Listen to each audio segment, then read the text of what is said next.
Magko-close na yung 5 minutes na Philippine. For sure.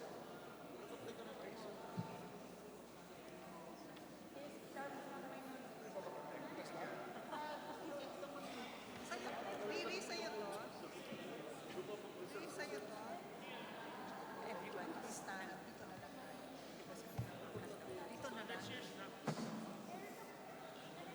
Ba't ako wala? Chinek mo lang ba yung team?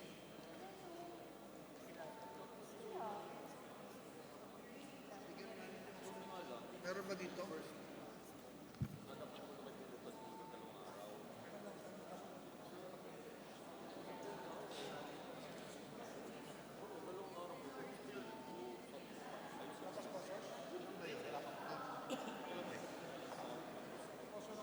Yan lang. Sir?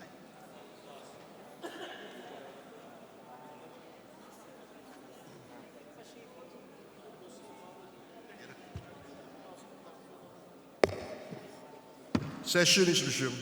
Mr. Speaker, Majority Floor Leader. Mr. Speaker, I move to suspend session. Session suspended. Thank you.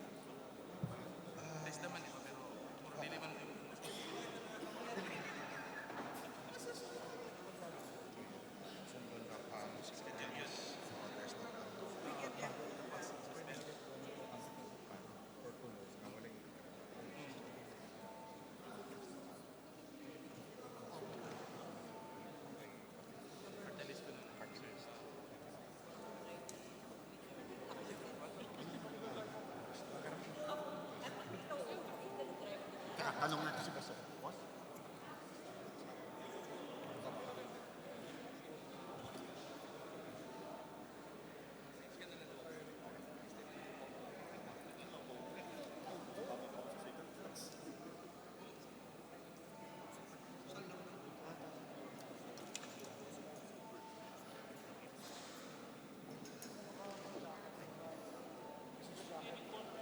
Thanks, Kamsat. Saan?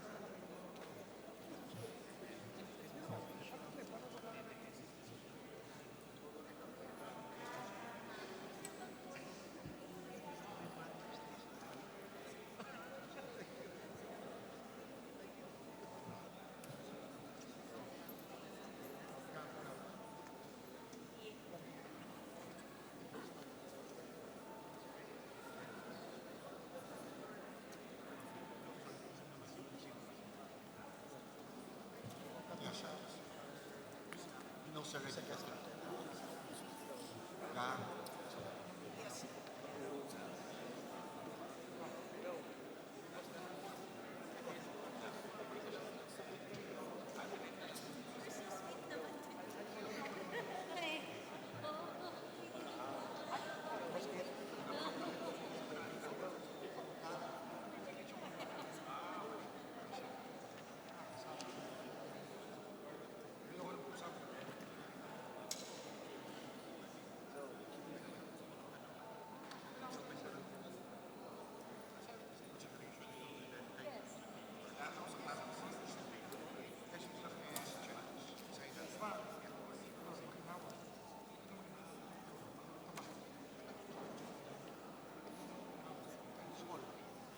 Chat. Saan yung chat? Saan yung chat?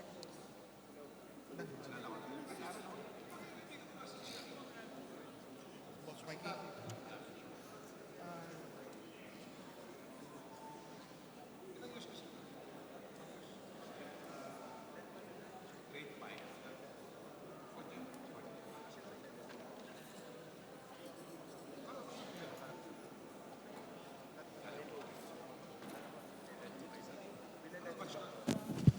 Mike. Hi, Kit. Do you remember me? Yes, ma'am. Pumunta ako sa inyo at pinakagaan niyo kami ng mabuti.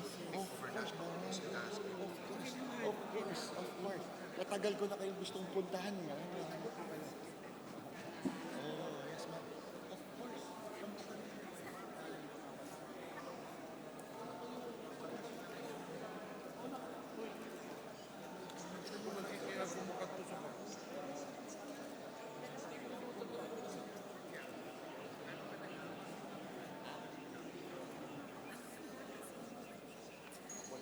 Mike.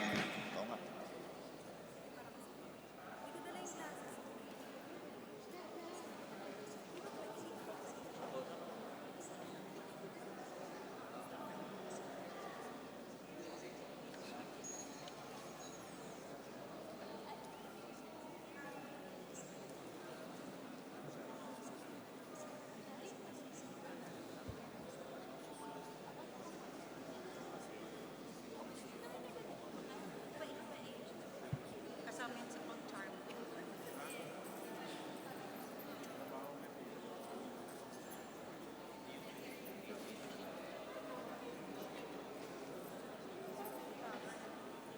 Wala ka na. Kung yan, sa gap. Yung number, ano ka ba?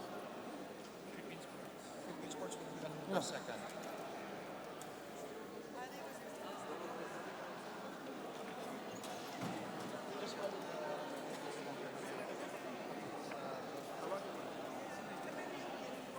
Nandyan yung gusto.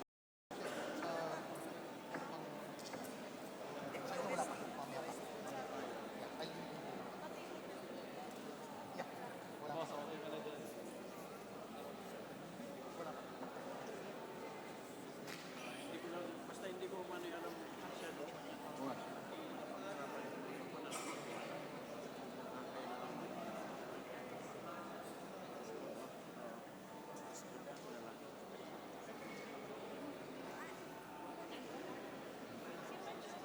Madjo. Richard.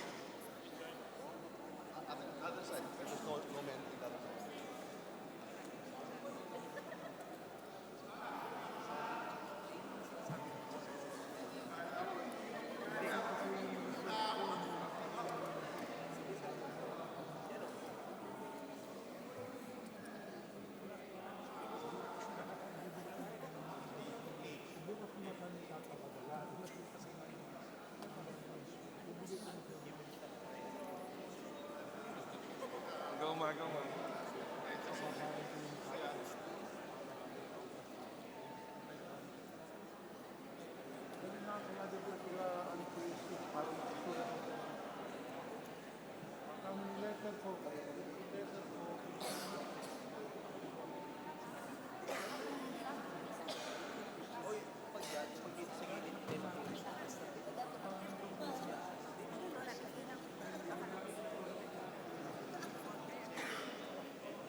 Check ko mamaya.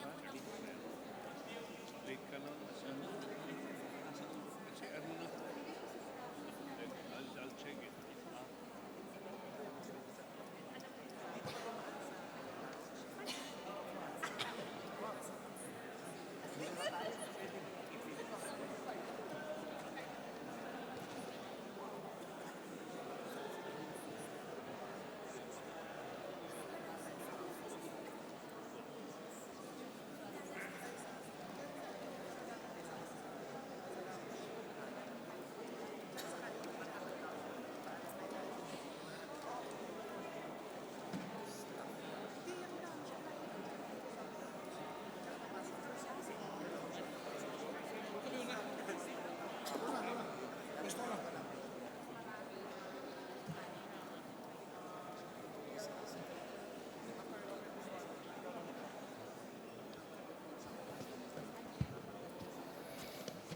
Session resumed. Majority Floor Leader. Mr. Speaker, before we begin, I would like to personally greet our Deputy Speaker, Conrado. A happy birthday. Happy birthday, Deputy Speaker. Happy birthday. Thank you for reminding the chair that he is now 25 years old. Please proceed.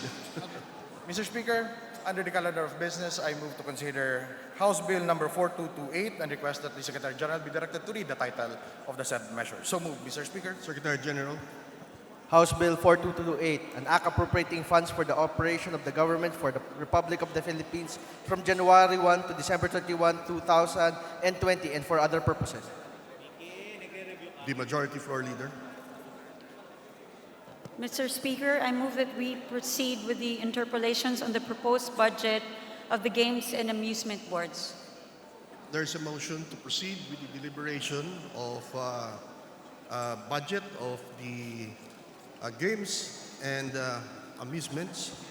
The chair hears no objection. Please proceed.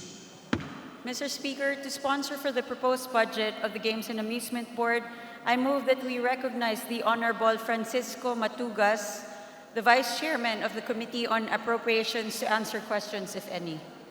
The distinguished Vice Chairman of the Committee on Appropriations, Honorable Matugas, is hereby recognized.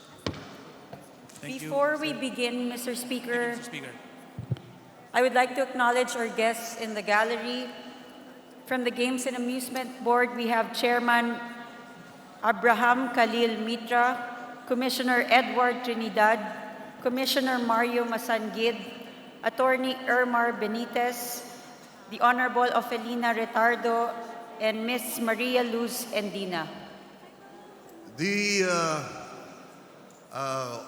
officials from the Games and Amusement Board, headed by a former colleague, former Congressman Mitra, welcome to the House. Majority Floor Leader. Mr. Speaker, I move that we recognize the Honorable Belmonte of the minority to interpolate the sponsor on the proposed budget of the Games and Amusement Board. The distinguished gentleman from Quezon City is hereby recognized. Mr. Speaker, there being no member of the minority who wishes to ask any questions, I move that we terminate the period of interpolation for the Games and Amusements Board. I so move, Mr. Speaker, Your Honor. Thank you, gentlemen from the minority, and we take note of your manifestation. Yes, Majority Floor Leader. Mr. Speaker, we join the minority in the motion and move to terminate the interpellation on the proposed budget of the Games and Amusement Board. There is a motion, joint motion from the minority and the majority to terminate the consideration of the budget of the Games and Amusement Board. Is there any objection? There being none, motion is hereby approved.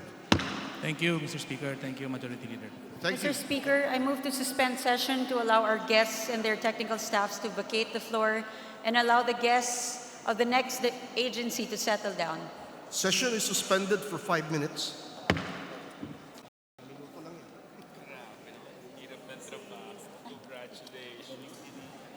Galing magbasa.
Session is resumed. Majority Floor Leader. Mr. Speaker, I move that we proceed with the interpellations of the proposed budget for the Philippine Sports Commission. There is a motion to proceed with the budget deliberation of the Philippine Sports Commission. The chair hears no objection. Please proceed. Mr. Speaker, before we move with the proposed budget of the Philippine Sports Commission, I would like to recognize Vice Chairman Congressman Matugas of the Committee of Appropriations for this department, Mr. Speaker. The Honorable Vice Chairman Matugas is hereby recognized. Thank you. Before we begin, Mr. Speaker, I would like to acknowledge our guests in the gallery from the Philippine Sports Commission, Chairman William Ramirez, Executive Director Merlita Ibay, Chief Accountant Eric Jean Mayores, Larry Domingo, Chief Planning, Acting Chief Budget Violeta Tuazon. The chair, in behalf of the House, welcomes our friends from the Philippine Sports Commission, headed by Chairman Butch Ramirez. You're welcome to the House. Majority Floor Leader. Thank you very much, Mr. Speaker. I move that we recognize Representative Kit Belmonte to interpellate the sponsor on the proposed budget of the Philippine Sports Commission. So moved, Mr. Speaker. Gentleman from Quezon City, representing the minority, is hereby recognized. Thank you again, Mr. Speaker. There being no member of the minority who wishes to ask any questions, I move that we terminate the period of interpellation of the Philippine Sports Commission. I so move, Mr. Speaker. Thank you, gentleman from Quezon City. We take note of your manifestation. Mr. Mr. Majority Speaker. Floor Leader. Mr. Speaker, we join the minority in the motion and move to terminate the interpellation on the proposed budget of the Philippine Sports Commission. So moved, Mr. Speaker. There is a joint motion from both the minority and majority to terminate deliberation of the budget of the Philippine Sports Commission. The chairs, is there any objection? The chair hears none. Motion is approved. The budget of the Philippine Sports Commission, the deliberation of the budget of the Philippine Sports Commission is hereby terminated.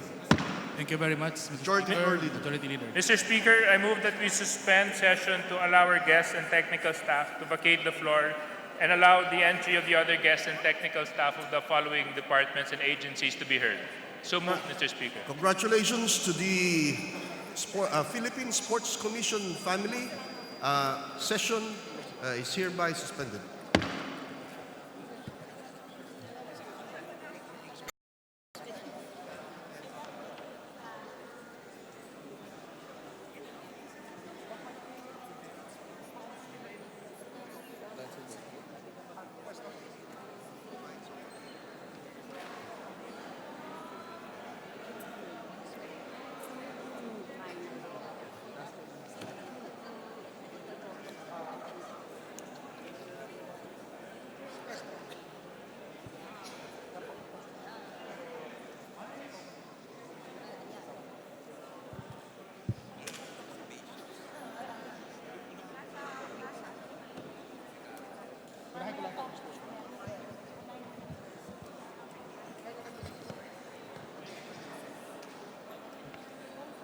Session is resumed. The Majority Floor Leader. Mr. Speaker, I move that we proceed with the interpolations on the proposed budget of the Philippine Racing Commission. There is a motion. So moved, Mr. Speaker. There is a motion to proceed with the deliberation of the budget of Philippine Racing Commission. Is there any objection? There being none, please proceed. Mr. Speaker, to sponsor for the proposed budget of the Philippine Racing Commission, I move that we recognize Representative Juan Miguel Arroyo, the Vice Chairman of the Committee on Appropriations, to answer questions, if any. The distinguished Vice Chairman of the Committee on Appropriations, Honorable Arroyo, is hereby recognized. Before we begin, Mr. Speaker, may we acknowledge our guests in the gallery.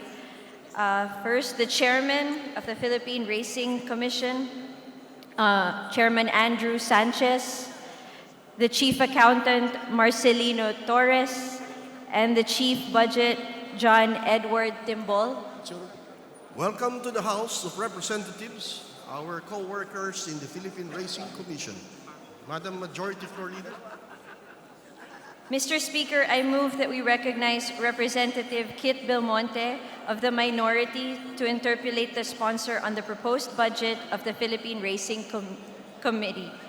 So moved, Mr. Speaker. The distinguished gentleman from Quezon City is hereby recognized. Mr. Speaker, there being no member of the minority who wishes to ask any questions, I move that we terminate the period of interpolation for the Philippine Racing Commission. I so move, Mr. Speaker. Thank you, honorable gentleman from Quezon City. Madam Majority Floor Leader. Mr. Speaker, we join the minority in the motion and move to terminate the interpellation on the proposed budget of the Philippine Racing Commission. So moved, Mr. Speaker. There is a joint motion from the minority and the majority to terminate the consideration of the budget of the Philippine Racing Commission. Is there any objection? There being none, motion is approved. The budget of the consideration of the budget of the Philippine Racing Commission is hereby terminated. Majority Floor Leader. Mr. Speaker, I move to suspend session to allow our guests and their technical staffs to vacate the floor and allow the guests and the technical staff of the next department to settle down. So Session moved, is Mr. suspended. Speaker.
Session resumed.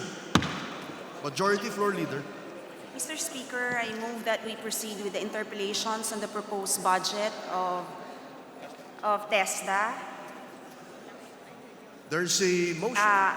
And I move that we recognize Representative Jose Matugas for to sponsor this department. There is a motion to proceed with the deliberation of the budget on Tesda. The distinguished gentleman from the 1st District of Surigao del Sur, Vice Chairman, is hereby recognized. Mr. Speaker, before we begin with the sponsor, may we acknowledge our guests in the gallery. The Director General Isidro S. La Peña of Tesda, Deputy Director General Rosana Ordaneta, Deputy Director General Gladys Rosales, Deputy Director General Rebecca Calzado, and Deputy Director General Mariano Michael D. Velarde Jr., and other officers of Tesda. To the distinguished son of Pangasinan, Director General to the Director General and all the officers and all our friends from Tesda, welcome to the House of Representatives. Majority Floor Leader. Mr. Speaker, I move that we recognize our first interpellator,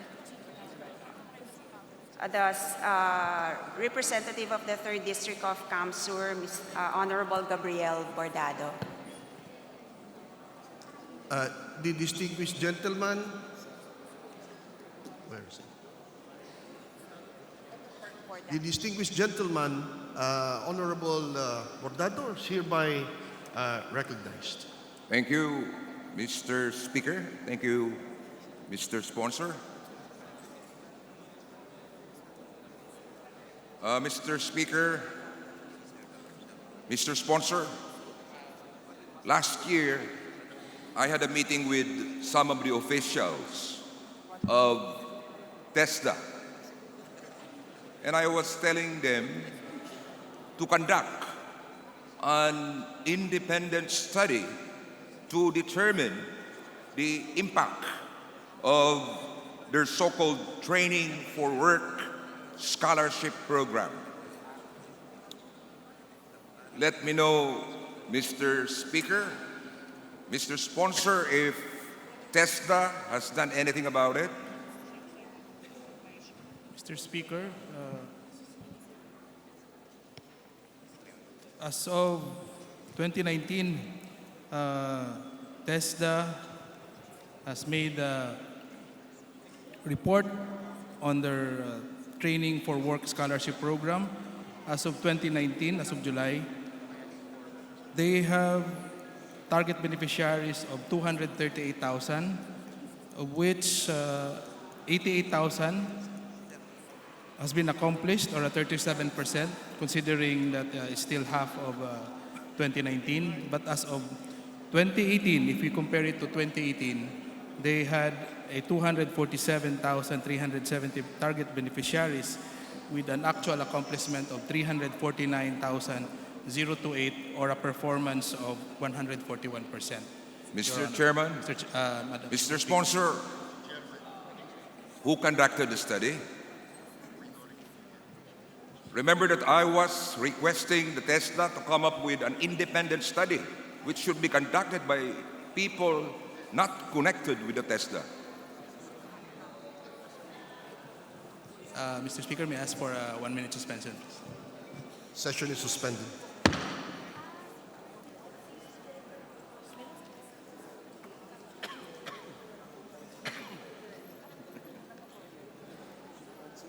Niloko ko kasi ng Tesda eh.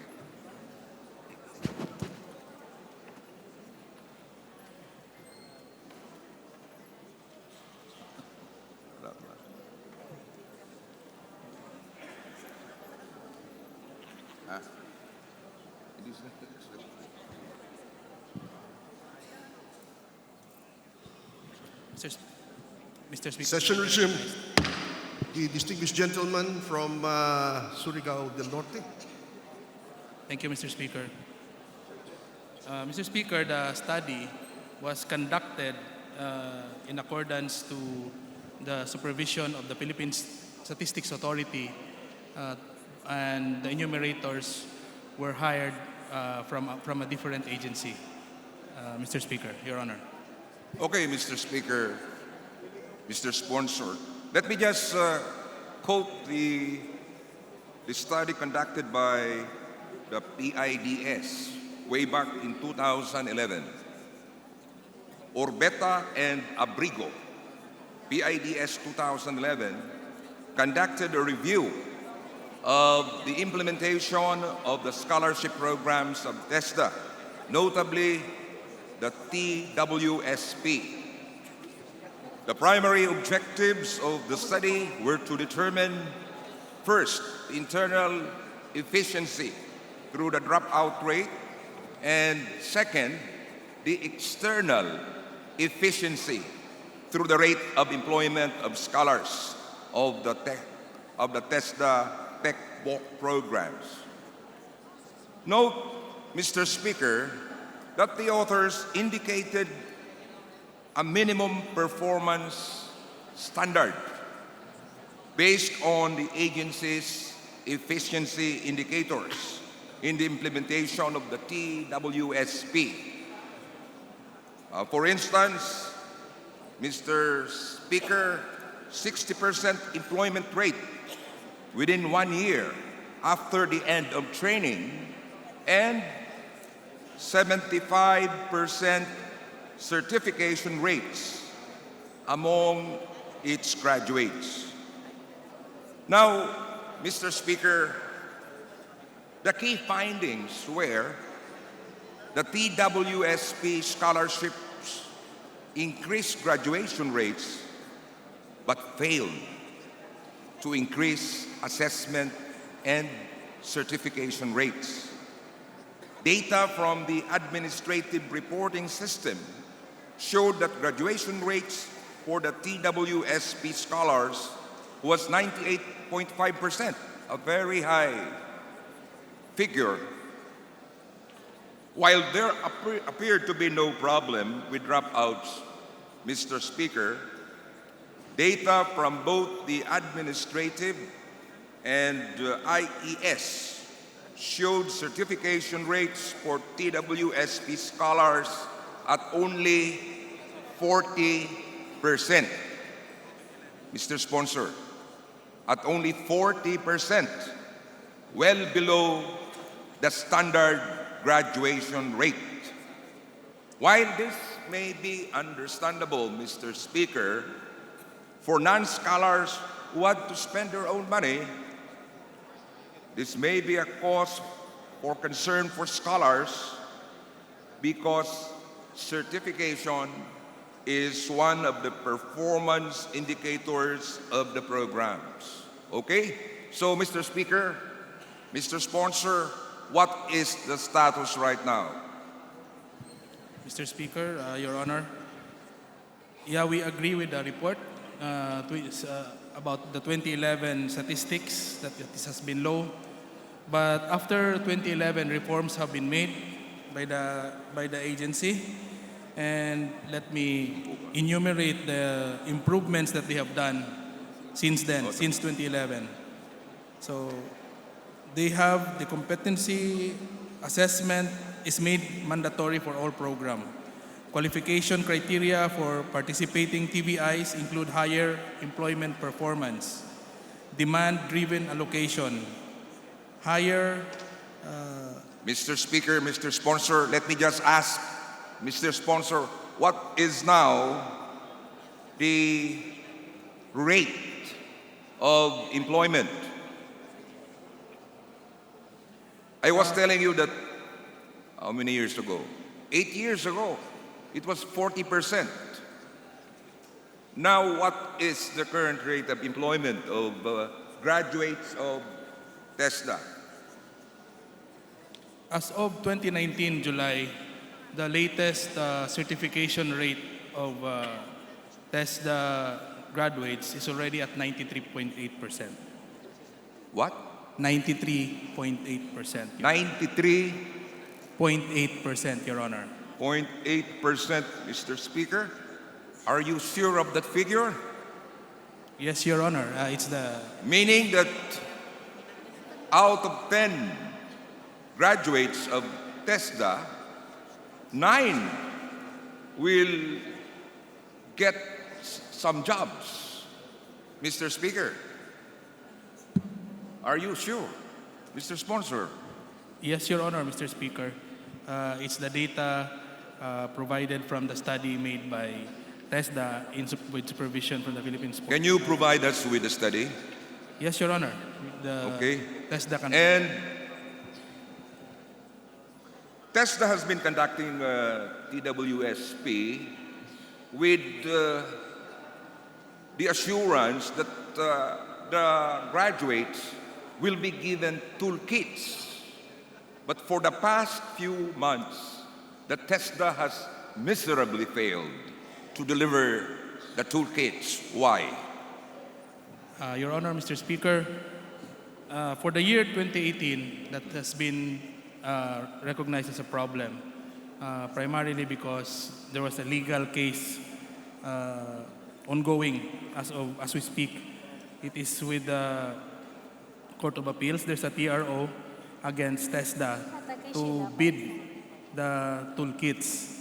The Tesda is now resolving because that case was inherited by our new Secretary La Peña. So it was not during his time. But as of for the 2019, the toolkits for the 2019 is about to be bidded by PITC this coming October 2, Your Honor, Mr. Speaker. So in other words, that particular problem will eventually be resolved?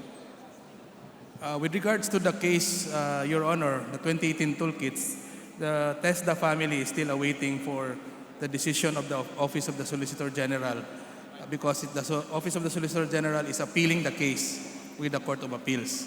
So once it is resolved, then Tesda can proceed to bid the toolkits for 2018. But for 2019, it's already scheduled on October 2, Your Honor. Okay, so Mr. Speaker, Mr. Sponsor, I am requesting the Tesda to give us updates on the case. Okay? Yes, Your Honor, Mr. Speaker. Thank you very much, Mr. Thank you very much, Speaker. Your Honor. Thank you, Mr. Speaker. Thank you, distinguished gentleman from Camarines Sur. Majority Floor Leader. Mr. Speaker, the next interpellator is Honorable Franz Castro of ACT Teachers Party List. I move that we recognize her, Mr. Speaker. Yes, the distinguished lady is hereby recognized. Thank you, Mr. Speaker. Magandang hapon po sa ating lahat. So, yung ating po bang kagalang-galang na sponsor ay pwedeng tumanggap ng ilang clarificatory question mula sa kinatawang ito. Pwede po, Madam. Dalawang item lang, Mr. Speaker, ginoong sponsor. Dito sa budget ng Tesda, nalulungkot ako, Mr. Speaker, kasi may mga budget cuts sa mga operations ng ating mga technical vocational institutions at para po doon sa scholarships. So, as a whole, ang kaltas po o yung cuts ay 703,650,000. So, under the Technical Education and Skills Development Program po ng Tesda, yung may cuts ay yung mga item na number 1, promotion, development, and implementation of quality technical education skills development programs. Merong 280,498,000 na cut. Another one, Mr. Speaker, Mr. Sponsor, is the promotion, development, implementation, monitoring, and evaluation of technical education and skills development, scholarship, and student assistance program. So may cut po na 449,824,000. So Mr. Speaker, ito pong item na ito ay mahalaga po sa ating mga mamamayan, lalong-lalo na po sa ating mga kabataan. Yung technical vocational institutions lalong-lalo na po sa pagpapatupad ng Free Higher Education Law. Alam naman natin po yung DepEd, CHED at ang Tesda ay kasama po sa pagpapatupad ng ating quality education, particular sa higher education. So ang tanong po, Mr. Speaker, ginoong sponsor, paano po maiimplementa ng ating Tesda yung Free Higher Education Law kung merong ganitong kasignifikanteng pagkaltas sa MOOE? Your Honor, Mr. Speaker, original po talaga na proposed ng Tesda was 19.9 billion na budget para po mabigyan tuon yung pangangailangan ng ating kababayan para sa trabaho. Kaya lang po, pagdating po sa DBM, medyo nakaltasan. So sa panig po ng Tesda, hindi po nila ginawa yung pagkaltas, kundi ginawa po yun sa panig ng DBM. Sila sana gusto nilang mapalaki yung budget, lalo na may mandato sila under EO 70, no, na tulungan yung mga indigenous people natin, yung mga rebel returnees na mabigyan ng trabaho kaagad. So ito pong pagkaltas ay nakikita natin na mababawasan talaga. Nag-agree po ang Tesda dito na mababawasan yung capacity nila na makabigay ng trabaho. Siguro, sa tamang panahon, baka mapagbigyan, no, ang Tesda. Pero yun po ang masagot ko sa ngayon. Your Honor, Mr. Speaker. Salamat po, Mr. Sponsor. So, unang-una po, hindi po dapat pinayagan ito ng Tesda dahil alam na natin na napakamahalaga yung mandate ng ating ahensyang ito na may kinalaman po sa edukasyon na may kalink na trabaho. Na ito naman po yung pangunahing pangangailangan ng ating mga mamamayan o yung ating mga young Filipinos. Pero alam niyo po, Mr. Speaker, ginoong sponsor, meron po ditong bagong item na nakalagay at ayon din po sa presidential budget message, mayroong pondo ang Tesda mula budget para sa NTF, LCAC na nagkakahalaga ng 96 million. So ano po ba yung papel ng Tesda dito sa NTF, LCAC, Mr. Speaker? Mr. Speaker, may I ask for a 1-minute suspension? Session is suspended for 1 minute.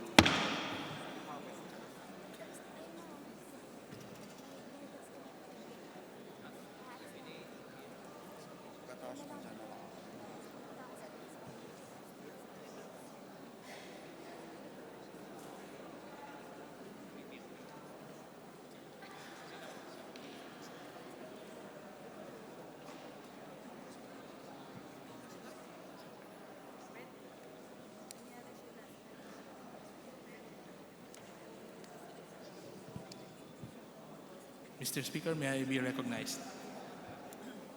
Session is resumed. Yes, gentleman from Surigao del Norte is hereby recognized. Thank you, Mr. Speaker. Your Honor, ito pong budget na ito ay dahil po ang Tesda ay ang lead agency sa poverty reduction program na binibigyan siya ng ating presidente na tuunan ng pansin. Particularly sa ating mga former rebels, yung sa indigenous people under the EO number 70. So, ang Tesda ay gumagawa po ng mga programa para mapababa yung poverty level ng bansa through skills development and livelihood programs. Your Honor, Mr. Speaker. Ito lang po, Mr. Speaker. Meron po tayong 96 million na budget para dito sa NTF, LCAC. At na hindi naman po nakakabigla, pero part naman ito nung sinasabi nilang EO 70, itong whole of the nation approach. At isa itong Tesda na ahensya na ginagamit ng gobyerno, ng ating particular, doon sa sinasabi natin na poverty alleviation through skills training na 96 million. So, maaari po bang malaman ng kinatawang ito, Mr. Speaker, ano po yung mga balak ng TESDA dito sa 96 million? At ano yung mga item na nakapaloob dito sa 96 million na ito? Ano yung mga programa? Ilan po ang mga benepisyaryo? At ano po yung magiging outcome nito? Pagkatapos, meron po ba itong time frame? So gusto po malaman ng kinatawang ito kung saan dadalhin itong 96 million na ito through the NTF LCAC program ng TESDA.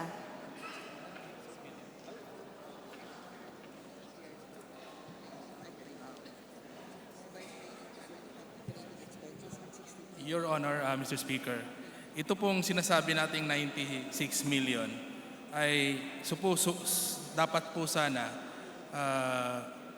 mas mataas pa yan. Kasi ang pagtuunan niya ng yan na budget ay doon po sa mobile training natin. Pag-acquire po ng mga mobile training equipment para po ilagay doon sa mga conflict areas ng ating bansa. Kasi po yung mga kababayan natin, hindi naman sila po lahat makapunta sa mga regional offices o sa provincial level. Yung bansa po natin ay binubuo ng mga maraming isla. So itong budget na to, maliit po actually. Dapat po sana 500 million. Pero ang nabigay po is only 95.5 million.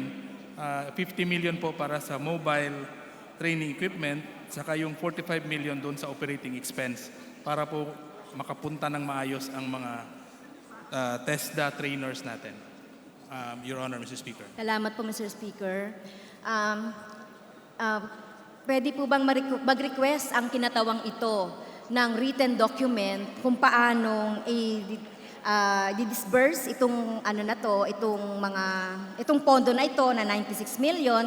Kasi ang kinatawang ito, Mr. Speaker, kanina, sinabi ko nga, ang laki po ng kaltas ng MOOE na ito rin naman ay patuon din doon sa pagpapatupad natin ng ating free higher education law. At binanggit ng ating sponsor kanina, kabilang na din dito yung rebel returnee. Kung hindi ako nagkakamali, at may separate na 96 million.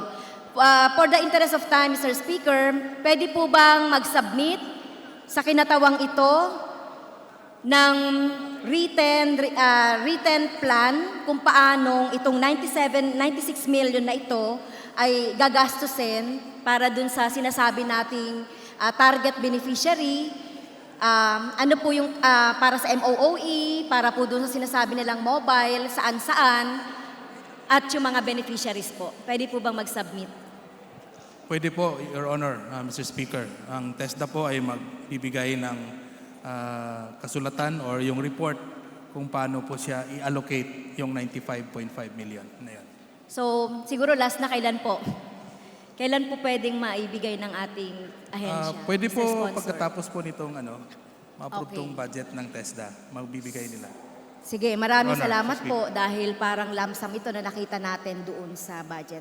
Thank you, Mr. Speaker. Thank you, Mr. Sponsor. Maraming salamat din po sa inyo, the Honorable Franz Castro from the ACT Teachers Party List. The Majority Floor Leader.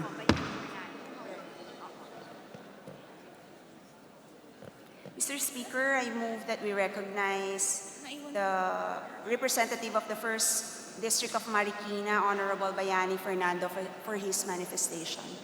The distinguished gentleman from the 1st District of Marikina is hereby recognized. Thank you, Mr. Speaker. Distinguished sponsor, I'm here for a very short manifestation. And it's about the certification program of the agency of the TESDA. I understand you certify welders. Is that so? Is that right? Yes, Your Honor. Part ng program. And to certify a welder, you would need you have to test him. You have to test him to he has to pass, a scale. Let's say you have to deposit at least 20 kilos of welding electrodes, of welds in a day. Are you doing that? Are you testing the welders for this much? To deposit, they have to be able to deposit 20 kilograms of welds in a day. Yes, Your Honor. That's based on the standards that Tesda is giving, and in accordance also with their program, Your Honor. Incidentally, Sir Sponsor, I mean that industry that have on our employ a lot of welders, and we receive applicants coming from certified by your agency, and I feel they are not to par to the requirements of the industry. And I understand the testing, the test that they are given is not enough. No, they are not qualified enough because they are not qualified enough to do that productively. They are not that productive. So I wonder, if that is so, you are asking them to deposit 20 kilograms of welds. Who is spent for the purchase for these welding electrodes? Is it your agency? It's Tesda, Your Honor, who will purchase. In fact, it's part of the scholarship fees. In that case, how much welding electrodes is in your budget per year? Or for last year, how much was spent to buy these electrodes? Mr. Speaker, may I ask for a 1-minute suspension to secure the answer? Yeah, maybe. Session is suspended for 1 minute.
Mr. Speaker, may be recognized.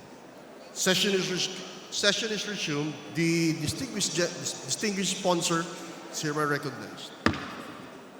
Your Honor, per data gathered from Tesda, over the last 6 years, they spent about 2.4 billion for the welding program. For welding electrodes. Yes. It's a Yes, sizable Your Honor. amount, no? Just anyway, or the interest of time, we are not going to the much more in the details of this, no? But I believe it's got to review this item, this certification process that you are undertaking. Now, I understand also that you are buying you're giving your graduates in welding machines. Yes, Your Honor, Mr. Speaker. In the STEP program, the students or the beneficiaries are given toolkits. And I'm wondering why you have to give them welding machines. Is the agency to train welders to be entrepreneurs or for industry? It's both, Your Honor. The STEP program is actually both for self-employment, for livelihood, and for them to hone their skill so that they can apply to big industries, shipbuilding industries. I think Your there's Honor. the anomaly. There's the disconnect, or I don't think it is to the interest of entrepreneurship to you train welders to be entrepreneurs so they can put up shops. And most of these welders are coming from depressed communities. Where are they going to connect these welding machines? They draw so much power. It may even cause fire. It may start fire with overloaded power lines. And do we expect them to be on the sidewalks lined up there to do some welding jobs? I think that need to be reviewed too. That we are actually better off, it will be better if we put in mind, or at least in your program, consider to train them for employment, not for entrepreneurship. And by employment, they will learn more. And probably, if faith be good to them, sometime in the future, after they have acquired the necessary skills and also the skill to manage as a businessman, as an entrepreneur, will be with them. But in the meantime, I believe it will be better off if we stick to train them for employment and most especially for our industries. Okay. With that, I would not belabor you any further on this, and I would not want to spend more time for this. But anyway, I raise this question. Let it be on record, and at the appropriate time, I will file the necessary amendment. But please, review your budgets, and I'd say if there's any budget to buy welding machines to give your graduates, if you can strike it out in your budget and better put it in a more, in some worthwhile activity for the agency. Thank you very much, Mr. Speaker, distinguished sponsor. Thank you. Thank you, Your Honor. The Honorable Bayani Fernando from the 1st District, Marikina. Majority Floor Leader. Mr. Speaker, I move that we recognize our Minority Leader, Honorable Abante. Yes, the distinguished Minority Floor Leader, the Honorable Benny Abante, is hereby recognized. Thank you, Mr. Speaker, Your Honor, Honorable Matugas. We would like, first of all, to welcome the Tesda family led by Secretary La Peña in being with us today.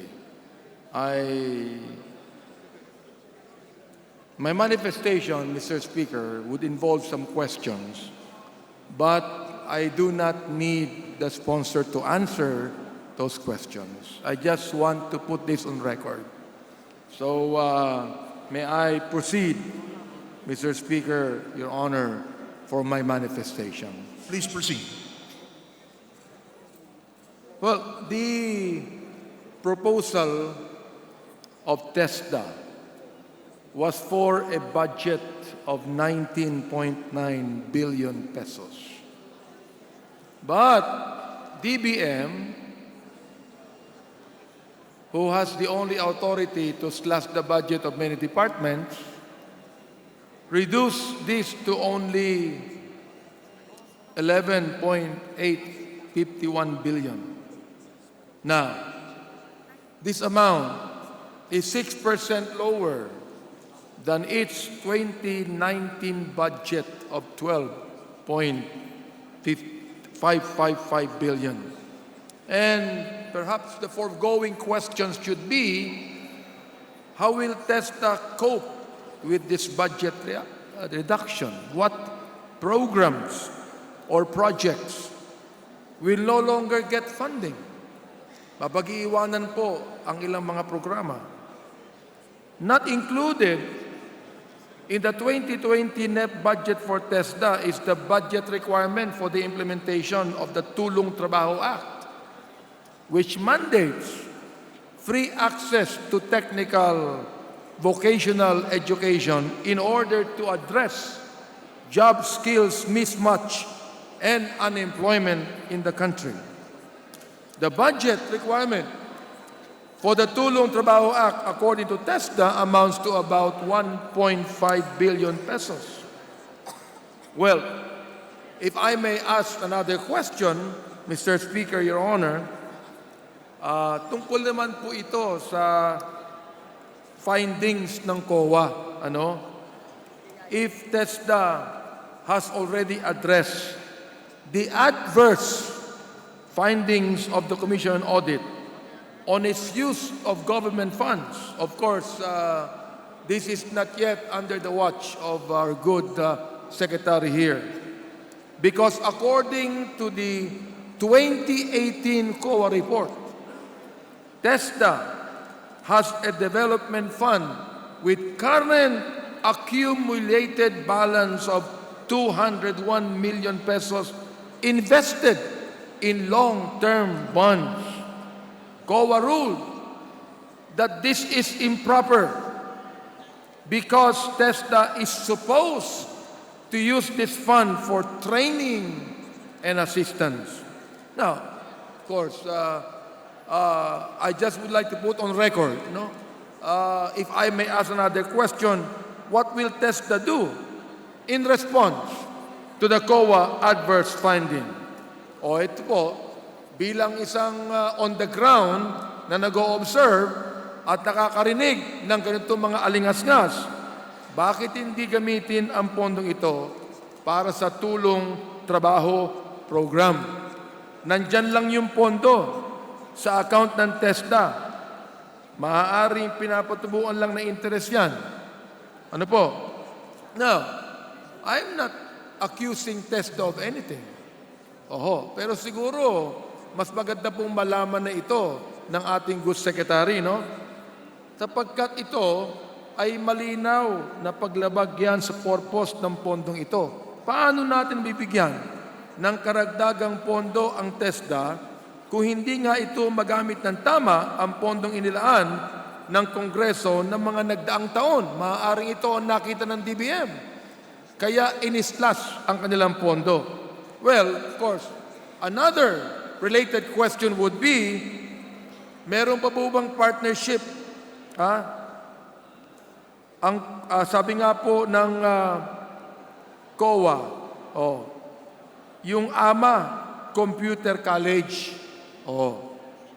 the Commission on Audit, on its last year's report, questioned Tesda's use of more than 10 million peso in funds for training programs that had fictitious scholars, teachers, and training centers through a partnership with AMA Computer College. Perhaps this ought to be addressed. I do not need the answer now.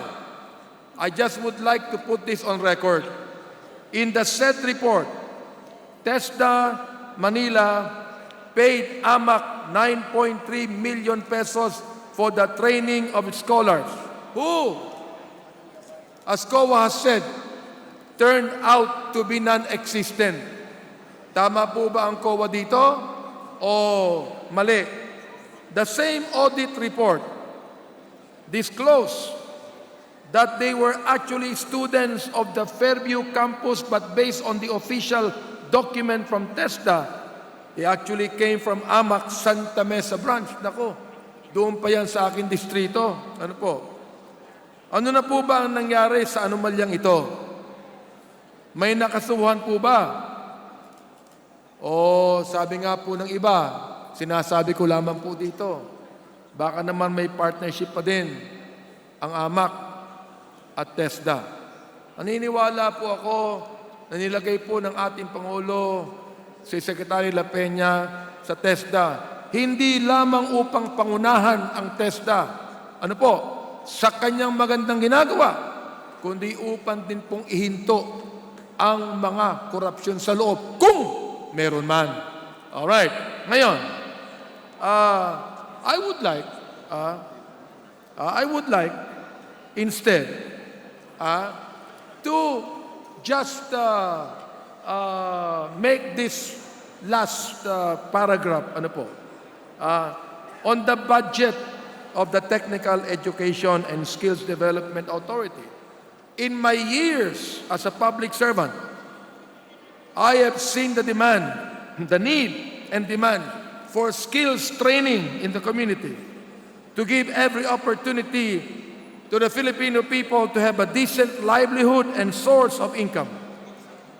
From their requested 19.9 billion budget, their budget has been reduced to 11.851 billion. As I've said, a 6% decrease from their 2019 12.55 million budget. I personally believe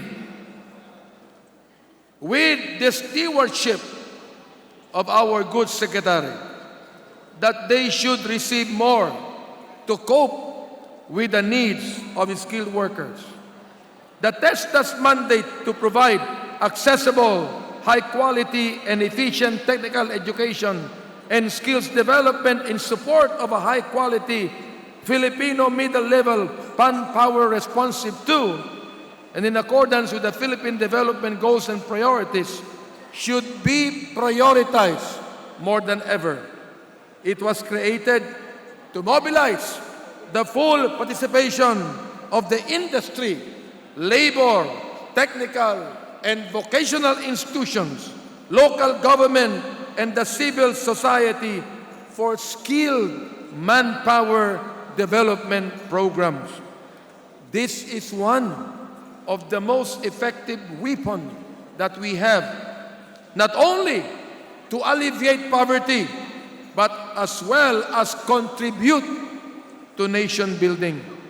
With that, kahit na po merong ilang mga negatibong bagay ang sinabi ko na dapat malaman ng ating sekretary, ano po, I would like to manifest my support for the passage of the budget of Tesda with the hope that it would be increased.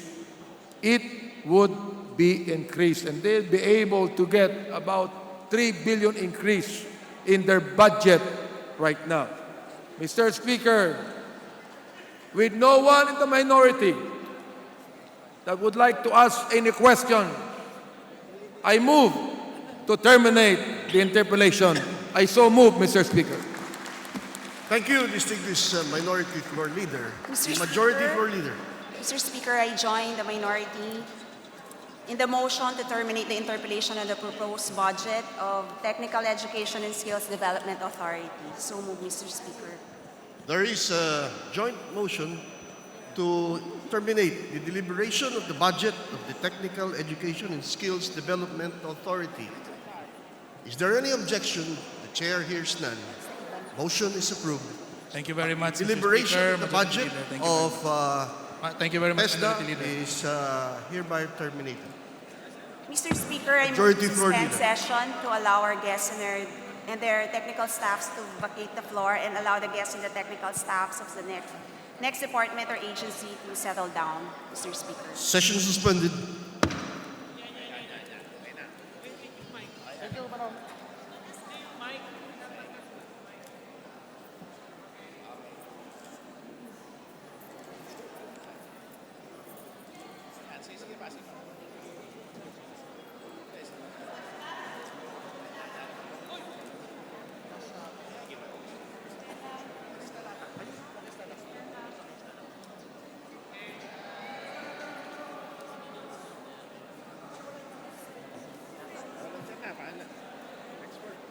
Tsaka nandiyan ka agad.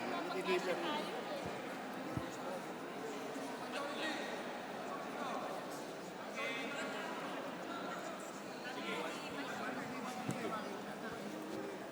Okay, 1, 2.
Pwedeng i-change. Session resumed. Mr. Floor to Speaker, leader. I move that we proceed with interpellations on the proposed budget of the Department of Health. Mr. Speaker, so move. There's a motion to proceed with the deliberation of the budget of the Department of Health. Department of Health, Mr. Yes. Speaker. Is there any objection? The chair hears none. the distinguished sponsor please proceed? Mr. Speaker, to sponsor for the proposed budget of the Department of Health, I move that we recognize Rep. Jonathan Alvarado, the Vice Chairman of the Committee on Appropriation, to answer the questions or query, Mr. Chairman. The sponsor, the Honorable Vice Chairman, the gentleman from Bulacan, Honorable Alvarado, is hereby recognized. Thank you, Mr. Speaker. I'm now ready to defend the budget of DOH in 2020, Mr. Speaker. Majority Floor Leader. Mr. Chairman, before we begin, we would like to acknowledge the presence of our guest in the plenary, Secretary Francisco Duque, Yusek Roger Tongan, Yusek Rolando Enrique Domingo, Yusek Myra Cabotaje, Yusek Mario Villaverde, Yusek Gerardo Bayugo, Yusek Lilibeth David, and Yusek Maria Carolina Tanyo, and the rest of the DOH family, Mr. Speaker. The co-workers, our co-workers from the Department of Health, headed by the distinguished son of Pangasinan, Honorable Secretary Duque, welcome to the House of Representatives. Majority Floor Leader.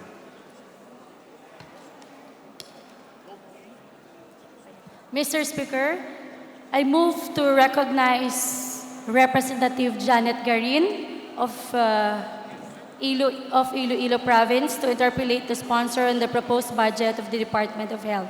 So move, Mr. Speaker. Yes, the Honorable Garin, the gentle lady from the province of Iloilo, is hereby recognized.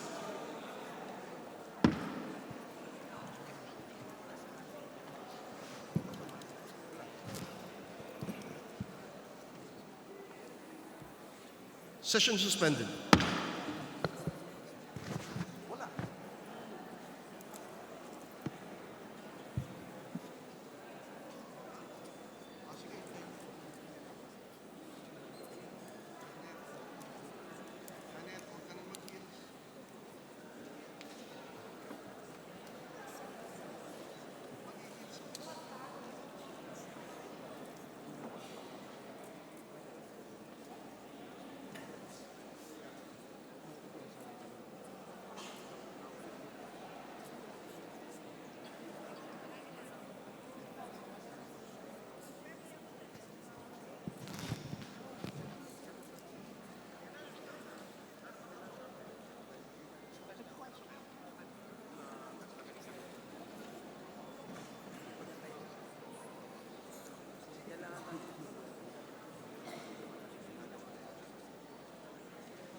Session resumed.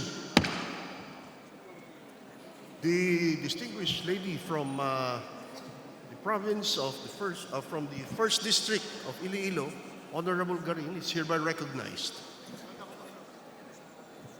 Mr. Speaker, distinguished colleagues, thank you for giving us the opportunity to deliberate the proposed budget of an agency that really runs through the core of every Filipino family.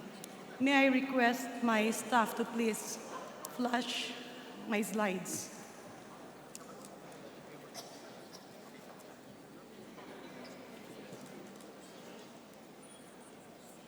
The first slide, please.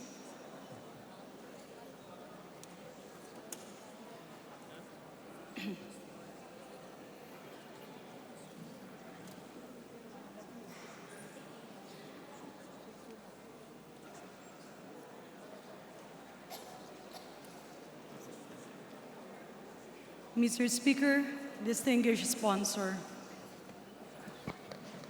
way back July 19, 2019, newspapers in various agencies published that the Honorable Secretary of Health, the Honorable Pingoy Duque, declared a dengue alert. May I get the affirmation of our distinguished sponsor? Yes, Mr. Speaker. Next slide, please. After the declaration of the dengue alert comes now the declaration of the national dengue epidemic. This was published in a press conference on August 6, 2019. May I get the affirmation from the Honorable Sponsor, Mr. Speaker? We confirm, Mr. Speaker. Thank you, Your Honor. Next slide, please. And it now came on several newspapers that the DOH Calabar Zone Chief heads the National Dengue Task Force. And allow me to quote from the newspapers where it says, Health Secretary Francisco Duque has appointed Calabar Zone Regional Health Director Eduardo Janairo as chair of the National Dengue Task Force. May I get the affirmation of the Honorable Sponsor, Mr. Speaker? That is correct, Mr. Speaker. May I find out on what merits or basis did Dr. Janairo qualify as chief of the National Dengue Task Force? Next slide, please.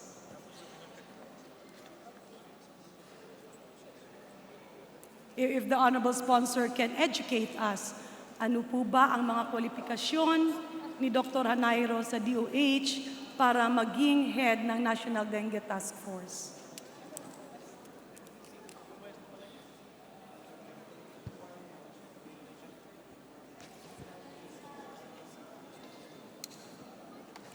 Mr. Speaker, there was a profiling done by Region 4A, and the profiling of Region 4A affirms that indeed Director Eduardo Janairo have better profiling than the others, Mr. Speaker. Mr. Speaker, distinguished sponsor, may I inquire if Dr. Janairo has any experience on infectious diseases, especially when it comes to training as an internist or an infectious disease specialist?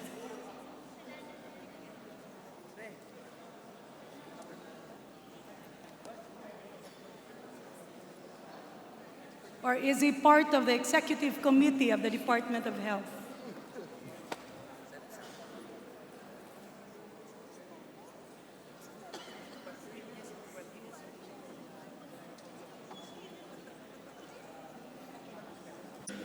Thank you, Mr. Speaker, distinguished sponsor.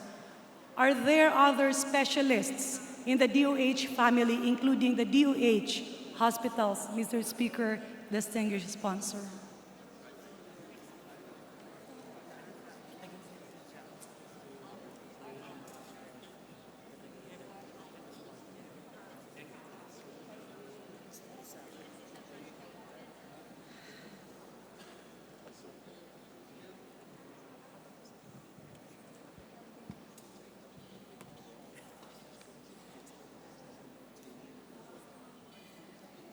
Just to reiterate, Mr. Speaker, I stand corrected, Mr. Speaker.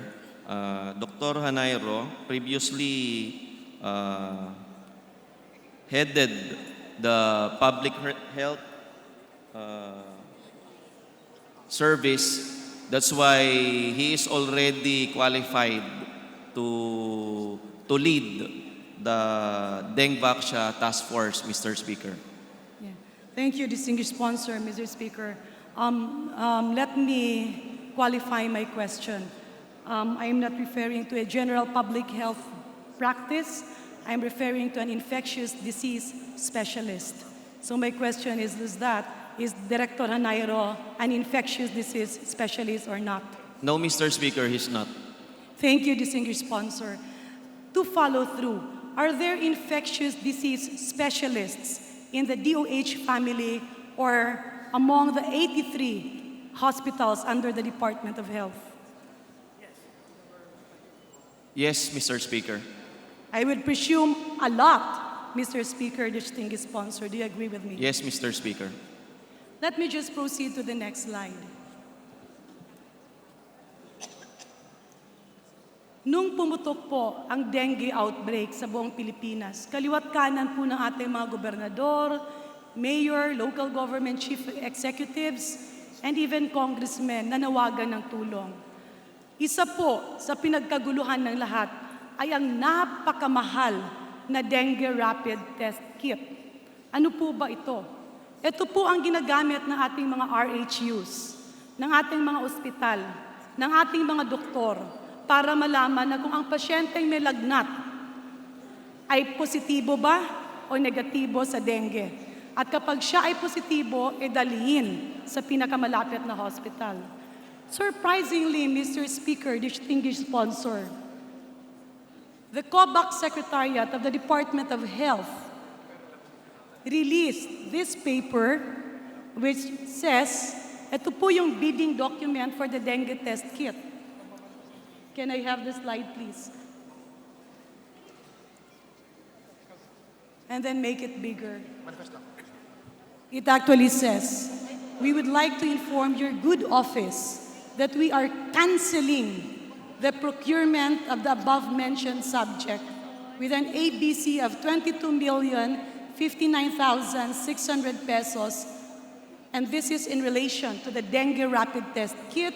This was dated July 23, 2019. Ito po sana yung gagamitin sa outbreak sa Leyte, sa Iloilo, kung saan po yung ating kasamahan, no other than Congresswoman Yeda Romualdez, called for the distribution of more dengue test kits from the Department of Health. Unfortunately, Mr. Speaker, distinguished sponsor, in the midst of the dengue crisis and dengue outbreak, yung procurement at yung bidding ay inilipat sa Region 4A, where, by way maybe of circumstance, dun po nag-duty yung ating head ng Dengue Task Force. Let me proceed to the next slide, please. Nung sinubaybayan ko po ang mga activities ng Region 4 that was supposed to handle the National Dengue Task Force of the Philippines, ito po yung aking naabutan. Is the Honorable Secretary or the Honorable Department of Health aware of a company we call Virio Load Works Incorporated? Mr. Speaker, can the distinguished Honorable Garin repeat the question, Mr. Speaker? Alam po ba o kilala po ba ng ating Department of Health family yung Virio Load Works Incorporated? The Secretary doesn't know Virio Incorporated, but definitely the DOH will look into it, Mr. Speaker. Thank you very much, Mr. Speaker, distinguished sponsor. The Virio Load Works Incorporated posted and announced, dengue outbreak is a real problem in the Philippines. Virio Load Works has taken a stand to help the government in its capacity to provide monitoring. And if you're going to read further, it says, the Department of Health in the noble goal to help prevent deaths and catch up symptomatology early enough to help prevent morbidity. Thank you for this chance. We are so honored. Because I'm pressed for time, Mr. Speaker, distinguished sponsor, I will not anymore flash other slides here related to Virio Load Works. But it's very clear, in my next slide, please, that Virio Load Works apparently was stopped by Director Hanairo, the head of the Dengue Task Force, who is not an infectious disease specialist, in contrast to the hundreds of specialists that we have in the Department of Health. And here we are again, experts panel meeting of the Virio Load Works initiative to do the dengue vaccines and vaccine-preventable diseases monitoring as our contribution to the control and management of dengue, blah, blah, blah, blah. Representation from the center, this is the regional office of DOH, Region 4 and NCR, together with SPOT Media Marketing Communications President Paulo Angelo Florenda and staff Carlo Florenda, and they are actually thanking former DOH Secretary Dr. Pauline Jean Rosel Obial. This was actually after the Honorable Secretary appointed Hanairo as the head of the Dengue Task Force. Napakasama po ng buhay nila. Habang marami po yung na-hospital, may mga namamatay, nandito po yung ating task force. Meeting-meeting sa hotel, pa-aircon-aircon, pakain-kain ng mga masarap. Samantalang patuloy po na nagdurusa ang ating mga local government units who are not getting enough support in so far as the dengue test kits are concerned. Bakit po natin pupondohan ito? Bakit po seminar at training ulit? Bakit sangkatutak na meeting kesa sundin natin ang ginagawa ni Secretary Duque na wala ng pagod na umiikot sa buong Pilipinas? I know this was not with a bad intention, but maybe, Honorable Secretary Duque, you appointed the wrong person. May I move to my next slide? Okay na sana. But if we dig further, ano po ba ang kumpanyang ito? Vireo Load Works. Initially, it talks about medical professionals who believe that everybody has a right to enjoy quality basic services. Agree. Tama po tayo dyan. But look at their company profile. Can we make it bigger, please? It says, while it is an alleged established medical professionals with their photos showing the photos of the former Secretary Pauline Rosel Ubial, it also mentions the main core of their business. Everyone who lives in the Philippines, according to Vireo Load Works, agree that aside from food, shelter, and clothing, mobile phone load now constitutes a basic need. People will cut down their food budget just to have enough money for cell phone load. That's why we at Vireo have come up with a business solution with mobile phone load as its main product. Mr. Speaker, distinguished sponsor, I would have loved to prod deeper, pero mas lalong nakakahiya kung ipagpapatuloy ko pa po ang aking presentasyon in relation to this. But it's very clear, maliwanag pa po sa sikat ng araw, that Vireo Load Works, in fact, that Director Hanairo and Region 4 has tapped to handle the national dengue outbreak is a business establishment selling cell phone loads. May I get the comment of the department, Mr. Speaker, distinguished sponsor? Mr. Speaker, iimbestigahan po ng departamento itong pangyayaring ito at hindi po kukonsintihin ng ating secretary ang anumang anomalyang nangyayari sa Department of Health, Mr. Speaker. Thank you, distinguished sponsor, and I would like to laud the Honorable Secretary of Health for being very open and curbing corruption among his ranks. Next slide, please. Kung titingnan pa po natin, under the complaint section, there is actually an existing complaint against Vireo Load Works.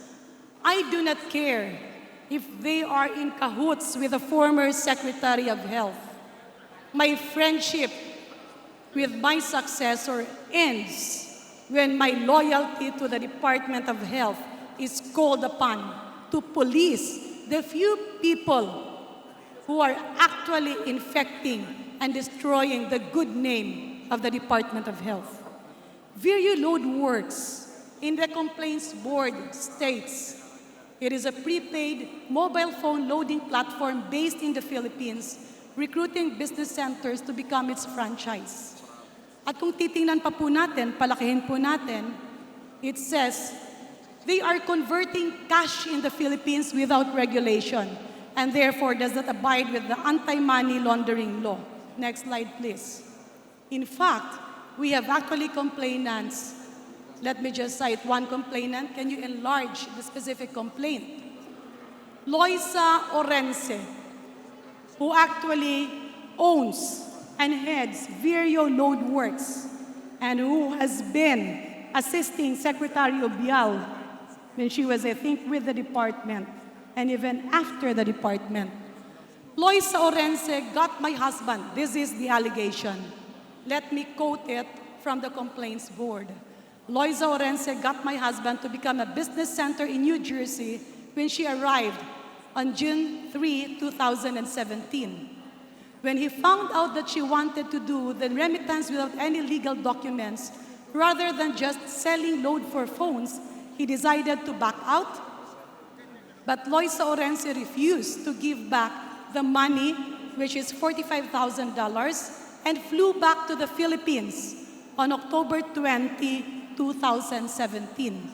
She has not responded to any of our attempts to reach her by email, phone, message, or Facebook, but she has bragged many times that she has carried tens and thousands of dollars out of the U.S. without reporting it, therefore smuggling cash in and out of the country. Mr. Speaker, distinguished sponsor, I've worked with Secretary Duque and probably 90% of the members of the Department of Health family. I can vouch for their non-tolerance insofar as these actions is concerned. May I get the affirmation of the department, Mr. Speaker, distinguished sponsor. Mr. Speaker, the department requests the documents being shown by our honorable colleague, Deputy Minority Leader, Janet Garin, so the DOH family can investigate on the matter, Mr. Speaker. Yeah. And the next slide, please. Ayan po. Nakikita niyo po yung activities niya. Napakalungkot po, Mr. Speaker, distinguished colleagues, na kung saan marami ang nagkakasakit sa isang sakit na walang gamot. At ngayon nga, ipinagbawal ang paggamit ng bakuna. Napakasakit na yung pera na sana linaan para sa Region 8, Region 6, NCR, para gamitin sa dengue, ipatuloy na nilulustang ng mga seminar at walang kwentang mga meeting. At ang pinakamasakit pa, government money is being spent on unproven advertising and promoting agency. Marami pong magagaling na doktor ang Pilipinas. Marami po tayong tagahanga sa ibang bansa. We do not need a company who is selling mobile loads and there's a lot of complaints to do the work for us. Be that as it may, Mr. Speaker, distinguished sponsor, can I get the commitment of the Department of Health that a special audit be requested from the Commission on Audit to do a special audit for the past 10 years on all the transactions of the Center for Health Disease, Region 4A. Yes, Mr. Speaker. Maraming salamat po. My next few slides. Alam ko po, Mr. Speaker, na nung dumating si Secretary Duque, marami po siyang nilinis dahil sa ubial mess. Next slide, please. Japanese encephalitis. Ito po sakit na wala po sa Japan. This was discovered in Japan. Unfortunately, in my tenure in the Department of Health, we were alarmed because babies were dying in Region 1 and in Region 2. And culture has revealed that the presence of the Japanese encephalitis virus is now rampant in the Philippines. Paano po? Nasa atin po yung lamok at meron po tayong mga babuyan. You only need a pig and a mosquito, and this is again another illness that has struck our country. Next slide, please. In 2016, after I left office, the Department of Health had a budget to procure the Japanese encephalitis vaccine. Iniwan ko po yan sa pumalit sa akin. We tried hard to defend the allocation of that budget because I know, and as a doctor and as a vaccinologist, I believe that nobody should die from vaccine-preventable diseases. 2016, dito po mismo sa Kongreso, pinagmalaki ni Secretary Ubial na ipagpapatuloy niya ang Japanese encephalitis vaccination program at hindi niya ito haharangan. True to her word, they continued the program. However, there were allegedly meetings by certain Chinese businessmen, and the Honorable former Secretary may be discussing, I don't know, the vaccine, and it was procured. In 2017, Dr. Ko, who was at that time connected with the Food and Drug Authority, received a call from the former secretary who was the Secretary of Health at that time. And the instructions were clear. Facilitate the registration of the Japanese encephalitis vaccine. And the Honorable Department of Health, through the FDA and through Yusek Domingo, attest to this information.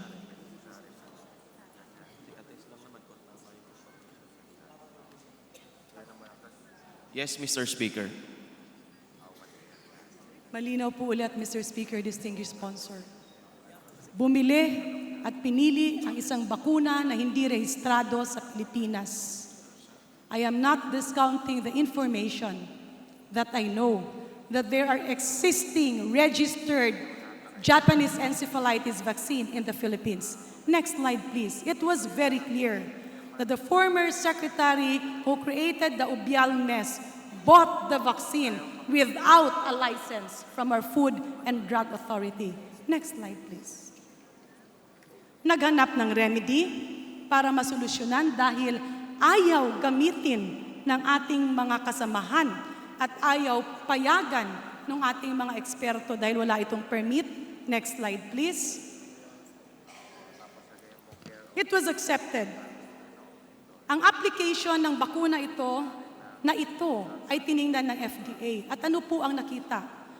There were several deficiencies including a lack of GMP or a good manufacturing practice certificate. This led to the disapproval of the application for license to sell the product in the Philippines. Next slide, please. Ang ating pong kagalang-galang nakawani ng gobyerno in the person of Malen Ofrecio, who was the evaluator at that time, was forced to just give it a permit, to give a remedy to what Ubial has created. Malen has been in FDA for 6 years, a graduate of the UP School of Pharmacy. She is in fact, what we heard, is a daughter of a presidential security guard. She resisted by virtue of her principal. She was transferred to a far-flung area. Ultimately, she resigned. Next slide, please. This is the CPR for the Japanese encephalitis vaccine. Applied January, this is actually January 14, I'm sorry for the error. It's January 14, 2019, released and approved January 18, 2019, a whooping 4 days. Can the Honorable Sponsor, Distinguished Speaker, attest to this document?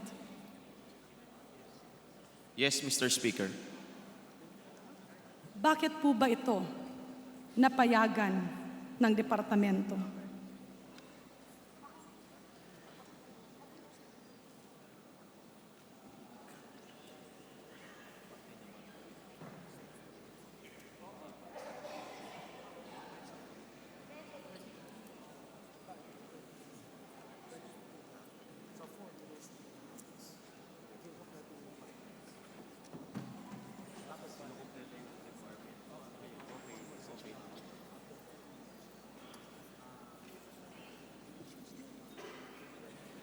Mr. Speaker, after 4 years of completing the requirements of FDA... 4 days, Mr. Honorable. Apologies for that. The application was January 14, 2019. It was approved January 18, 2019. Again, this is a medicine, an important vaccine that should have underwent thorough evaluation, a whooping 4 days. At alam ko po na may rason kasi hindi papayag ang departamento na gagawin ito. Subalit ginawa ito nila dahil Mr. Speaker, the initial application was done in 2016, but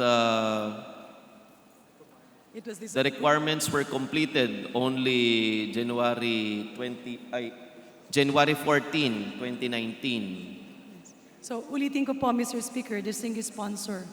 The application was done in 2016. Yes, Mr. Speaker. My documents show that it was disapproved in 2017 because of lack of documents, specifically the good manufacturing practice. Yes, Mr. Speaker, but Pinili pa rin ni Secretary Ubial.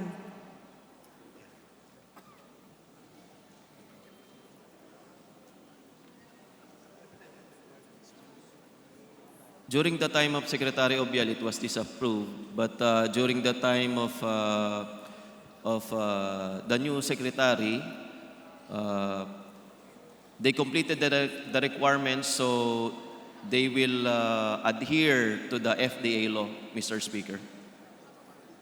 Am I correct in understanding that the response of the sponsor and the Honorable Secretary is actually saying, in-applyan ng 2016, na-disapprove ng 2017, pinabili pa rin maski walang CPR. Nung pumasok si Secretary Duque, ando doon na yung bakuna, kailangang gamitin at kailangang hanapan ng paraan dahil kailangan niyang ayusin ang nadatnan niya sa departamento. Yes, Mr. Speaker. Mr. Speaker, distinguished sponsor, I would laud the Honorable Secretary in cleaning up the Ubial mess that has been created after I left the department and when he assumed. But my question is this: if Secretary Duque was in the place of Ubial during that time, will he allow the same? Definitely, Mr. Speaker, he will not allow the same, Mr. Speaker. Thank you, Mr. Speaker. Thank you, distinguished sponsor. Nakakamangha po, nakakalungkot at nakakagalit na merong iilang tao na tila dinudungisan ang pangalan ng kalusugan. I've worked with the DOH family for a year. I've known them for a short time, but I can vouch for the integrity and the hardworking career officials in the department who are still there and working until now. Pero ang masakit po, una pinakita natin, National Dengue Task Force. Hindi na nga binili ang dengue test kit, ginamit pa sa sangkatutak na seminar, kumuha pa ng isang kumpanya na ang trabaho ay hindi kalusugan, kundi pagbebenta ng cellphone load. Ay, Ginoo. Sos Maria Josep. Mr. Speaker, it's not in my attitude. But when I realize what these people has done to the Department of Health, I have no remorse in saying, pisting yawa sila. Mga wa sila. They should not be in government. Apologies to my minority leader and to the speaker who are both bishops. I'm sorry for the bad word. It's just that you can't contain that is why the department is suffering, because there are a few viruses inside.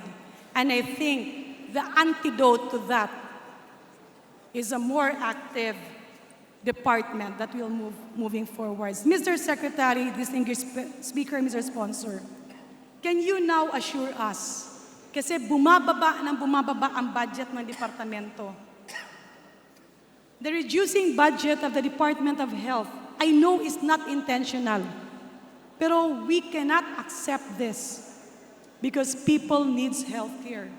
Will you commit to fight for a higher DOH budget?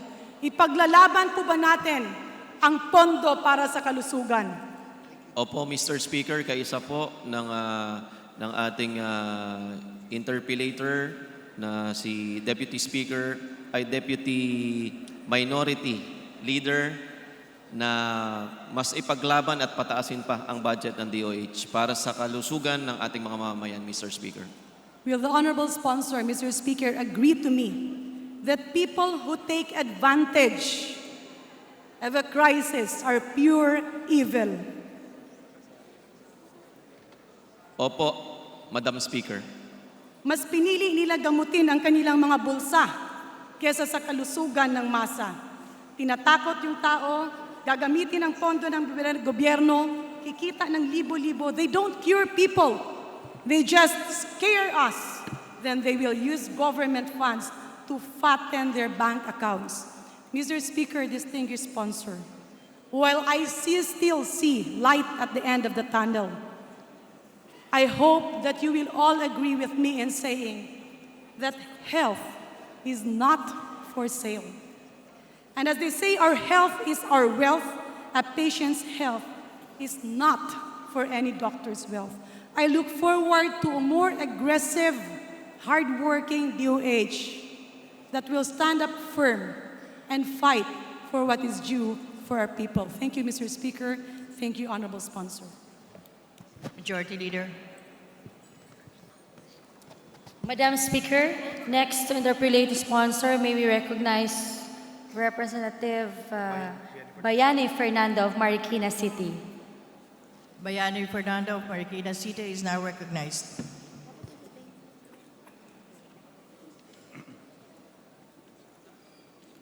Mr. Speaker, distinguished sponsor, thank you very much. Alam nyo, tayo ay laging tayong lahat sa kabila ng lahat ng pinag-uusapan natin PhilHealth at kung ano namang programa ng Department of Health at ng iba't ibang mga lokal na pamahalaan, lahat ng gagawin natin para sa kalusugan ng mga tao, pero sa bandang huli, bago tayo mapunta sa langit man o sa impyerno, dadaan tayong lahat sa ospital. Kaya itong aking sasabihin sa inyo, itong aking manifestation for today is about hospital funds that we need. Para pag-ayusin natin mga ospital natin. So, may I proceed immediately to my question? This is going to be very short. How much was the amount appropriated by Congress to the Department of Health for Public Facilities Enhancement Program in 2018?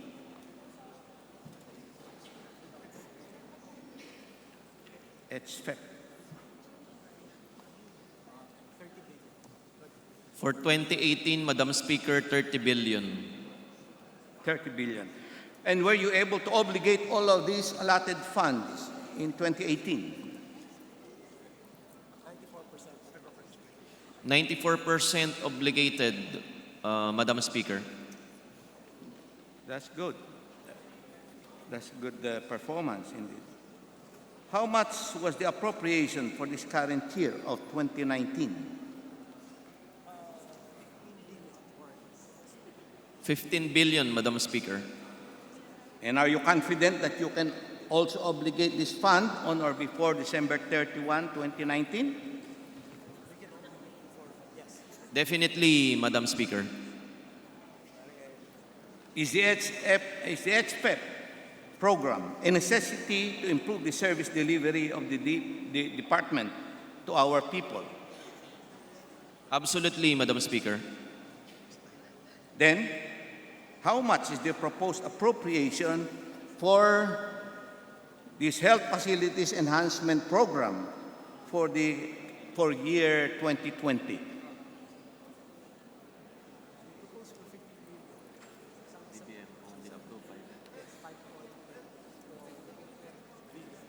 The department proposed for 15 billion, Madam Speaker, but the DBM only approved 5.4 billion, Madam Speaker.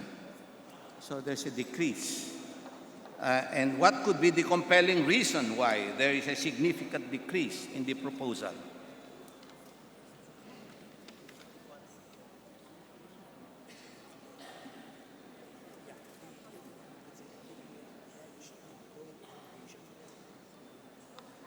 Madam Speaker, it was due to the alleged low obligation rate, but considering that the budget was only passed last April, definitely the DOH can obligate all remaining funds before December, Madam Speaker.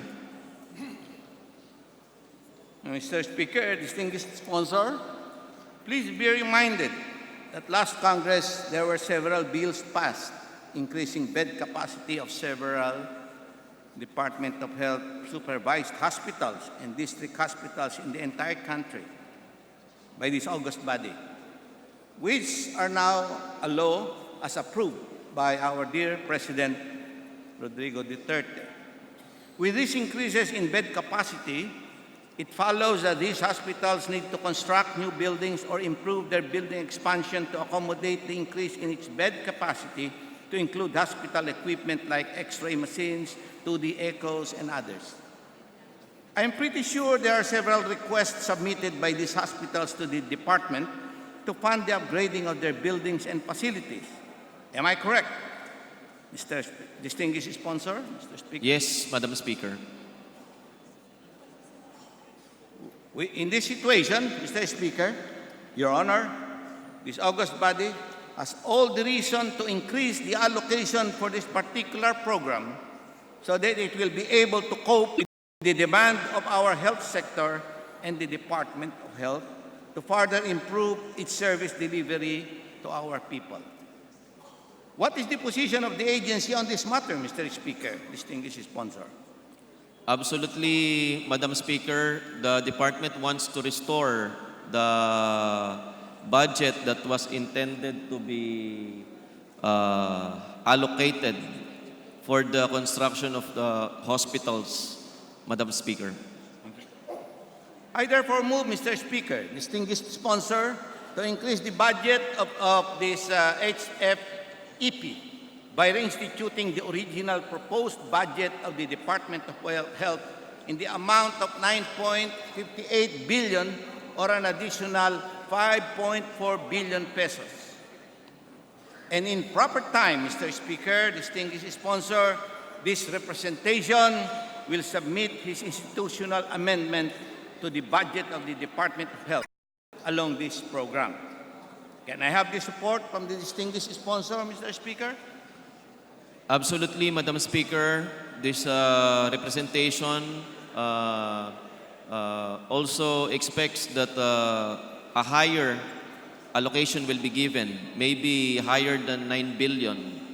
If we can make it 15 billion, the better, Madam Speaker. With this positive response, I rest my case, Mr. Speaker. And thank you and good afternoon. Thank you to the gentleman, Madam Speaker. Majority Leader. Madam Speaker, next to interpellate is Ka Femia Kulyamat of Bayan Muna. Honorable Kulyamat is now recognized. Maraming salamat, Ginang Chair.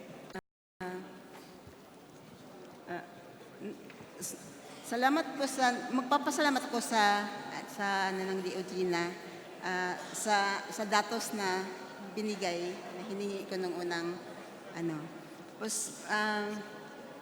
sa datos po na binigay ninyo tungkol sa bilang ng mga katutubo na nakatanggap ng serbisyong pangkalusugan mula 2012 hanggang 2018, nilista po ninyo ito batay sa IP Group. Nais ko lang pong linawin dahil nalagay dito ang bilang ng benepisyary ng tribong Manubo at naglagay din kayo ng bilang para sa grupo na lumad. May lumad dito na nalagay. Ang lumad ay kolektibong tawag sa iba't ibang katutubo ng Mindanao. Ang tribong Manubo, kung saan ako napapabilang, ay bahagi ng tinatawag nating lumad. Tapos, ang tanong ko po, bakit iba ang pagkalagay dito ng lumad na parang kabilang siya sa grupo. Pero ito po ay lilinawin natin na ito po ay isang kolektibong katawagan ng katutubo sa buong Mindanao. Halimbawa sa Caraga Region, particular po sa Caraga Region, may limang ethno-linguistic na grupo na ito ay tinatawag natin na lumad. At ito yung parang naguguluhan ako sa datos na ito, bakit iba yung lumad. May nalagay dito na lumad, tapos may 22,038 po yung may nalagay dito na lumad na? Ito ay isang kolektibong katawagan ng katutubo. Mr. Ginang Speaker. Madam Speaker, kailangan ko po munang makita yung dokumento. Mukha pong naunang maipadala sa ating kapatid na si Kaka Peña yung dokumento. Maaari ko po sanang makita rin yung dokumento, Madam Speaker.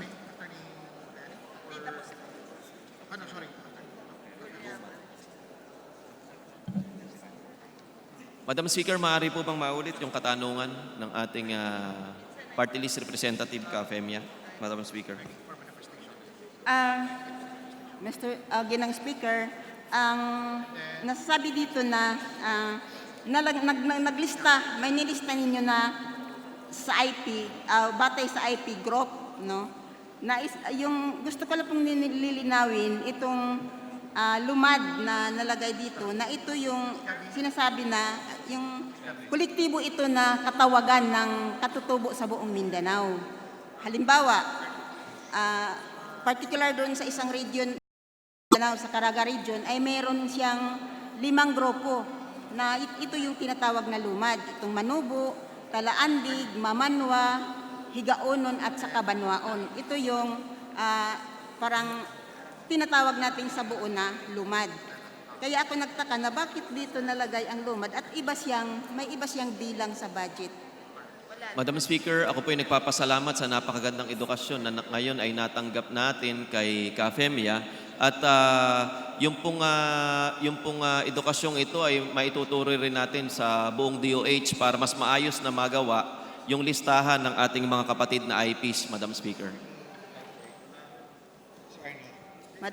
Madam Speaker, ang susunod ko po na tanong ay sa datos ninyo mula sa 2012 hanggang 2018 sa loob ng 7 taon ay mayroong 128,189 na katutubo na nakatanggap ng serbisyong pangkalusugan.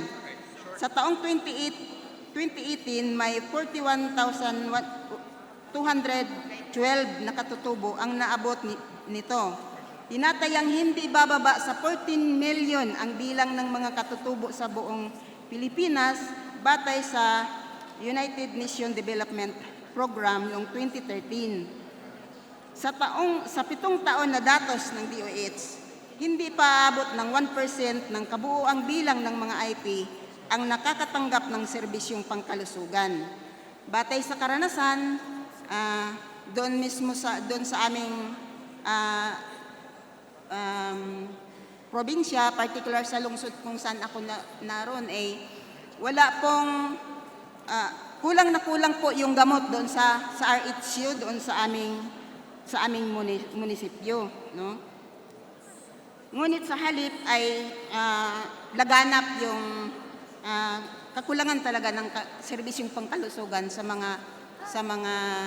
ibang mga komunidad ng IP. Madam Speaker. Madam Speaker, dodoblihin po ng Department of Health ang kanyang oras upang mas mapagbigyan ng maganda at kalidad na serbisyo ang ating mga kapatid na katutubo dahil bawat Pilipino po talaga ay nararapat na tumanggap ng kalidad na serbisyo, lalong-lalo na sa kalusugan na doon. Madam Speaker. Madam Speaker, ang isa ko pong concern dito ay hinggil dito sa yung pagkakulong ng rehiyon, ay mayroong mga rehiyon dito na hindi talaga nasali yung halimbawa sa Davao del Sur at saka sa Surigao del Sur. Hindi po nalagay dito ang bilang ng mga IP doon. Doon sa Surigao del Sur, particular doon sa Surigao del Sur lang talaga, nakuha natin ng datos doon na hindi siya bababa sa 300 families at saka 2,000 individual. At hindi natin nakita dito sa datos na ito at saka yung sa Davao del Sur din na kung saan mayroon din natala natin doon na mga populasyon ng mga katutubo. Madam Speaker, masisiya sa atin po ng Department of Health ang datos upang mas maayos nating maibigay yung pangkalahatan at totoong datos para sa pangangailangan ng ating mga kapatid na katutubo. Madam Speaker. Ang isa pang katanungan ko, Madam Speaker, ito bang mga ang mga budget ba ng mga probinsyang ito, kasi alam natin na buo yung natin ng budget. Ang budget na ito ng probinsya na wala dito sa datos, at saka itong budget ng lumad na parang nakikita natin na hindi dapat ganun. Saan ba ngayon ang pundong ito? Madam Speaker, maaari po bang ulitin ng ating kapatid na Kafemya ang kanyang katanungan, Madam Speaker? Bigyan po ng karagdagang pagtingin o mas mabilis na pag-ayuda pagka sa kapatid nating IPs, Madam Speaker. Maraming salamat, Madam Speaker, at maraming salamat. Aasahan po natin na ang mga IP bilang bahagi ng mamamayang Pilipino, hindi po sana maiwan doon sa kung ano man ang mga serbisyo ng ating pamahalaan. Dahil yun na nga. At yun lang po, maraming salamat, Madam Speaker, at maraming salamat, Ginoong. Madam Speaker, kinikilala po ng departamentong ito na yaman ng bansang Pilipinas ang ating mga IPs. Pinagmamalaki po sila ng departamentong ito, Madam Speaker. Salamat. Thank you. Majority Leader. Madam Speaker, thank you so much, Kafemya. Next to interpellate to the sponsor is Representative Franz Castro of ACT Teacher Party List. Representative Franz Castro of Ferdinand Gaite, Mr. Speaker, Madam Speaker. Representative Gaite is now recognized. Madam Speaker, maraming salamat po sa ating kapitapitagang sponsor ng budget para sa Department of Health.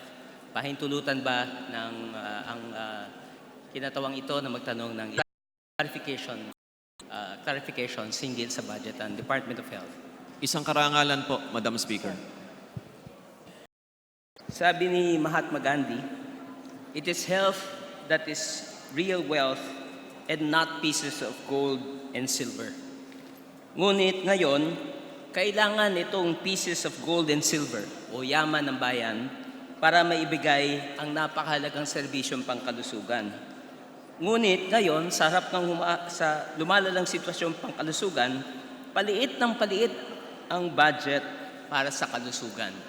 Kaya po nakikita natin na sa halip na bigyan ng totoong prioridad ang sinasabing 4.1 trillion budget para sa taong 2020, makikita natin na yung social services, lalo na ang serbisyong pangkalusugan, ang siyang isa sa mga nag-suffer ng pababa na halaga na maaring ilaan dito.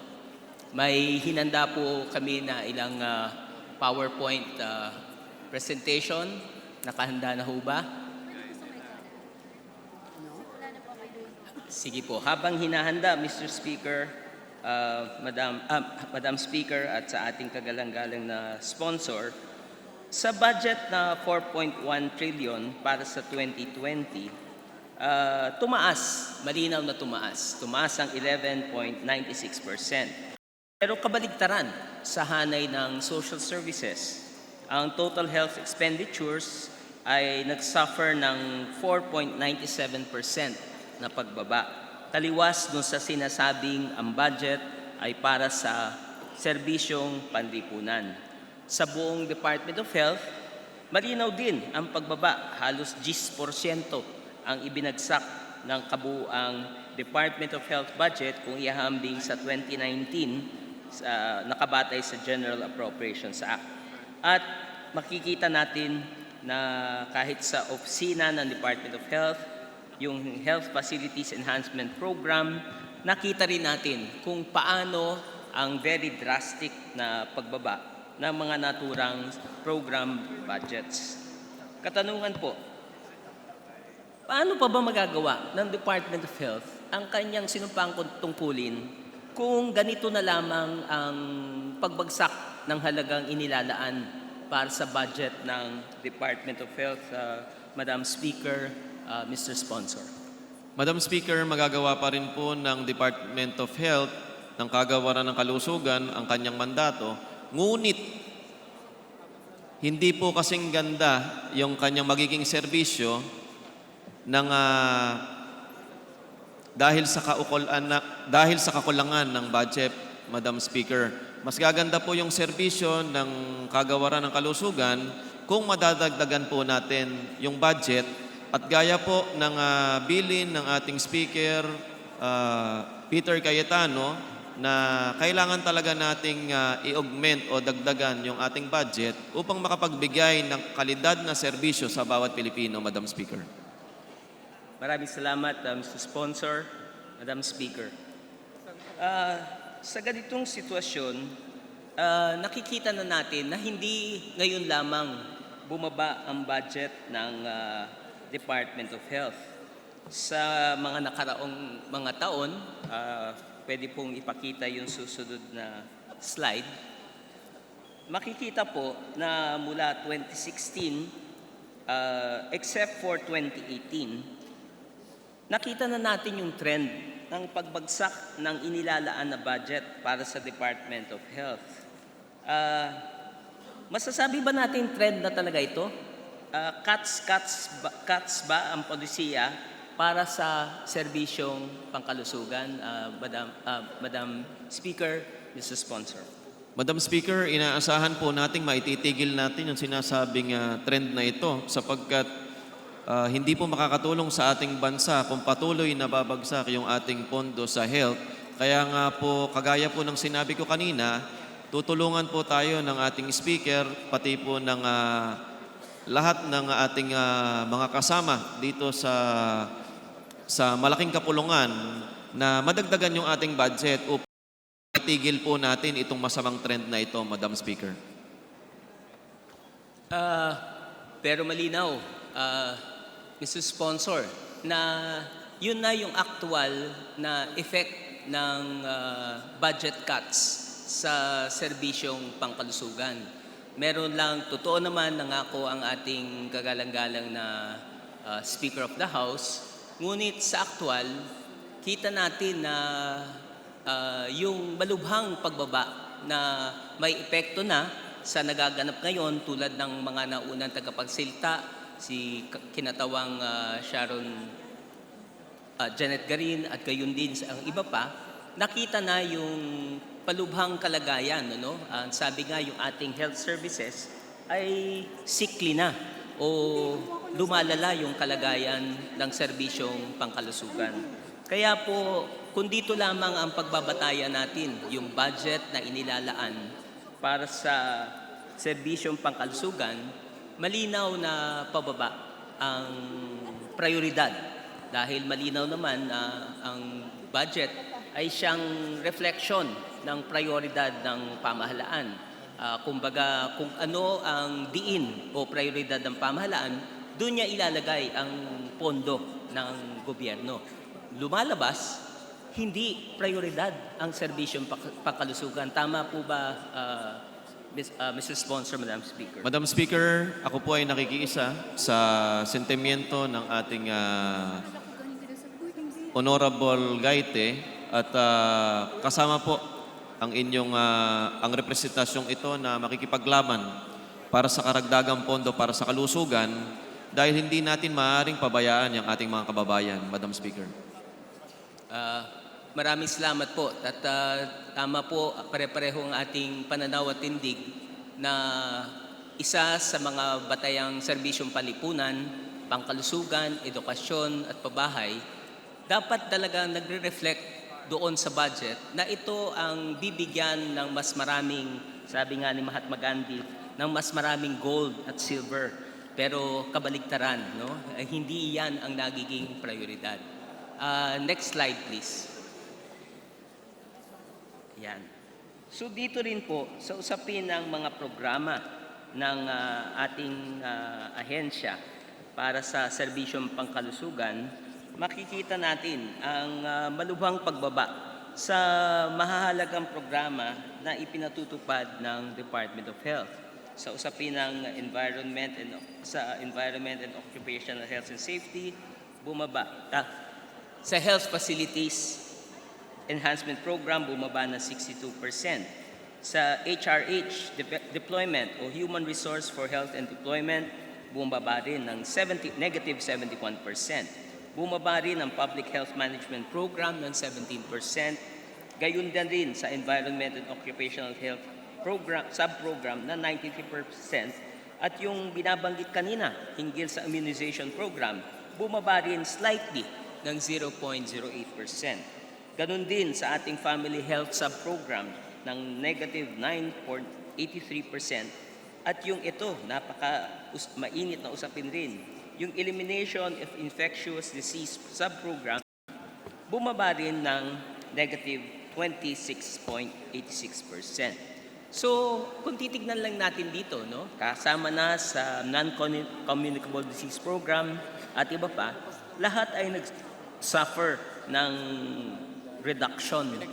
At nakakabahala sapagkat ito ang ilan sa mga pangunahing programa ng naturang ahensya. Kung kaya't marami kaming tanong, no, na paano ba may papaliwanag ito mga reductions na ito na despite yung palalang sitwasyon sa mga serbisyong pang-kalusugan, unprecedented yung paglaki ng bilang ng affected ng dengue, nagkakaroon ng outbreak pa ng measles at iba pa, paano may papaliwanag na lumiliit yung budget pero dumadami ang nangangailangan ng serbisyo mula sa gobyerno, lalo na sa serbisyong pangkalusugan? Madam Speaker, Mr. Sponsor. Wala pong kapaliwanagan, Madam Speaker. Ang sakit pakinggan na walang kapaliwanagan. Sabi nga natin, kailangan ang programang ito ng mamamayang Pilipino. At tulad na rin sa mga ibang bansa, napakataas ng prioridad na ito. Pero sa ating bansang Pilipinas, tila na lamang yung budget na inilalaan natin para sa ating serbisyong pangkalusugan ay hindi nasa top na priority ng pamahalaan. Next slide, please. Ayan. So, makikita natin na meron naman daw pagtaas doon sa budget para sa facility, doon sa tinatawag na mga ospital, ano? Ayon sa nakuha naming ilang reports, may ilang pagtaas ng budget para sa mga ilang hospital. Ngunit naniniwala ang kinatawang na ito, Madam Speaker, at gayon din sa ating sponsor, na hindi pa rin sapat ang budget dahil alam naman natin na mismo ang mga international institutions tulad ng sa United Nations World Health Organization, meron tinatawag silang mga ideal na mga ratios kung magkano ba dapat ang ilalaan ng gobyerno o mga gobyerno bilang bahagi ng budget batay sa kanilang gross national product. At sabi nga dito, at least 5% ng ating ng ating gross national product ang inilalaan sa serbisyong pangkalusugan. Sa kasalukuyan ho ba, ilang porsyento ba ang tansya nyo ng ating budget ang napupunta, ng ating gross national product ang napupunta sa serbisyong pangkalusugan? Madam Speaker, Mr. Sponsor. 4.5% po, Madam Speaker. 4.5%. 4.5%, Mr. Sponsor. Tama po, Madam Speaker. Tama po. At batay rin sa mga ilang pag-aaral, ang malaking bahagi nito ay napupunta po sa PhilHealth. Tama po ba ako, Mr. Sponsor?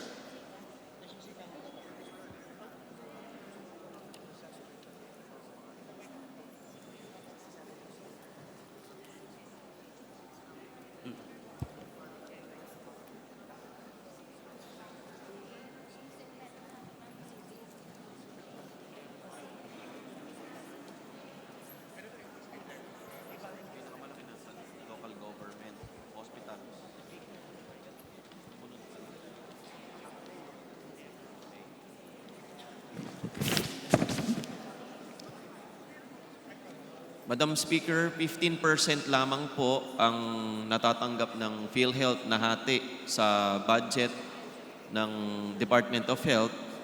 Pangatlo po sa pinakamalaking natatanggap mula sa Department of Health, Madam Speaker. Maraming salamat po sa paglilinaw, Mr. Sponsor.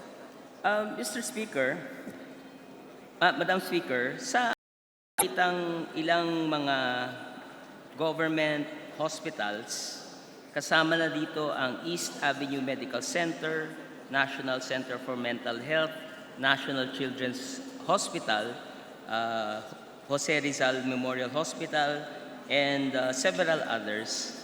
Napakalayo po ng kanilang proposed budget as presented doon sa kanilang formulated ngayon sa ilalim ng NEP. For example, sa East Avenue Medical Center, doon sa kanilang sinumiting 1.240 million na budget, kinat ito by around 10%. Gayun din sa National Center for Mental Health, yung dating 5.4 billion budget nila, 5.4 billion budget nila, ay ginawa na lang 1.1 or a slash of about 78. Ang National Children's Hospital natin na humingi ng 1.37 billion na budget ay ginawa na lang 495 million or a cut of 64%. Ito, isang mahalaga ito, Research Institute for Tropical Medicine.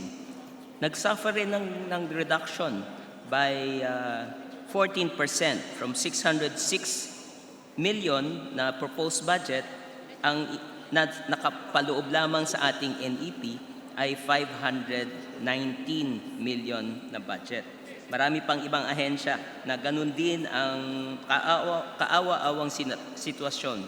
Ini-slash rin ang budget. Paano po may papaliwanag ng ating kagalang-galang na sponsor, Madam Speaker, itong sitwasyon na necessary itong budget na ito para maigawad ang tamang serbisyo, adequate na serbisyo sa ating mga mamamayan, Mr. Sponsor. Madam Speaker, parehas po kami ng sentimiento ng ating tagapagtanong ni Honorable Gaite na kailangan talaga maibalik yung mga pondong ito. Malungkot man po ang Departamento ng Kalusugan dahil hindi po na-aproban yung nilahad na kagustuhan ng Departamento, ay patuloy pa rin po kami makikipaglaban para sa mas mataas na budget para sa Department of Health, Madam Speaker. Maraming salamat po, Mr. Sponsor.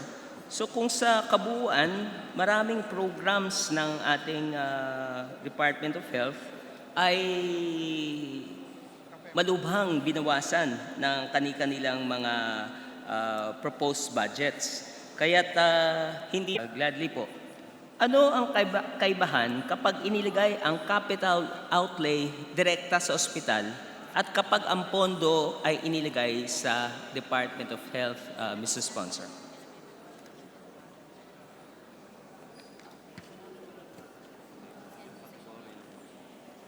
Kategorya lamang po ang mag-iiba, Madam Speaker.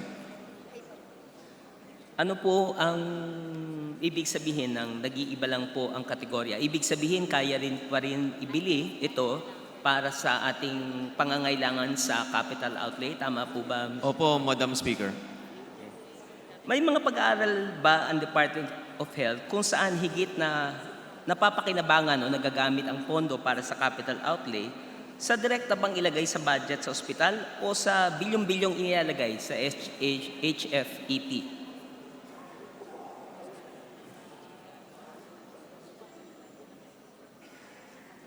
Sigurado po, Madam Speaker, na patuloy ang pag-aaral ng kagawaran ng kalusugan ukulin sa usaping ito. Ngunit depende po sa preferensya o kagustuhan ng mga gumagawa ng budget, lalong-lalo na ng DBM, kung saan po natin ilalagay ito. At maaari pong bilang mga kinatawan na gumagawa ng batas para sa budget, maaari po tayong magbigay ng ating mga panaghoy at kagustuhan sa paglalathala ng budget na ito, Madam Speaker. Madam Speaker, Mr. Sponsor, kaya ko po natanong yan kasi maraming mga adverse findings ang Commission on Audit sa HFEP. Kabilang na ang mga proyektong substandard, hindi angkop, hindi magamit. Maging direkta sa mga ospital, Madam Speaker. Maraming salamat po, Mr. Sponsor.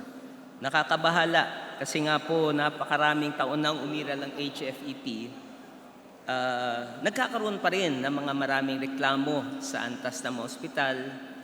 Kahit dito sa ating mga kinatawan sa Kongreso ay maraming reklamo sa binabanggit na kakulangan ng mga gamit kung kaya't hindi na ibibigay ang dapat na inilalaan sa serbisyo sa ating mamamayan. Nabanggit nga sa mga kasamahan natin na narito ngayon mula sa Alliance of Health Workers, example po nila sa Jose Reyes Hospital, kulang na kulang yung respirators. Yung respirators, kailangan po bahagi ito sa capital outlay na normally kapag may mga pangangailangan ng mga pasyente nito, kailangan na i-assist ang breathing, dahil sa kakulangan na respirators, may mga namamatay na mga pasyente. Bunga ng kakulangan ng ganitong basic na equipment para sa ating mga pasyente na nangangailangan na serbisyo. Hindi ba high time na baguhin natin yung sistema ng allocation para mismo yung mga ospital na nangangailangan ng equipment o capital outlay na ito ay maibigay sa kanila yung pangangailangan batay doon sa kondisyon ng kalagayan ng mga facilities na ito, Madam Speaker, Mr. Sponsor. Napakahalaga po at napakaganda po ng suggestion ng ating interpellator, Madam Speaker, at sigurado pong ikukonsidera ng kagawaran ng kalusugan ang napakagandang suggestion na ito, Speaker. Patungkol po sa capital outlay, may isa pa hukang katanungan. Paano ba yung sistema ng pamimili o pagpapasya kung anong proyekto ang popondohan sa ilalim ng HFEP? Lalo na ang mga HFEP programs ay nasa ilalim ng barangay at RHUs. Mr. Sponsor, Madam Speaker. Unang-una po, Madam Speaker, meron munang mga experts na mag-a-assess sa bawat hospital upang malaman ang pangangailangan nito.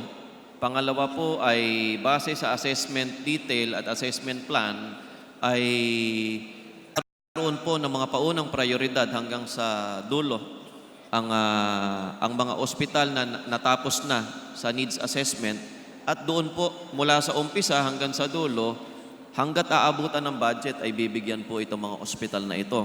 Bagamat hindi po lahat ng kahilingan ng kagawaran ng kalusugan ay napagbibigyan ng ating budget, Madam Speaker. Yung BHS po ba, Mr. Sponsor, RHU personnel ay may papel sa pagpapasya o pagdidesisyon ng mga naturang capital outlay expenditures, Madam Speaker?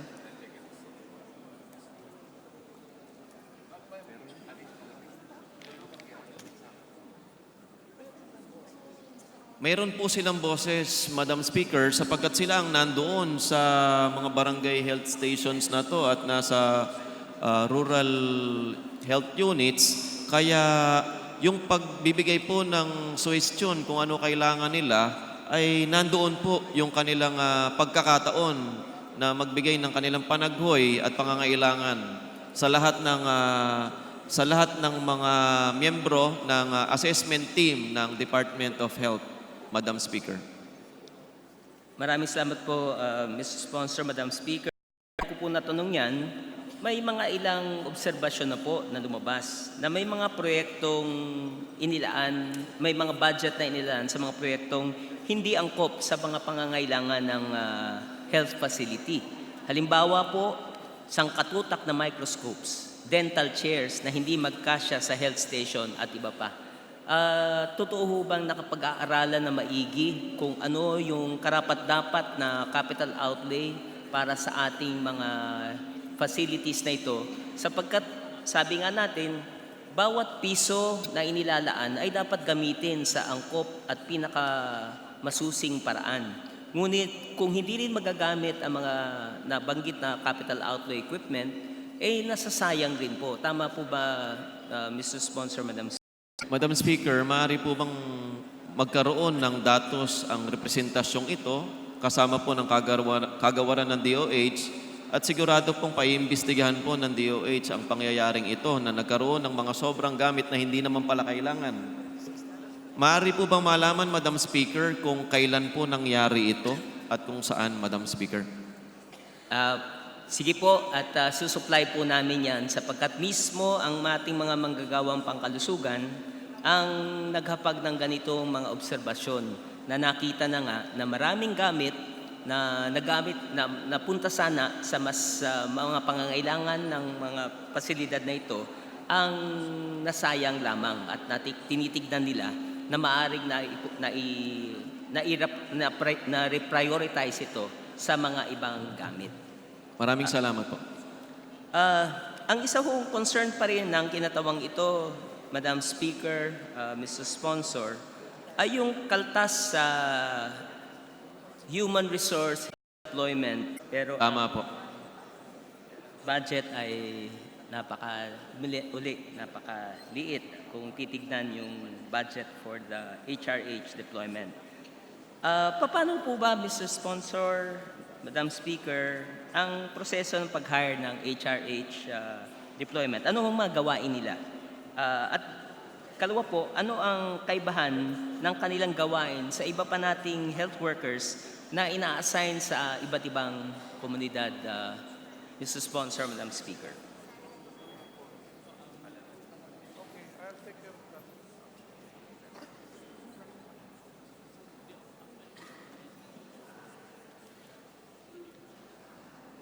Madam Speaker, wala pong pagkakaiba ang trabaho ng HRH personnel sa pangkaraniwan na manggagawa ng kalusugan. Ngunit ang isang HRH personnel po, Madam Speaker, ay isang karagdagan na personnel na tulong sa ating mga local governments na kulang po talaga ng mga health professionals, Madam Speaker. Maraming salamat po sa kasagutan. Matanong ko lang po, sila ho ba'y mga regular o contractual na empleyado, Mr. Sponsor, Madam Speaker?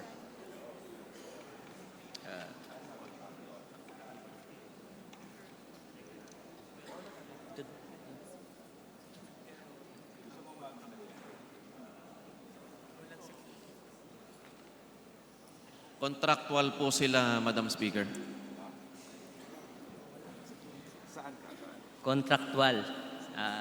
Mr. Sponsor. Kompleto po ng lahat ng social and security benefits pero wala silang security of tenure, Madam Speaker. Salamat po sa kasagutan pero at hinihiling po natin na dumating yung panahon na sila ay magiging regular lahat, Madam Speaker. maraming salamat po sa inyong proposal sapagkat yan rin po yung ating inunawa sapagkat alam naman natin na regular ang pagbibigay serbisyong pangkalusugan. Hindi po kontraktual na sa panapanahon lamang. Alam natin, hindi lamang to curative, kundi may preventive rin at ibang mga mahalagang tungkulin para maibsan yung dumaraming uri ng sakit na lumalaganap sa kasalukuyan. May hakbang ho ba na ginagawa ngayon, di banda, kasi po nakita po namin, tama po ba yung datos na nakapost, yan, lumalabas po, ayon sa nakuha naming bilang sa 76,000 na ating kabuuang personal complement ng naturang ahensya, very significant po na mahigit 11,884 or more than 9% ng kabuuang personal complement ng Department of Health ay hindi regular.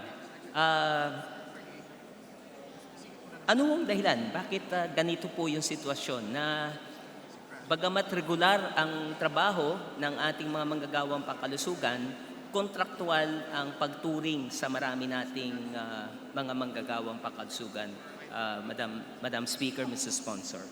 Madam Speaker, bagamat ninanais po talaga ng kagawaran ng kalusugan na lahat ng kawani nito ay maging regular, may ilan-ilan po sa ating mga kawani na hindi pa nakakapasa sa quality of standards ng civil service, kaya po hindi pa sila nabibigyan ng regular na posisyon. Ngunit kasama ang kagawarang ito na nananalangin na kung maaari lamang lahat ay pumasa sa civil service upang maging at mabigyan ng karampatang training upang maging regular yung mga nasabing posisyong ito, Madam Speaker. Maraming salamat po, Mr. Sponsor. Meron na hubang ginagawang hakbang sa Department of Budget and Management na hilingin na yung mga posisyon sa kasalukuyang hindi regular ay gawing regular para yung ating mga empleyado sa kasalukuyang hindi regular ay matamasa na rin yung matagal nilang inaasam na magkaroon ng kasiguruhan sa trabaho dahil alam naman natin, mas madalas kaysa hindi, ang problema po ay kakulangan ng mga plantilla positions. Liban po sa nabanggit ng ating Mr. Sponsor na yung mismo yung ating mga empleyado ay may kakulangan sa tinatawag na qualification standards tulad ng budget ng kagawaran ng kalusugan, Madam Speaker, at patuloy pong nagpapasalamat ang kagawarang ito kasama po ng daang-daang milyong Pilipino sa pagtatanong ng ating kapatid na Representative Gaite, Madam Speaker. Maraming salamat po, Mr. Sponsor, sa pagkakataon at isang honor po na magkaroon tayo ng ganitong talakayan sa isang napakahalagang serbisyo na ginagawad natin sa ating mga mamamayan.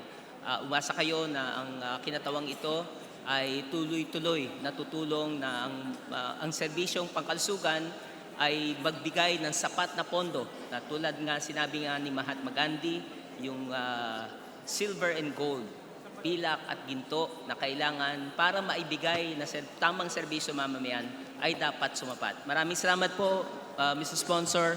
Maraming salamat po, Madam Speaker. Majority Leader. Thank you so much, Honorable. Madam Speaker, I move to recognize Honorable Congress Arnie Teves of the 3rd District of Negros Oriental for his manifestations. Honorable Arnie Teves of Negros Occidental is now recognized. Thank you, Madam Speaker. Good afternoon, everybody. Gusto ko lang matanong, Madam Speaker, kung alam ng DOH na karamihan sa dengue patients nireresetahan ng antibiotic. Madam Speaker, bawal po iyon at labag po sa guidelines ng DOH yung pagreseta ng antibiotics para sa dengue patients at aalamin po ng masugid ng kagawaran ng kalusugan kung saan po nangyari ang sinasabi ng ating iniidolong representante, Madam Speaker. First-hand experience ko sa amin sa Negros Oriental, sa provincial hospital, sa mga district hospitals, ang daming humingi sa akin ng tulong na ang sakit dengue pero niresetahan ng antibiotic. I don't want to be parochial. Ang request ko sana, i-check nyo sa buong bansa yung patient records kung gaano kadami ang may sakit na dengue na nireresetahan ng antibiotic. Sa tingin ko kasi, ginagawa itong racket source ng pinagkikitaan at mga kababayan. Madam Speaker, kahit po ang buong bansa po ay may kalawakan po ang sakop nito, Madam Speaker, pero nakakabahala po yung sinabi ni idolong Representative Arnie Teves, kaya ito po ay iimbestigahan ng masugid ng Departamento ng Kalusugan, Madam Speaker. Okay. I hope you can give us a record kung ilan sa mga dengue patients were prescribed with antibiotics in the whole country. That's all, Madam Speaker. Thank you, everybody. Thank you Opo, so much. Madam Speaker. Thank you so much, Honorable Arnie Teves. Majority Leader. Madam Speaker, the next relate to the sponsor is Honorable Franz Castro of ACT Party List. Honorable Franz Castro of ACT Party List is now recognized. Maraming salamat, Madam Speaker. So, yung ating po bang ating po bang sponsor ay papayag na makapag-raise Para sa augmentation sa ospital na yon.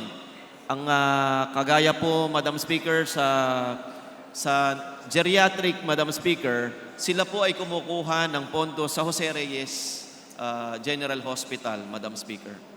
Ngunit sa panahon po na ipapasa na natin at sana po ay maipasa na natin yung batas para sa geriatric, ay magkakaroon na po sila ng sarili, Madam Speaker. Madam Speaker, matagal na pong panahon ito no, na pinapayagan na lang natin na lumipas yung ganitong sistema sa ating departamento, DOH, na makikita naman natin ang kahalagahan ng sinasabi nating mga ospital na ito sa ating mga mamamayan.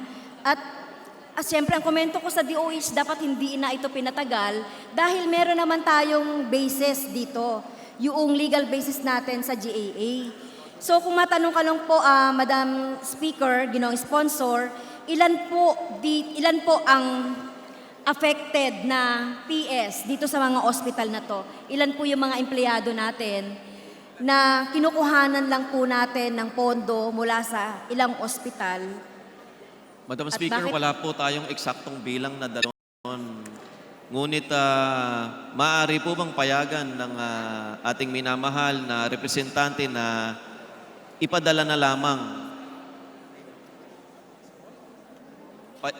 lamang bukas yung hinihiling bilang. Total naman po, Madam Speaker, yung pangangailangan naman para sa tamang pagpapasahod ay sinisigurado naman ng kagawaran na sapat para sa lahat ng manggagawa po nito, Madam Speaker. Maraming salamat, ginoong sponsor. Pero minumungkahi ko sa Committee on Appropriation na dapat ay ponduhan ng hiwalay.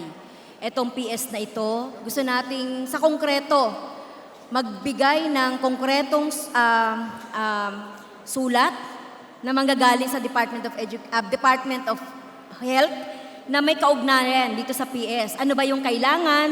Ano ba yung pondo na kailangan? Pati na sa capital outlay para maidagdag natin, Madam Speaker, ginoong sponsor, dito sa budget na ginagawa natin for 2020. Maganda po yung suggestion ng ating minamahal na interpellator, Madam Speaker, at tinatanggap po ito ng kagawaran ng kalusugan, Madam Speaker.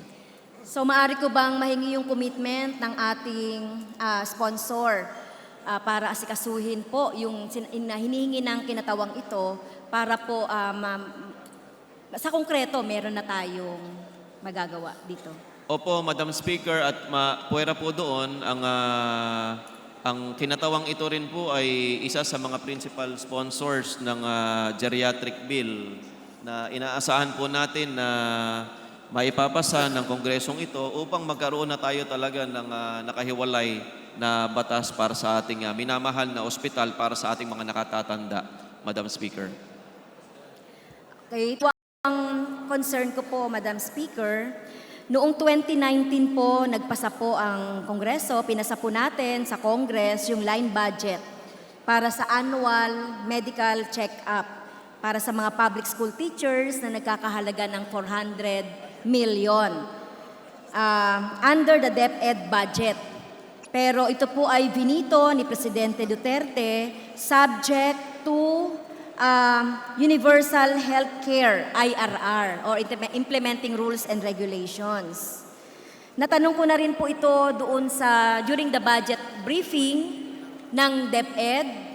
At ito rin, sa DOH, naitanong ko na rin ito, pero ang naisagot po sa atin ng departamento ay meron daw pong lump sum na may patungkol dito, particular PhilHealth yata yung sumagot sa akin, Pero hindi nila alam itong pondo na ito na line budget na inilipat dito sa Department of Health.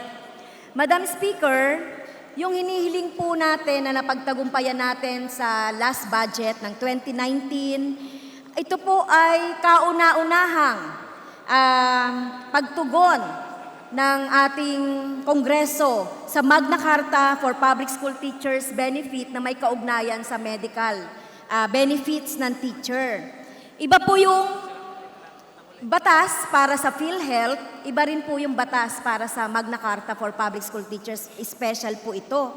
At tuwan-tuwa na nga po ang mga teachers dahil merong ganito, at least 500 para taon-taon, malilibre na po yung mga guru natin, at least man lang sa x-ray, sa urinalysis, at anumang mga diagnostic processes na kinakailangan ng ating mga kaguruan. So ang tanong ko po, Madam Speaker, asa na po yung pondong ito? Nakita na ba o na-locate na ba ng PhilHealth o ng DOH?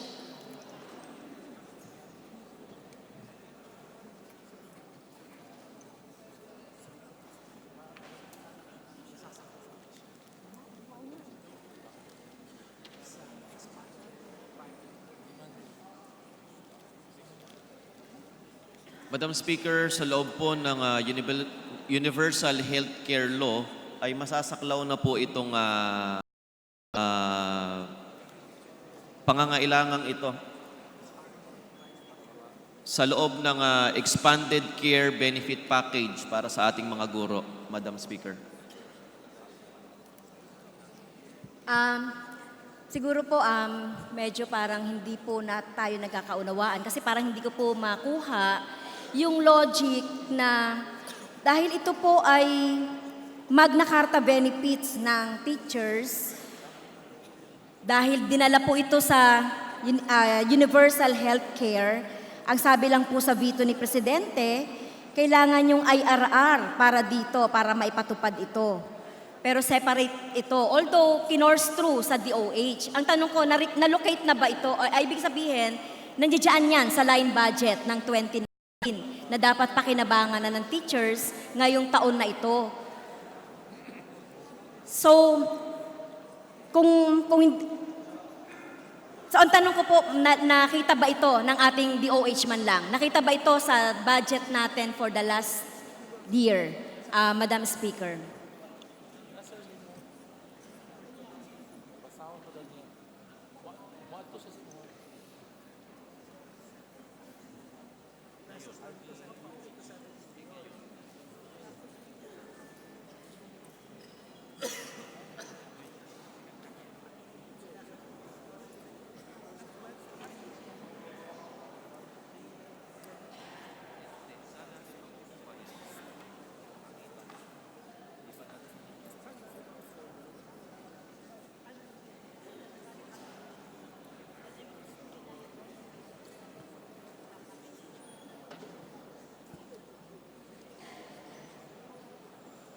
Sa PhilHealth pa rin po manggagaling, Madam Speaker.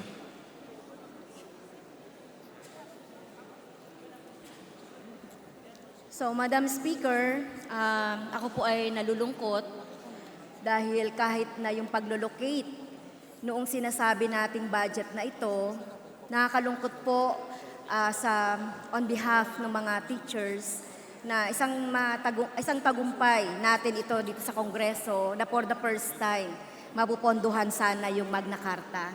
At ito parang binaliwala ng ating Department of Health, particular na ng PhilHealth dahil ang nakalagay lang naman dito yung IR. Sige, meron na po bang IRR ang Universal Healthcare kaugnay nitong budget na ito?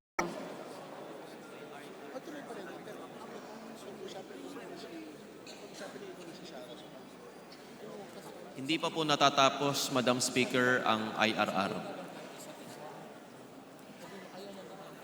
Madam Speaker, kailan po ito matatapos? Kasi kung bahagi lang po ng guro o bahagi lang po ng Magna Carta na kinorse through sa DOH, dapat na nagawa na po ito, no?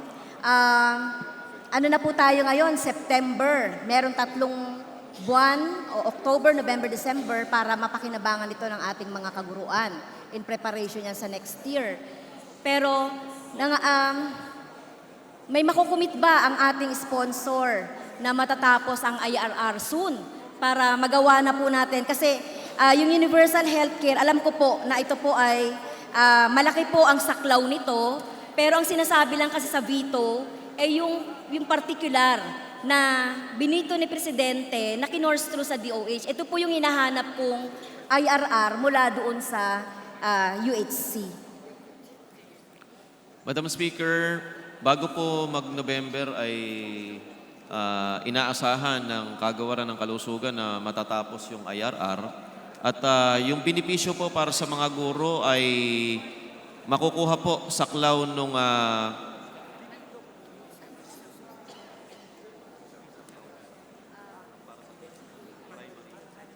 saklaw po, Madam Speaker, ng primary care benefit package ng DOH para po sa ating mga guro, Madam Speaker. Ang pagkakabito po ay nangyari, Madam Speaker, pero hindi nakapagbaba ng pondo sa DOH. Kaya po, humihingi po tayo parati ng tulong ngayon sa PhilHealth upang matulungan po tayo sa pagbibigay ng benepisyo sa ating mga guro.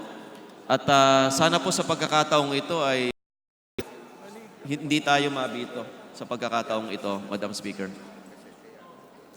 Madam Speaker, hindi katanggap-tanggap ang sagot ng ahensya at departamento dahil nililinaw ko na nga ito separate nga ito na benepisyo para sa mga teachers. At dapat na-inspect ng kinatawang ito, Mr. Speaker, na dapat may hiwalay na ito at ginawa ng DOH at ng PhilHealth ang kanyang katungkulan para magbigay ng partikular na atensyon dito sa sinasabi nating line budget na to. Meron na itong budget, ang kailangan na lang natin ay IRR.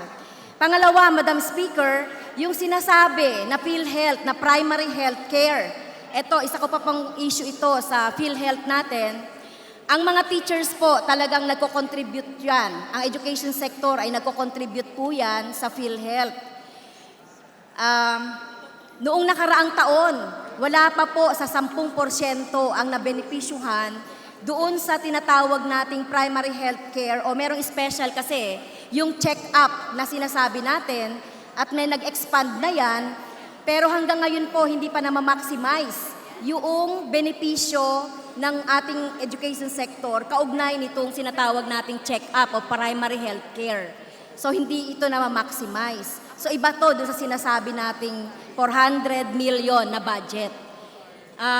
So marami po, dalawa po yung gusto nating makuha sa DOH. Last year ko na po itong issue, pero sa loob ng 365 days hindi po nagpakita ang PhilHealth sa office ng kinatawang ito para ipakita yung programa nila kung paano isasakatuparan itong check-up, yung sinasabing primary health care.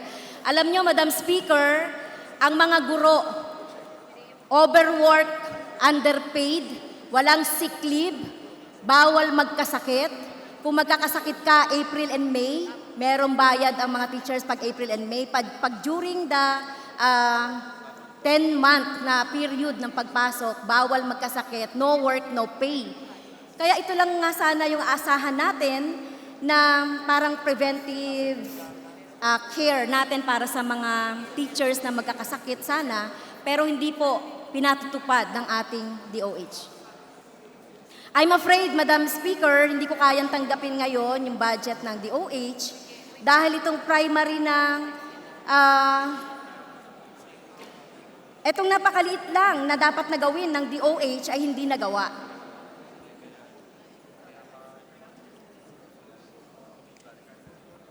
Madam Speaker, bagong palit po yung ating PhilHealth OIC. Okay, bagong palit po yung ating PhilHealth President at malungkot po ang kagawarang ito sapagkat hindi na pagbigyan ng kaukulang pansin ng PhilHealth ang ating lahat ng panaghoy ng mga guro na nagmumula sa ating minamahal na representante Kaya po, Madam Speaker, kung mapagbibigyan po ay PhilHealth will definitely make amends sa lahat ng pagkukulang nito sa representasyon ng ating minamahal na tagapagtanong at gagawin po ang makakaya ng PhilHealth upang mas magandang serbisyo ang maibigay sa ating mga guro, Madam Speaker. Nagko-commit po ba ang ating sponsor na Madam Speaker na tumulong as soon as possible na magawan po natin yung hinihingi natin na benepisyo medical para sa ating mga guro? Una, yung IRR para dito sa 400 million na Magna Carta benefits for public school teacher. Pangalawa po ay yung check-up, yung primary health care. Sana po as soon as possible magharap po or into dialogue or discussion ang DOH at ang kinatawang ito at ang Department of Education. Opo, Madam Speaker. So, yun lang po, Madam Speaker. Maraming salamat sa ating kinatawang. Thank you, Honorable Castro. Majority Leader. Thank you very much, Mr. Speaker. Next, to interpolate, I move that we recognize Congresswoman Stella Kimbo.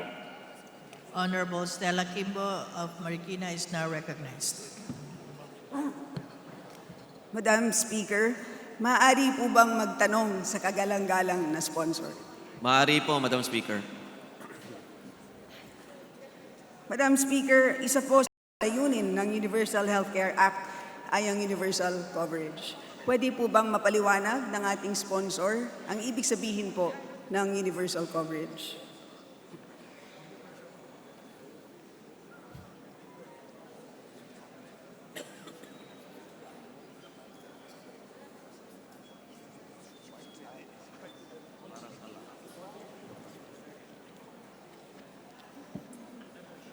Madam Speaker, ang universal health coverage po, Madam Speaker, ay nangangahulugan na ang bawat Pilipino ay may karapatan sa pagkakaroon ng social health insurance na sa ngayon po ay sa PhilHealth, Madam Speaker. So, ibig sabihin po, Madam Speaker, ang target po ng Universal Healthcare Act ay dapat po 100% na po ng Pilipino ay sakop na po ng programa. Tama po, Madam Speaker. Madam Speaker, sa official na report ng PhilHealth, ang stats and charts, 98% na po ng Pilipino ay kasapi ng PhilHealth. So, ang ibig sabihin na lang po, Madam Speaker, 2% na lang po ang kailangan pong idagdag sa programa. So, ang tanong ko po, Madam Speaker, magkano po ang allocation para sa taong 2020 para sa premium contributions po?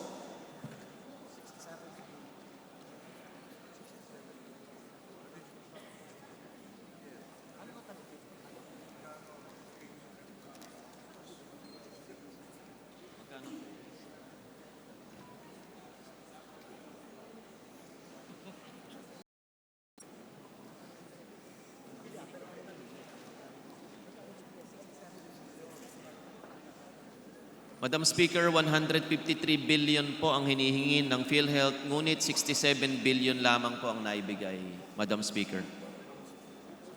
So, Madam Speaker, 67 billion po ang naibigay. Magkano po ba ang premium rate ng bawat pamilya?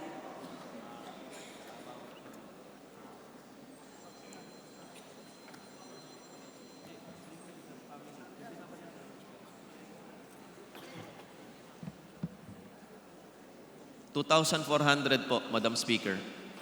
Sa mga tuwid, Madam Speaker, kung 67 billion, i-divide po natin by 2,400, ang ibig sabihin po niyan ay 28 million families po ang kaya pong sponsoran po ng gobyerno sa taong 2020. Sa mga kailangan pong i-sponsor, Madam Speaker, anong klase pong miyembro ang tina-target po natin? Ibig sabihin po, anong klaseng membership ang tinatarget nitong 67 billion pesos na nakalaan po para sa premium contributions?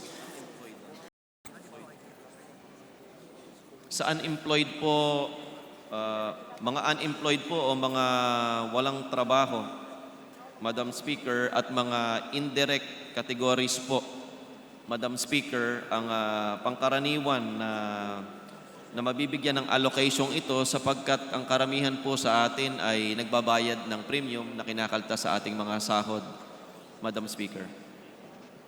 Madam Speaker, siguro gagamitin ko na lang po ang terminology ginagamit dito sa stats and charts.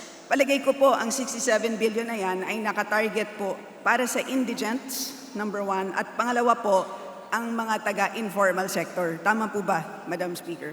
Opo, Madam Speaker. Ngayon po, ayon po sa report ninyo, ang dami po ng indigents na sakop na ng PhilHealth ay more or less 16 million at ang informal sector naman more or less ay 12 million. So tamang-tama po, pag isuma po natin yan, 12 million at 16 million, tamang-tama po, 28 million. Kaya siguro po yan ang dahilan kung bakit 67 billion po ang nakalaan para sa taong 2020. Tama po ba, Madam Speaker?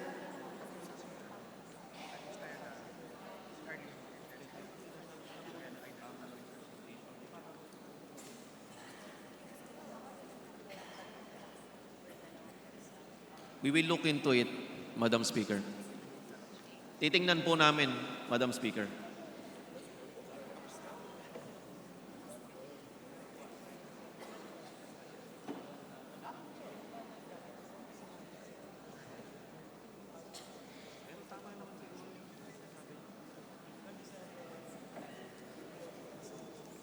Humigit kumulang po, Madam Speaker, ay tama po yung sinasabi po ng ating tagapagtanong, Madam Speaker. Tama po, Madam Speaker. Maganda po sana na ganyan po na nakaparte ang 67 billion. Kaya lang po, meron pong isa pong problema na nakikita ko po dito. Ang informal sector members po ba, sino po ang nagbabayad ng premiums nila? Sila po ba ay ang tinatawag na voluntary members?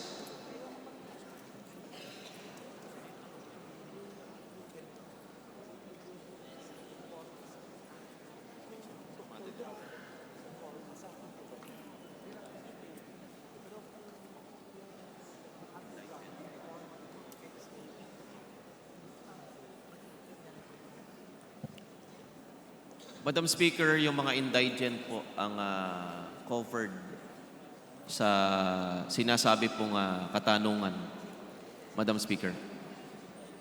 Madam Speaker, ang tanong ko lang po ay, ang mga informal sector po ba na siya pong nakasakop po dun sa voluntary membership ninyo, sila po ay kailangan magbayad out of their own pockets po ng 2,400. Tama po? Madam Speaker, yung informal po na mga professionals, informal sectors na mga professionals, sila po ang nagbabayad, yung mga self-employed.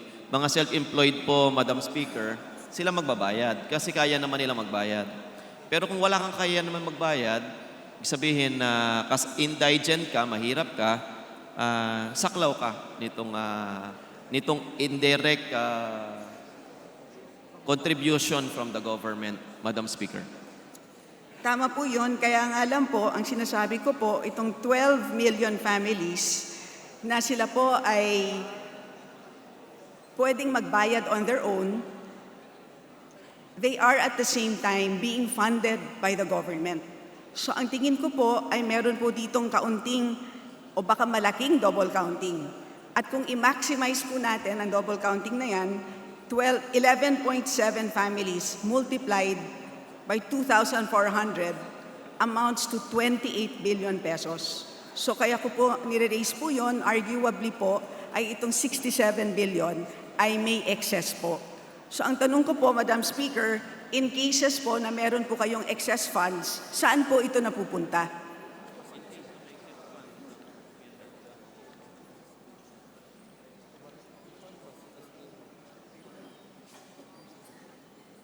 Pagka po, Madam Speaker, sobra yung yung pondo ng PhilHealth, maaari pong babaan yung premium upang yung mga kapatid natin na nagbabayad ng ay konti na lamang yung bayaran, o maaari rin pong itaas yung benepisyo upang mas matagal na magamit yung ating PhilHealth insurance, Madam Speaker.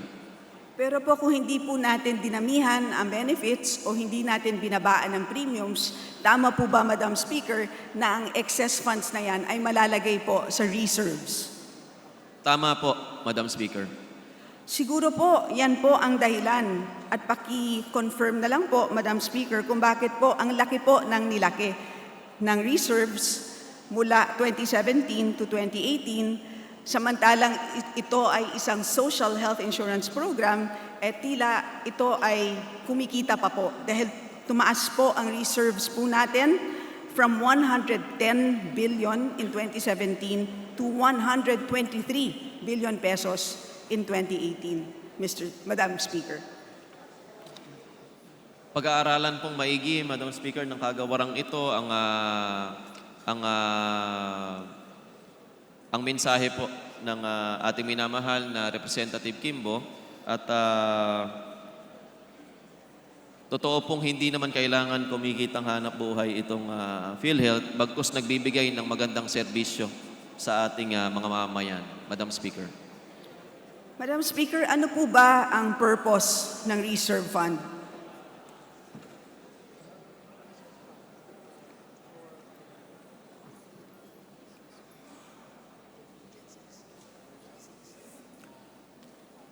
Madam Speaker, ang reserve fund po ay isang pondo na maaaring magamit sa panahon ng mga unforeseen events katulad po ng mga sakuna, Madam Speaker, epidemya, at ilan pang maaaring maging problema ng kagawaran na hindi po nasasaklaw ng ordinaryong pagpaplano, Madam Speaker.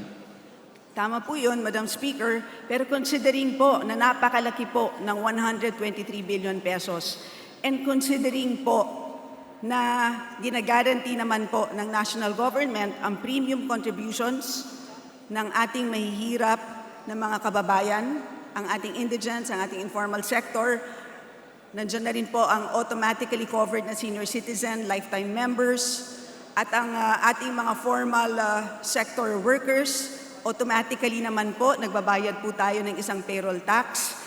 Ang aking palagay po, Mr. Speaker, Madam Speaker, ay napakalaki po ng 123 billion pesos. Siguro po, ang aking request na lang po, Madam Speaker, baka pwede pong pag-aralan po ng ating actuary kung ano ba talaga ang sapat, ano ang minimum na reserves na kailangan. Nakasaad po sa batas ang maximum, which is 2 years of your benefit payments. Ngayon naman po, hindi naman po kayo nagto 2 years. 1 year lang po ang hawak po ninyo na benefit payments in reserves. Pero maganda pong pag-aralan kahit po.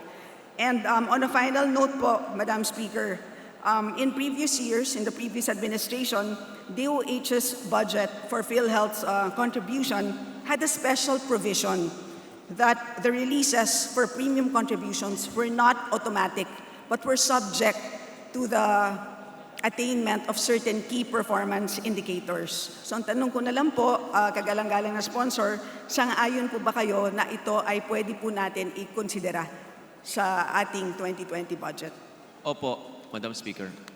So yun na lang po, marami pong salamat. Madam Speaker, kagalang-galang na sponsor. Good afternoon po sa DOH family. Maraming salamat po, Representative Kimbo, sa iyong napakagandang katanungan. Majority Leader. Thank you very much, Mr. Speaker.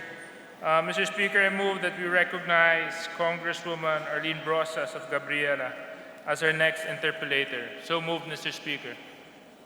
Honorable Brosas is now recognized. Thank you, Madam Speaker. Ginoong sponsor, maaari po bang magtanong ng ilang mga questions kaugnay ng DOH na budget and yung ahensya mismo and policy questions? Maaari po, Madam Speaker. Maraming salamat, Honorable Sponsor. Maraming salamat, Madam Speaker. Madam Speaker, napakarami pong naitalang poor distribution of medicine sa ilalim ng Department of Health based on the COA report as of December 31, 2018. A total of 18.449 billion worth of medicine which has been purchased is not yet distributed to health facilities. COA also said that as of January 31, 2019, a total amount of 294,767 million worth of medicine which will be expiring in less than 12 months still lie in DOH warehouses. Furthermore, an amount of 19.165 million worth of drugs were found to be nearing its expiration. Mayroon ding 30.353 million worth of medicine ang inilagak sa hospitals na na-expire na noong December 2018. This is very alarming. Malaki ang nasasayang na pondo ng bayan kung ganito ang kinakalabasan. Lagana po ang iba't ibang sakit sa bansa, nandiyan ang dengue outbreak. Marami ang nangangailangan ng gamot at tulong. Bakit at paano po ito nangyari? Madam Speaker, at ano po ang ginagawang aksyon ng departamento hinggil dito?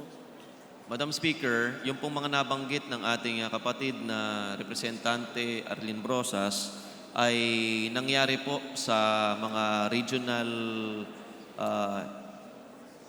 health centers, yung pong mga nearly expired at na-expire na gamot na yan. Ang kagawaran po ngayon ng kalusugan ay gumagawa at humihiling ng pagkakataon na mabigyan ng tulong na magkaroon ng mas magandang sistema at ma-automate yung mga sistema nito upang hindi na po mauulit pa yung pangyayaring yan na masiraan tayo ng gamot dahil sa una, maagang dumarating yung gamot, hindi pa naman kailangan, o kaya po sobra yung nabibiling gamot ay hindi nabibigyan yung kaukalang feedback sa Department of Health. Ito pong departamentong ito ay gumagawa at nagsisikap ng mga hakbang upang ang sistema, lalong-lalo na yung sistemang nakapagpasira ng ilan sa ating mga gamot na naintindihan naman natin na bawat piso ay pinaghihirapan ng mamayang Pilipino ay hindi na muling maulit pa at hindi na masayang pa, Madam Speaker. Madam Speaker, what are the mechanisms na ginagawa ngayon ng ahensya kaugnay dyan sa mga iniresulta nga ng nasasayang na gamot? At paano ito ngayon ginagawa ng paraan na maiparating sa ating mga kababayan? Madam Speaker, ang kagawaran po ay gumawa ng 9-point system agenda para po maaksyonan yung mga problemang ito. Ang unang-una po ay pagre-reforma ng monthly inventory reports upang yung pangangailangan ng end users katulad po ng nabanggit ko kanina ay maayos na maplano. Pangalawa po yung quarterly actual physical count ng ating mga stock para po sigurado tayong naakma yung bilang ng mga nasabing gamot. Ang pangatlo po ay pagre-reconcile ng quantities procured per request, per purchase request ng ating procurement. Ang pang-apat po ay regular reconciliation with accounting division para sigurado pong tama ang audit at ang bilang. Ang close coordination po, communication and monitoring sa supply chain. Pagpapasidhi po ng distribution sa mga CHD.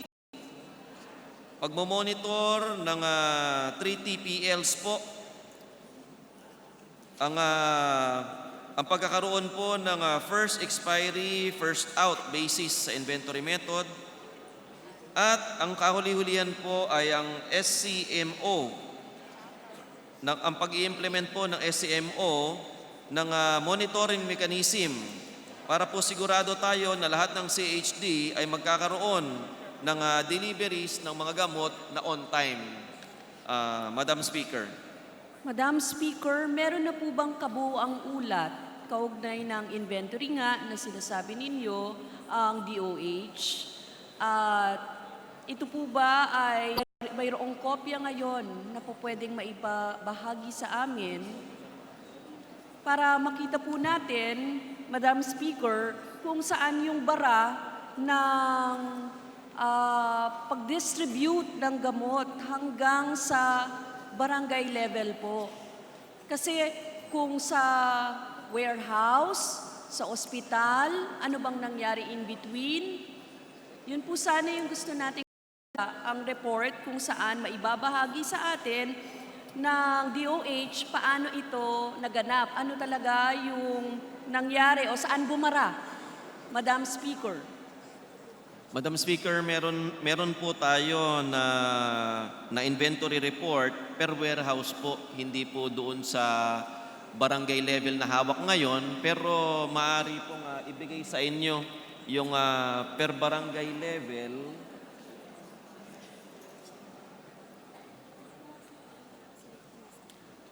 Ang maaari pong ibigay, Madam Speaker, I stand corrected, Madam Speaker, ang maaari pong maibigay sa inyo na report ay hanggang region office.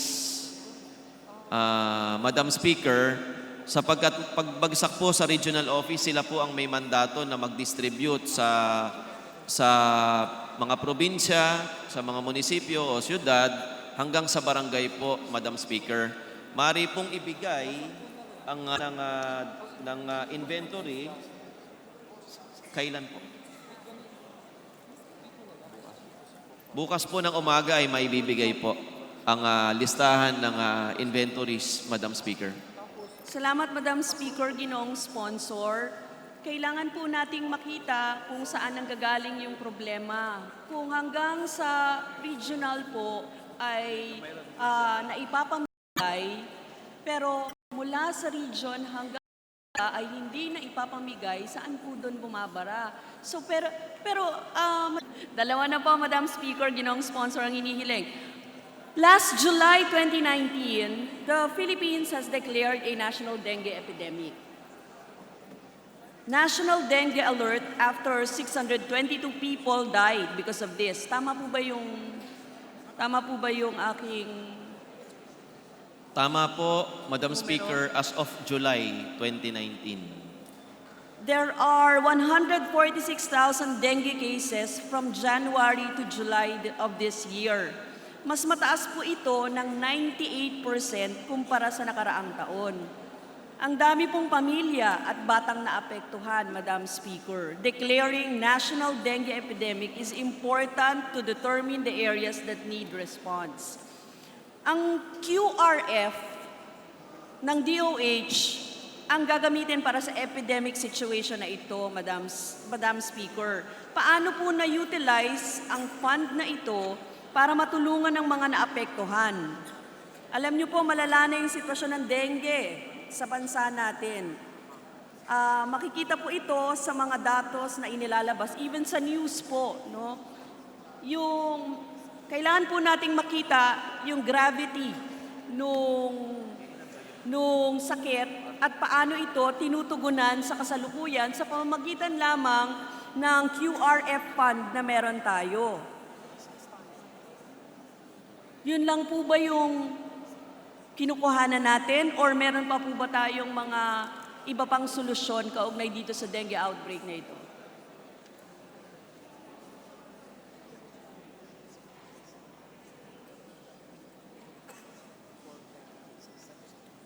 Sa PhilHealth din po, Madam Speaker, ay nakakatulong rin po sa dengue cases. Sa katunayan, mahigit 700 milyon po ang naibayad ng PhilHealth sa iba't ibang ospital dahil po sa sakit na dengue.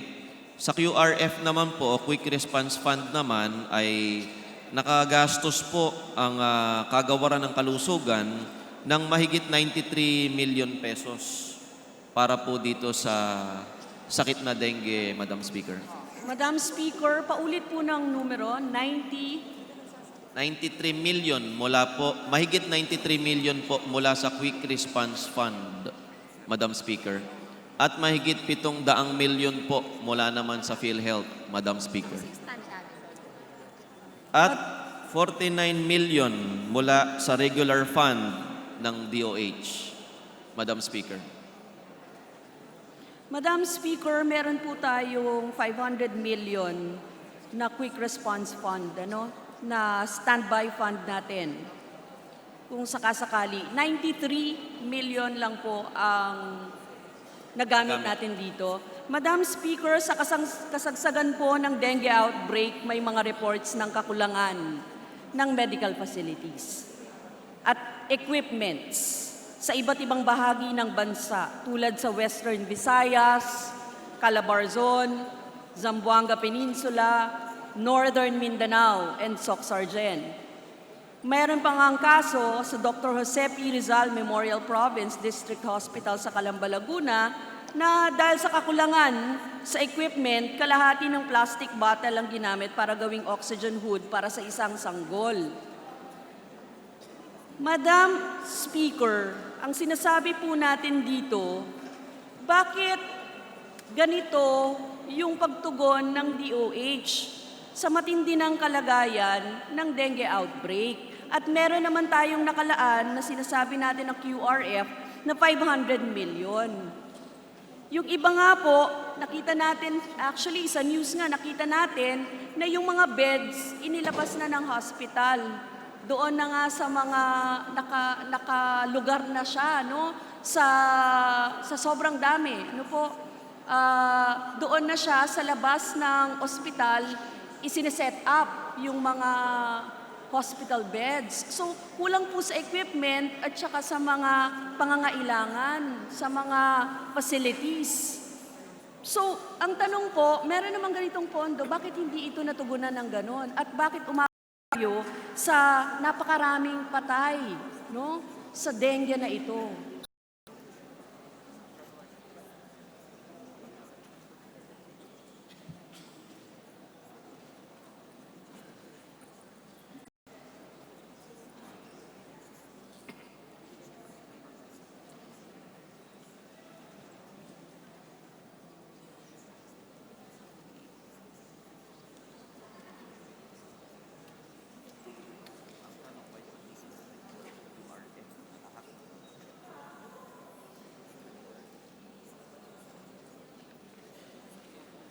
Madam Speaker, intensyon po ng kagawa ito na gamitin ang kabuuan ng quick ng DOH, ngunit malayo pa po ang itatakbo ng taon, Madam Speaker, mahirap po na ubusin sa loob lamang ng 3 buwan yung pondo ng quick response para sa buong taon, para lamang sa 2 buwan, Madam Speaker. Bagamat bawat buhay po ng ating mga kababayan ay hindi mo maaring tumbasan ng pera o kahit ilang bilyon man ay hindi maaring tumumba sa isang buhay ng ating kapwa Pilipino, ay hindi po maaring maubusan kaagad ng pondo sa umaga o sa madaling araw ng ating taon, ang DOH, na kailangan pa nitong ayusin ang problema, lalong-lalo na ng dengue, hanggang December po sa paggamit nito ng Quick Response Fund, Madam Speaker. Madam Speaker, ginoong sponsor, bilis-bilisan po ang pangangailangan, bilis-bilisan ang aksyon ng DOH kaugnay dito. Hindi po biro yung hinaharap natin dito sa mga dengue cases at palala ng palala. At sinasabi nga natin, napakalaki po ng bilang ng namatay ngayon. Samantalang sinasabi po natin na ito ay kailangan nating gawin, at sinasabi natin na meron namang pera para dito. Bakit nagkakaganito yung nangyayari? May mga available funds, pero anong sinasabi natin? Tinitipid natin or hahatiin natin yung pondo sa mga ganito? Ito po ay panahon ng catastrophe. Ito po ay panahon ng krisis. Ito po ay panahon na magliligtas tayo ng buhay ng ating mga kababayan mula sa sakit. Yung tanong natin, hindi ba dapat hindi natin makikita na ang ating mga kababayan ay walang pasilidad, walang equipment, walang gamot, dahil nasa warehouse pa, dahil hindi makarating hanggang dun sa ano. Madam Speaker, ginoong sponsor, yung 59, Madam Speaker. Madam Speaker, 2,000.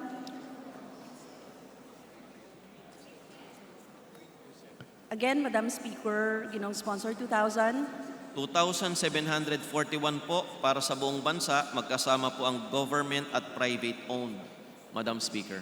Madam Speaker, I'm asking these questions because we have received reports of a DOH Administrative Order 0026-2019 kung saan explicitly sinasabi dito na bawal mag-handle ang nurses at midwives ng G1, primigravida or a woman who is pregnant for the first time, at G5, grand multigravida or a woman who is pregnant for the fifth time or more in their respective birthing clinics nang hindi assisted ng doktor.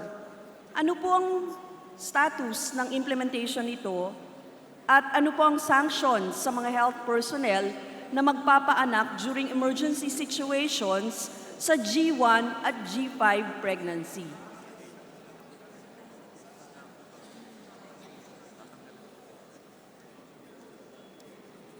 Patuloy po ang implementasyon po ng batas na ito, Madam Speaker, at kung mahuli po na hindi sumusunod ay matatanggalan po ng lisensya ang birthing station o ang mga may-ari po nito, Madam Speaker. Madam Speaker, ginoong sponsor, ang tanong po natin ay specific doon sa mga midwives and nurses na magsasagawa nito. Ano pong mangyayari sa kanila? Matatanggalan sila? Matatanggalan po sila ng lisensya, Madam Speaker. Yung facility po ang matatanggalan ng lisensya, Madam Speaker, mananatili yung lisensya ng mga health workers kasi yung pasilidad po ang dapat nangangasiwa at nagpupulis ng mga pasyente po nito, Madam Speaker. Madam Speaker, ginoong sponsor, we recognize the good intention of this administrative order para mapababa yung risks o yung disgrasya na may kaugnayan sa panganganak. Pero, Madam Speaker, hindi lapat sa realidad ang administrative order na ito dahil galing na po sa inyo, out of the 42,044 barangays, meron lang tayong 2,741 birthing facilities sa buong bansa. Magkasama na po ang private at public. No? Wala sa kalahati nga. No? Ang merong barangay health stations. And not all of those barangay health stations have health personnel or doctors. Hindi rin ganun karami ang government, yun nga, 2,741 lang ang meron tayo na may regular doctor. Hindi rin po lingid sa inyong kaalaman na marami pang munisipalidad na iisa lamang ang doktor. Hindi ba dapat, bago po nilabas yung AO, yung administrative order na ito, tiniyak muna natin na sapat ang mga pasilidad para sa panganganak. Yung birthing structures, yung doctors and other health personnel at iba pang mga equipments. Sa totoo lang po, mas malala ito kesa sa no home birthing policy Dahil hindi lang nito pinagbabawal ang panganganak sa bahay, kundi pinagbabawal rin ang panganganak kahit sa isang health facility na nurse o midwife lamang ang nag-a-assist. So para nga mangyayari po, alam niyo naman po yung rural situation sa atin kung saan ang kadalasan traditional birth attendants ang naroon. Kaya nga po ang DOH nagkaroon dati ng programa noong 1980s na yung mga traditional birth attendants natin o yung mga hilot natin ay tinraining mismo ng mga ng DOH. Kaya kung ganito po, baka ang kalalabasan po nito ay ma-penalize palalo, yun po yung pinangangambahan namin ma-penalize palalo yung mga midwives and nurses. Lalo na sa mga far-flung areas dito sa atin sa bansa dahil ang gagawin nila ay magpaanak ng G1 or G5 na ipinagbabawal ngayon sa administrative order na sinasabi ninyo. Tama po yun, Madam Speaker. Kaya po ayon po dyan sa usapin po, issue pong iyan, humihingi po ang DOH ng mga karagdagang berthing stations sa ating budget upang mapunuan po natin yung napakalaki pang kakulangan. Almost 40,000 na berthing stations na kakulangan para sa buong bansang Pilipinas, Madam Speaker. Madam Speaker, ginoong sponsor, hinihiling po ng kinatawan na ito na i-review ng DOH ang kanilang administrative order 2019-0026 for the following reasons nga po. Na baka mas lalo nga na mag-penalize pa tayo ng mga midwives and nurses natin. Tapos, walang mga health centers. Sa totoo lang po, nag-a-accredit po tayo ng mga lying-in clinics, di ba? Tama po ba, Madam Speaker? Tama po, Madam Speaker. At hindi po yun sapat, no? Lalo na sa mga malalayong lugar. In fact, sa totoo lang po, mula noon, hangad namin sa Gabriela na madagdagan ang budget ng DOH para sa pagtatayo ng mga health centers at iba pang health structures para matugunan natin yung mga ganitong problema. Basically, yung primary health care or maternal health. Yun po ang gustong i-prioritize. Pero kapag meron po tayong AO na ganito, na wala tayong sapat na pasilidad, wala tayong sapat na health stations, wala tayong sapat na health structures, wala tayong sapat na doktor, Madam Speaker, ginoong sponsor, pa-backfire po sa atin ang mga ganitong administrative order. No? Kasi baka mamaya, magdelikado pa lalo yung mga manganganak sa mga far-flung areas kapag walang mag-asikaso sa kanila sa takot na sila ay mabigyan ng sanction dahil sa Administrative Order 2019-0026. So, Madam Speaker, ginoong sponsor, hinihiling po natin na i-review ito ng mabuti ng ahensya ng DOH. Opo, Madam Speaker. Re-reviewin po ito at tama po ang sinabi ni Representative Arlene Brosas mula sa Gabriela Party List na malaki pa ang kakulangan at mas lalo pang nagdidelikado, lalong-lalo ng ating mga kababayan na delikado sa panganganak. Mahigit 33% po ng mga namatay sa panganganak ay sa kadahilanan po na walang doktor na kaharap. Ngunit kailangan pong nakikita po ng departamentong ito na kailangan pang pag-iigi sa training ng ating mga health professionals upang mapunuan po natin yung pagkukulang natin sa doktor, pagkukulang natin sa mga birthing at health facilities, at kakulangan po natin sa equipments. At nagpapasalamat po ang kagawarang ito sa Gabriela Party List na tumutulong sa atin upang maibalik yung ating mga hinihingi na pondo, Madam Speaker. Yes, Madam Speaker, ginoong sponsor, overall po, ayaw namin na tinatanggalan ng budget ang basic services natin. Katulad ng mga public hospitals. Kasi alam po natin yung halaga nito na dito pumupunta ang mga mahihirap nating mamamayan. No? Kaya isa po ito, yun sinasabi nga natin, ang priority talaga natin sana ay makagawa o magkaroon ng budget para sa pagtatayo ng health centers, health structures, para sa primary health care at maternal health. I hope this will be prioritized by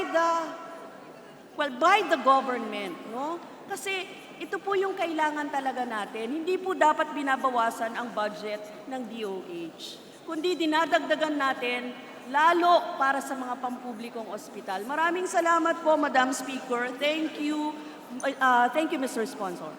Maraming salamat po. Thank you, Honorable Brosas. Majority Leader.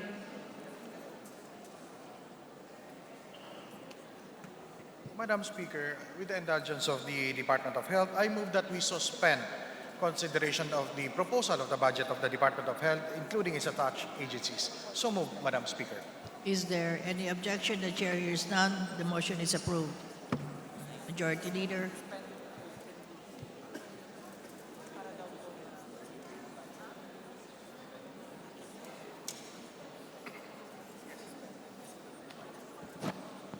Madam Speaker, I move that we proceed with the interpellations on the proposed budget of the Department of Science and Technology.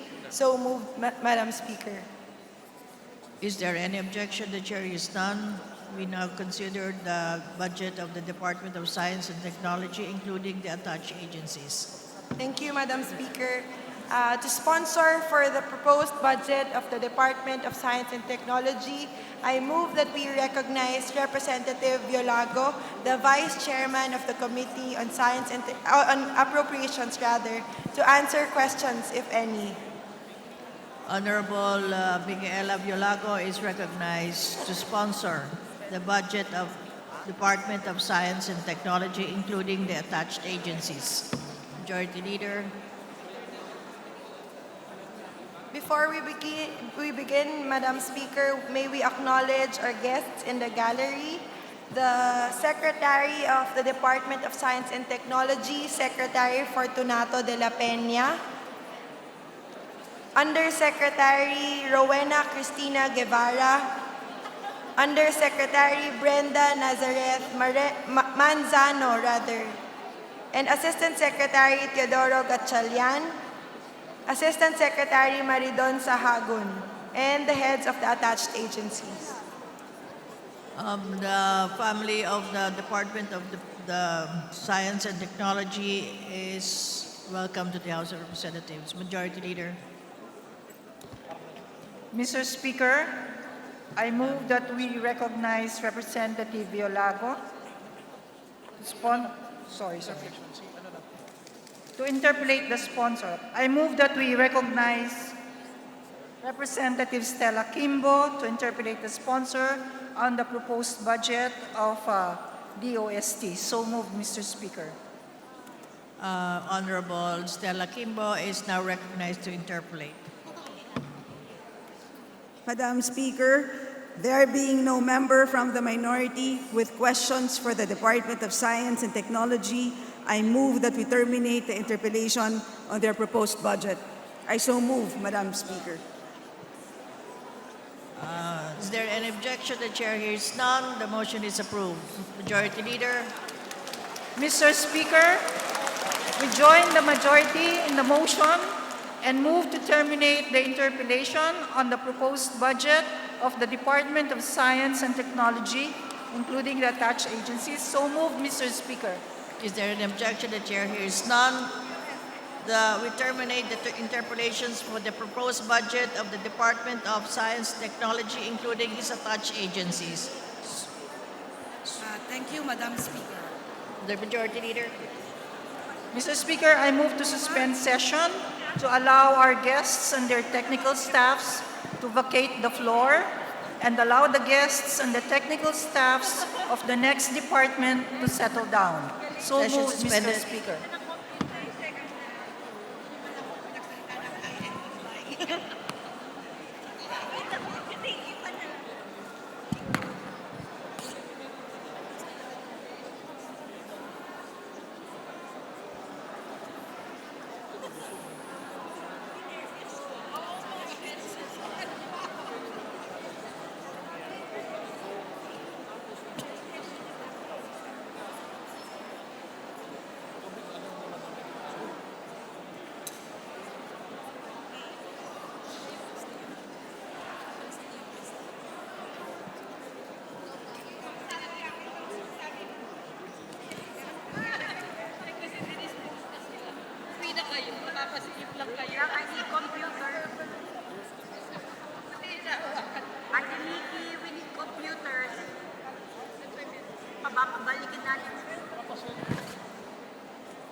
Separate. Give me 10 minutes. Thank you. Sige, bye-bye.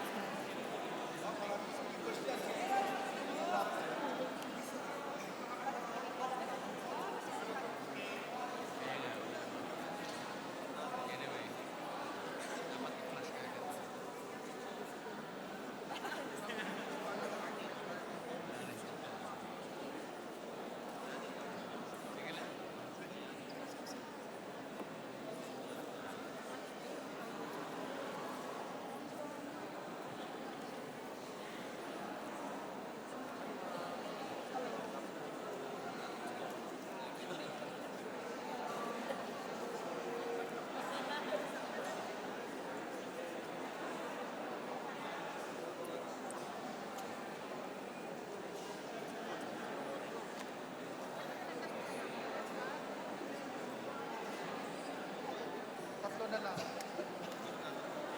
Yes, po. Ano? Kaloy.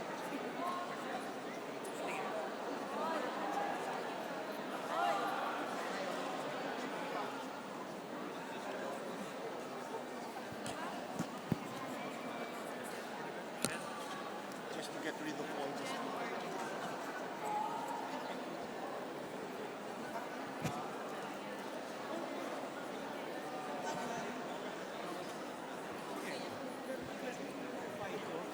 Ibang protocol natin, i-acknowledge naman natin by region. Session resumes. Mr. Speaker, I move that we consider the proposed budgets of the state universities and colleges. So moved, Mr. Speaker. Any objection? There being none, the motion is carried. Mr. Majority Speaker, Floor Leader. Mr. Speaker, I move that we recognize the Honorable Paul Dasa to sponsor for the proposed budget of the state universities and colleges. So moved. Honorable Paul Dasa, you are recognized. Mr. Speaker, I move to suspend session. 1 minute suspension.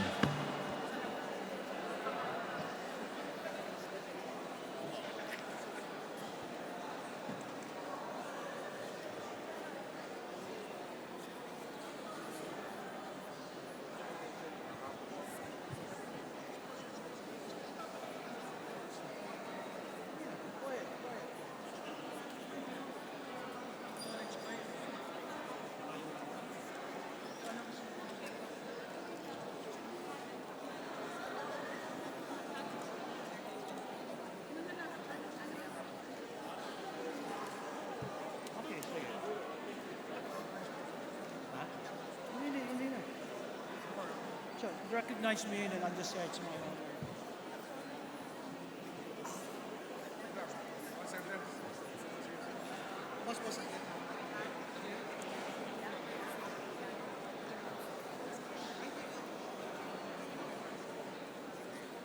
Session resumes. Majority Floor Leader.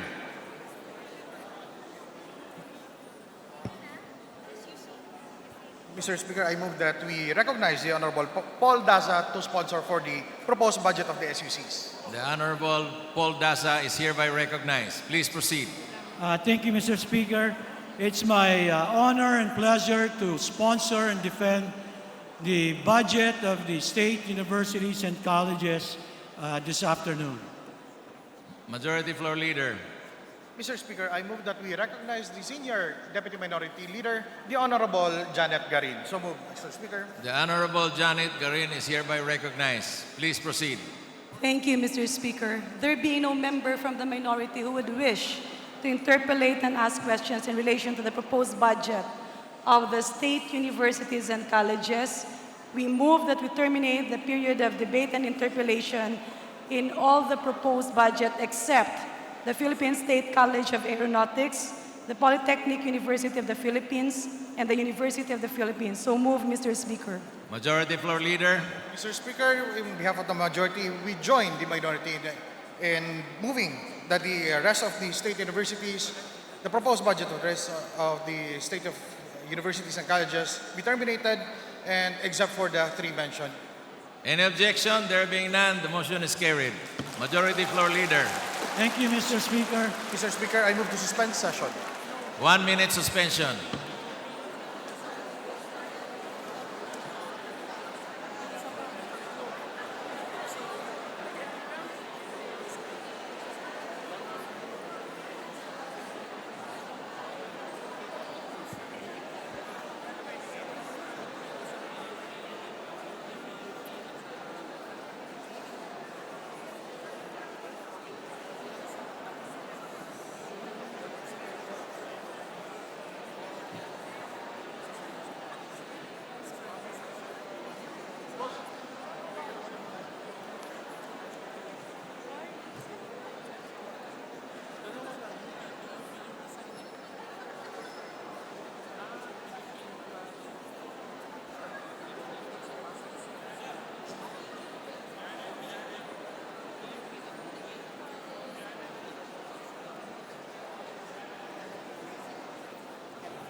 Session resumed. Mr. Speaker, I move that we consider the proposed budget of the Department of Health, including its attached agencies. So moved, Mr. Speaker. Any objection? There being none, the motion is carried. To continue with the defending the budget, the proposed budget of the DOH, I move that we recognize the Honorable Jonathan C. Alvarado, Mr. Speaker. So moved, Mr. Speaker. Honorable Jonathan Alvarado, please proceed. Ready to continue, Mr. Speaker. Majority Floor Leader. Mr. Speaker, I move that we recognize the Honorable Gabriel Bordado of the 3rd District of Camarines Sur for the interpellation. So moved. Honorable Bordado, you are recognized. Please proceed with your interpellation. Thank you, Mr. Speaker. Mr. Sponsor, I have a report here. The Honorable Bordado, please. The Honorable Bordado, please. Mr. Speaker, may I request the... Order, please. Order. Order, please. Mr. Speaker, may I request all the members all the persons who are in the plenary to please keep the silence so that we can move on with the deliberation of our proposed budget. Kindly please refrain from making unnecessary noise. Thank you. Honorable Bordado, you have the floor. Please proceed. Thank you, Mr. Speaker. Again, Mr. Speaker, Mr. Sponsor, I have a report here which says that the second highest allocation goes to public health program at 16.9 billion pesos or 21.3% of the total proposed appropriations for programs. This department program, Mr. Speaker, Mr. Sponsor, includes the National Immunization Program, a priority program mentioned in the President's budget, mentioned in the President's SONA.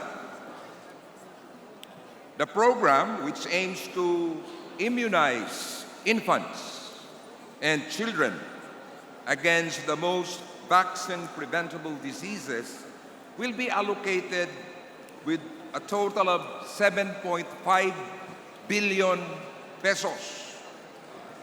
Note, however, Mr. Speaker, Mr. Sponsor, that for the past 3 years, the percentage of fully vaccinated children has been very low. The 2018 annual Field Health Services Information System report showed that 75% of the targeted children were fully vaccinated in 2014. But this went down, Mr. Speaker, to almost 70% in 2015, 69% in 2016. It went further down to 67% in 2017 and to 66% in 2018. Mr. Speaker, Mr. Sponsor, are the data correct? Yes, Mr. Speaker. Now, Mr. Speaker, Mr. Sponsor, what is the department doing to improve the numbers and spread the awareness of the importance of vaccination to the public?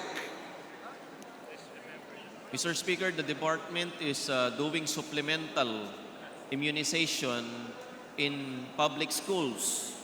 Okay. So the parents won't have the difficulties of going to the health centers, Mr. Speaker. Is this concern already included in the 7.5 billion pesos allocation for vaccination for 2020? Yes, Mr. Speaker. Mr. Speaker, Mr. Sponsor, another concern plaguing the country is the dengue epidemic. I believe the previous interpellators had already posed this question, so I won't propound these questions to you, Mr. Sponsor. Thank you, Mr. Speaker. Thank For you. as long as the DOH will make the assurance that all steps are being taken to address the concerns regarding the dengue epidemic. Yes, Mr. Speaker. Mr. Speaker, Mr. Sponsor, in terms of programs, the Health Facilities Operation Program posted a 91% disbursement rate, according to the report. Is this correct?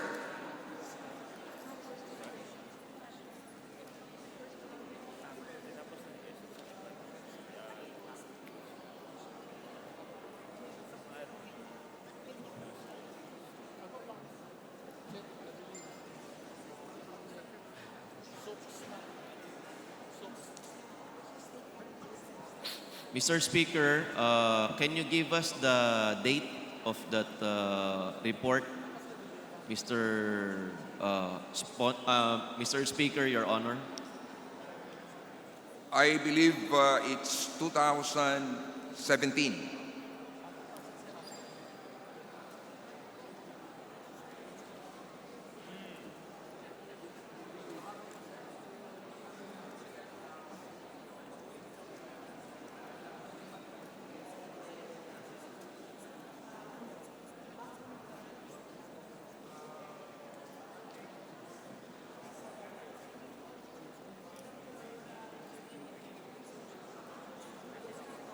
It is correct, Your Honor. Mr. Speaker, it is correct, 91%. Okay.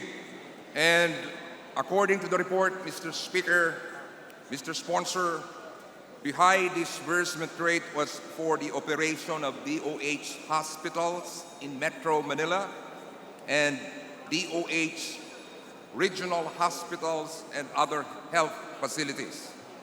Is that correct?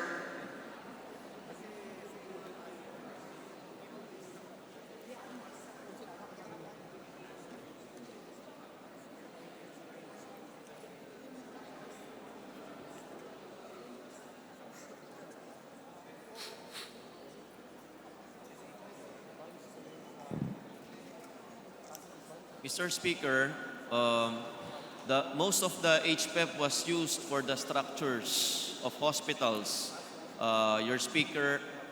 Speaker, Your Honor. Okay.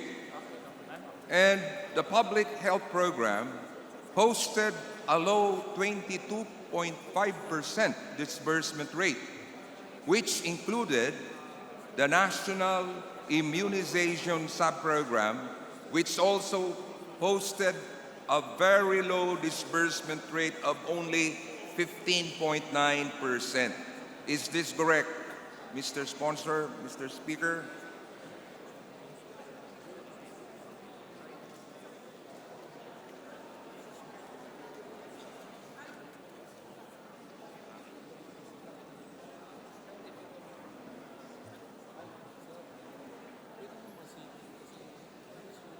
Yes, Mr. Speaker. Now, what specific steps can the DOH implement in order to address these pressing concerns? Mr. Speaker, Mr. Sponsor. At the moment, Mr. Speaker, the DOH is upgrading its systems, so the deliveries will be faster and the disbursement rates will be also be faster, Mr. Speaker.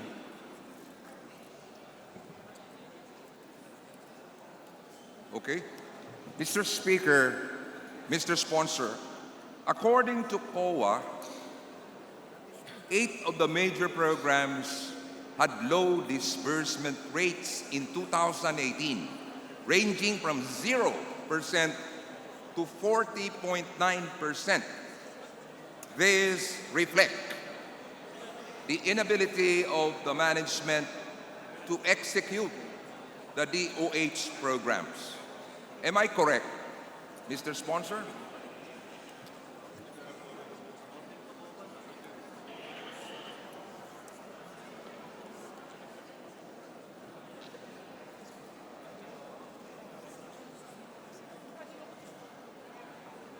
Yes, Mr. Speaker, the COA is correct, but the DOH cannot pay its obligations if the deliveries haven't been met yet. So the supplier should deliver first before the DOH will disperse its commitment to the suppliers, Mr. Speaker, Your Honor.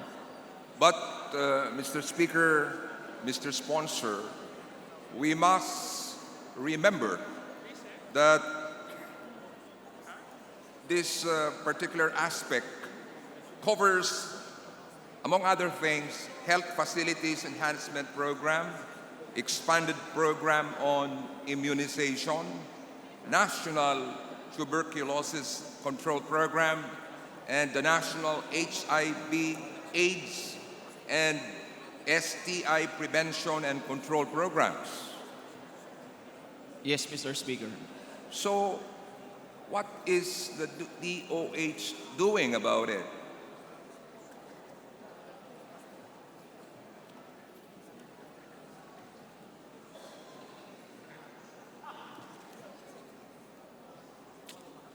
At the moment, Mr. Speaker, as I've said, the DOH is upgrading its systems so it can manage its finance better.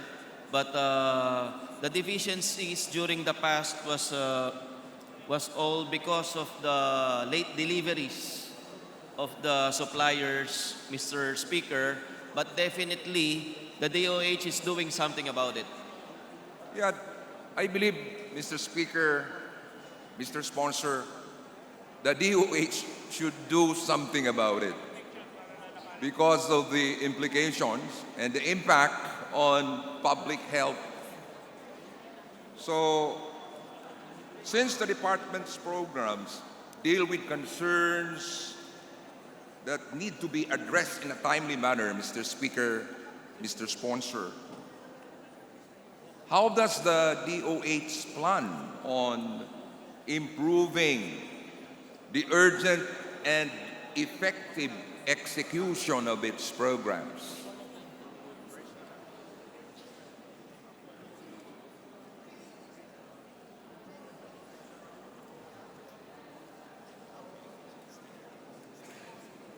In the planning section, Mr. Speaker, the DOH family is now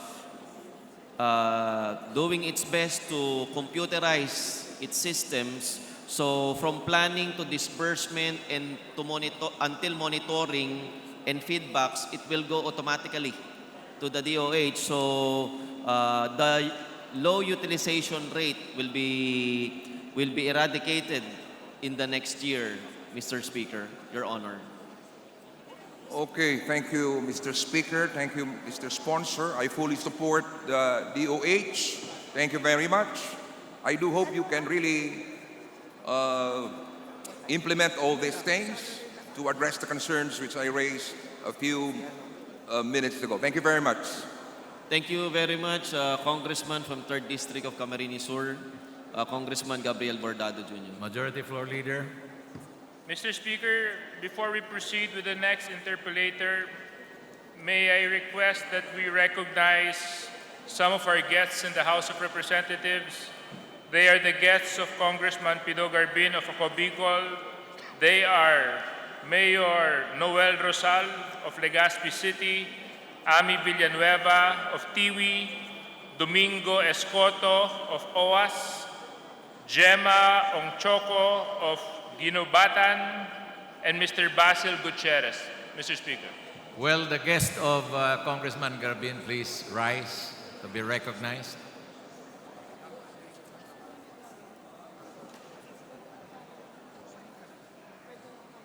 Majority Floor Leader. Thank you very much, Mr. Speaker.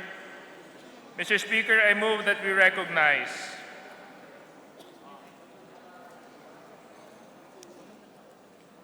Congressman Carlos Zarate of Bayan Muna as the next interpellator.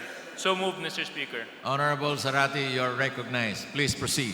Thank you, Mr. Speaker. Magandang hapon po sa ating kagalang-galang na sponsor. Pwede ho bang maglinaw ng ilang mga issue patungkol sa budget ng PhilHealth? Maaari po, Mr. Speaker, at kagalakan ko pong mapaglinawan ang mabigyan ng linaw ang ilan sa mga magiging katanungan ng ating kinatawan mula sa bayan muna, Mr. Speaker. Maraming salamat po, kagalang-galang na sponsor, Mr. Speaker.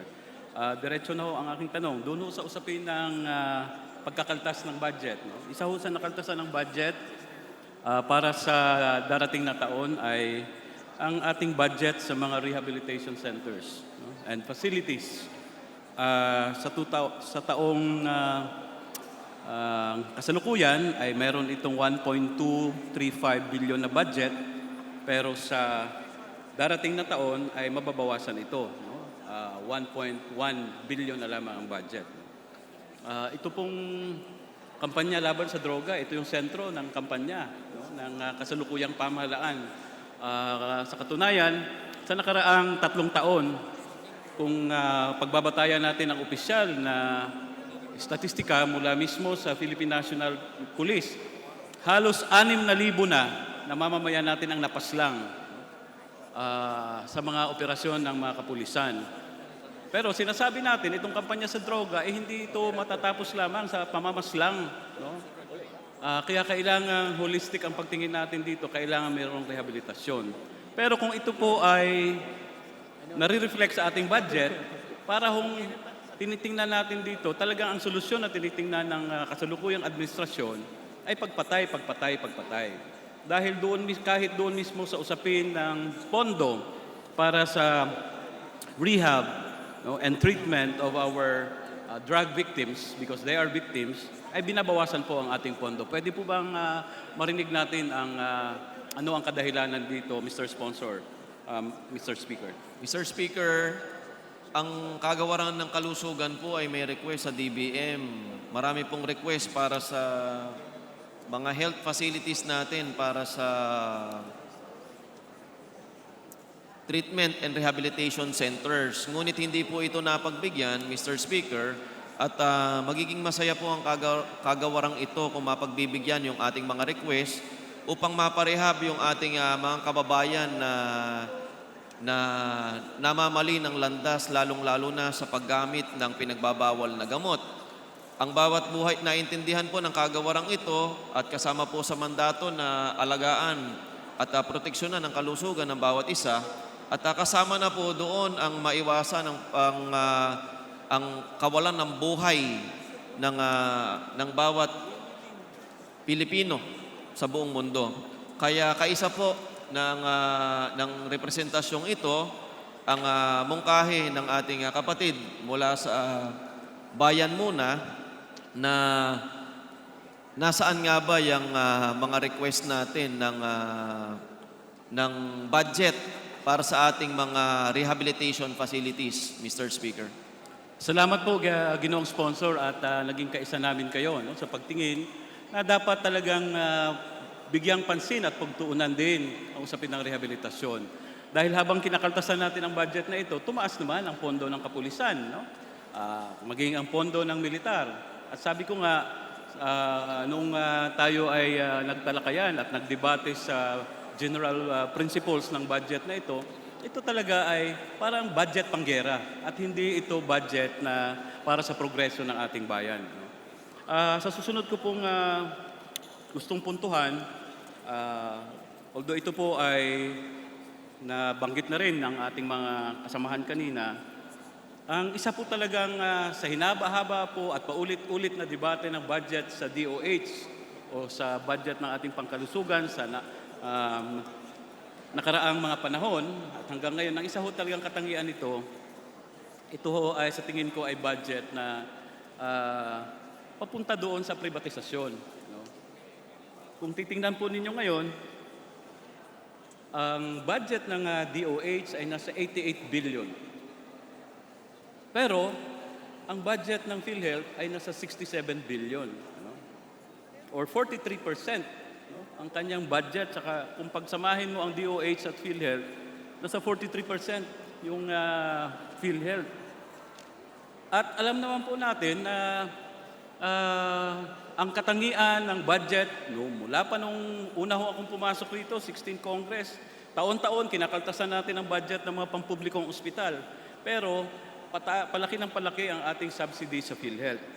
At ako lang ay na-confirm yung aking matagal ng suspicion na kanina nabanggit na mayroong reserve fund ng PhilHealth na sa kasalukuyan ay 123 billion.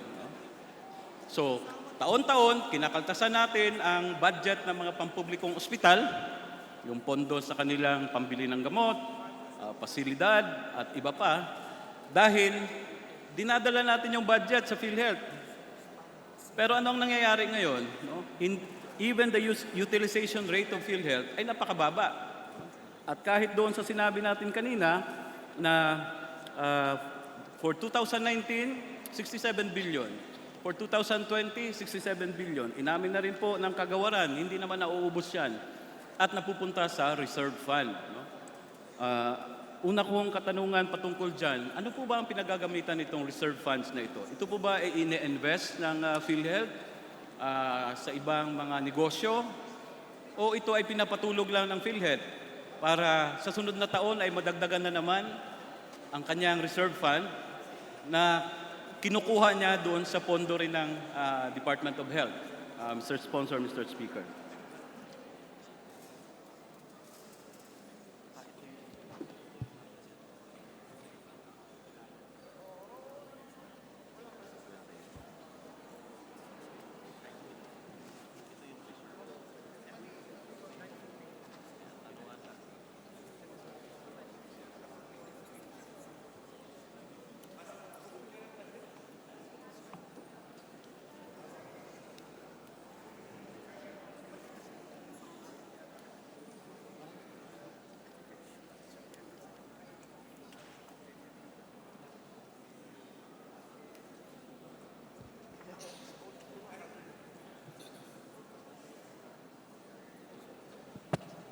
Mr. Speaker, ang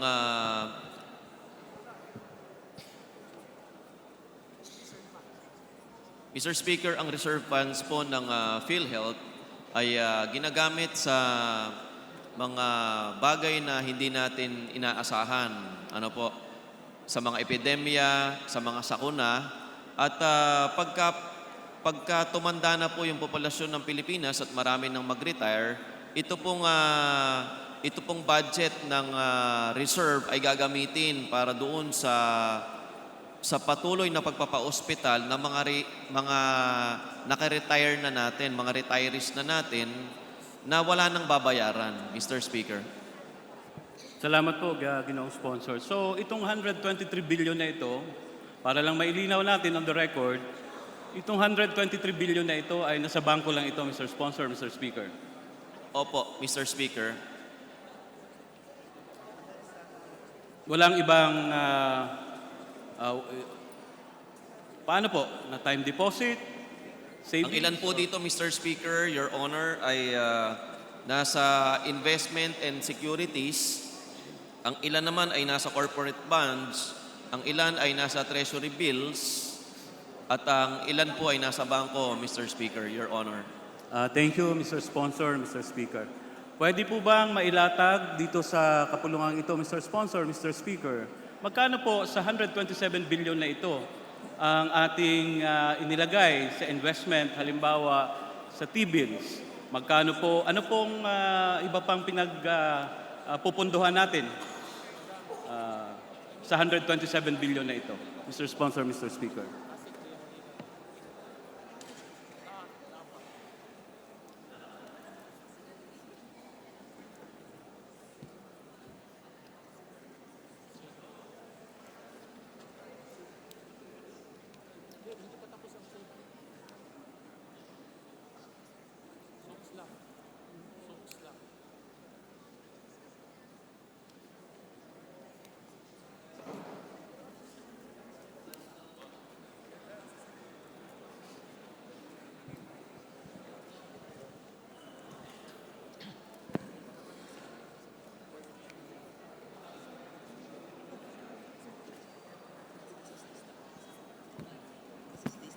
Sa special savings deposits po ay meron tayong mahigit 6 na bilyon. Sa LBP, sa PVB merong 12 million mahigit. Sa DBP ay mahigit 3 bilyon.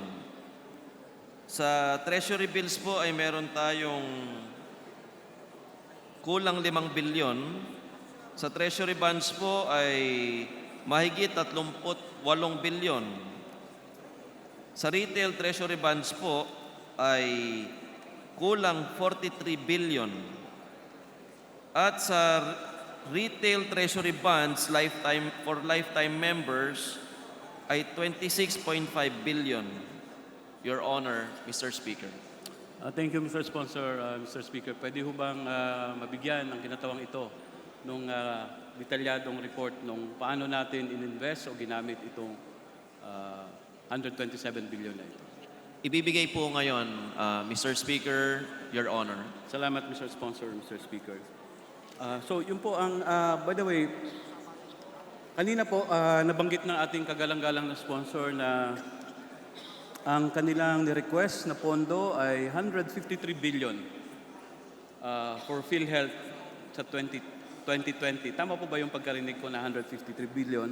Subalit ang in-approve lamang ng DBM ay humigit kumulang 67 billion. Tama po, Mr. Speaker. Pwede po bang maipaliwanag ng ating sponsor, Mr. Speaker, bakit po 153 billion kung ating tinitingnan ay nasa 28 million families yung ating i-cover sa darating na taon? And ang nabanggit kanina na i-cover ng premium na ito ay 2,400 per family kung tama ang aking pagkakakuha. So that the 67 billion covers in general yung 28 million na pamilyang yan. Pwede po bang maipaliwanag ng ating kagalang-galang na sponsor why 153 billion ang inyong ni-request? Maaari po bang pakiulit yung huling katanungan, Mr. Speaker? Nabanggit po ng ating kagalang-galang na sponsor na ang ni-request ng DOH na subsidy for PhilHealth for 2020 is 153 billion. Although ang in-approve lamang ng DBM ay 67 billion humigit kumulang. Kaya ang akin pong katanungan, bakit po 153 billion ang ating ni-request?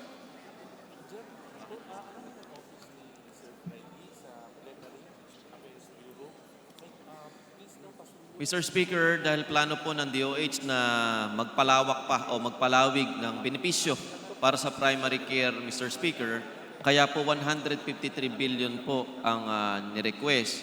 Ngunit 67 billion lamang ang naibigay, Mr. Speaker, Your Honor. Thank you, Mr. Sponsor. Sa projection ninyo, itong 153 billion, ilang milyong pamilya ang masasakop nito bilang miyembro ng PhilHealth, Mr. Sponsor, Mr. Speaker?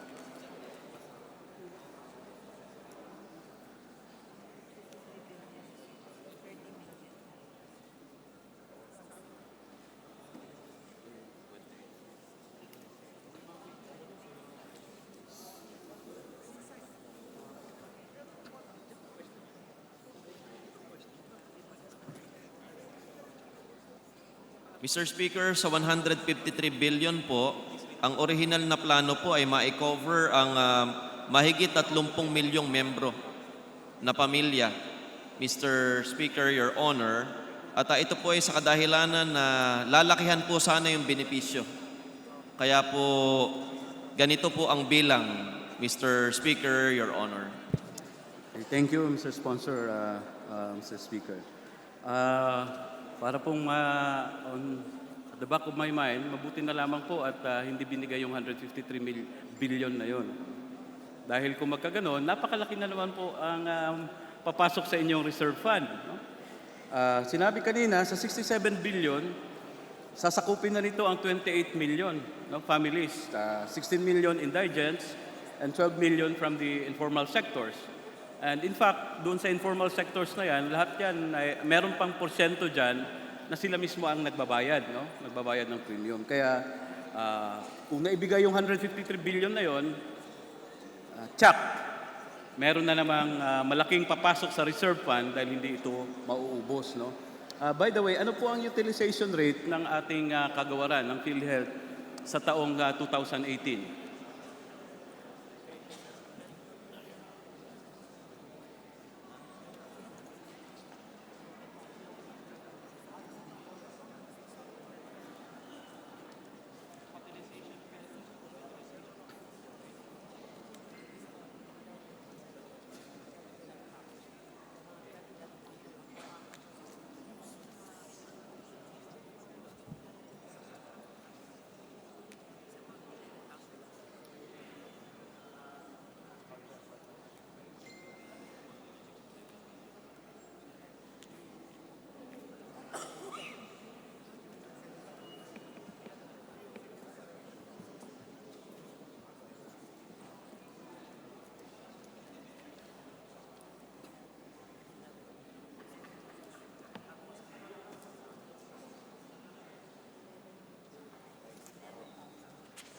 Mr. Speaker, nung nakaraang taon po ay, nitong taon po na ito ay mahigit kumulang 11 milyong Pilipino po ang nakinabang sa PhilHealth.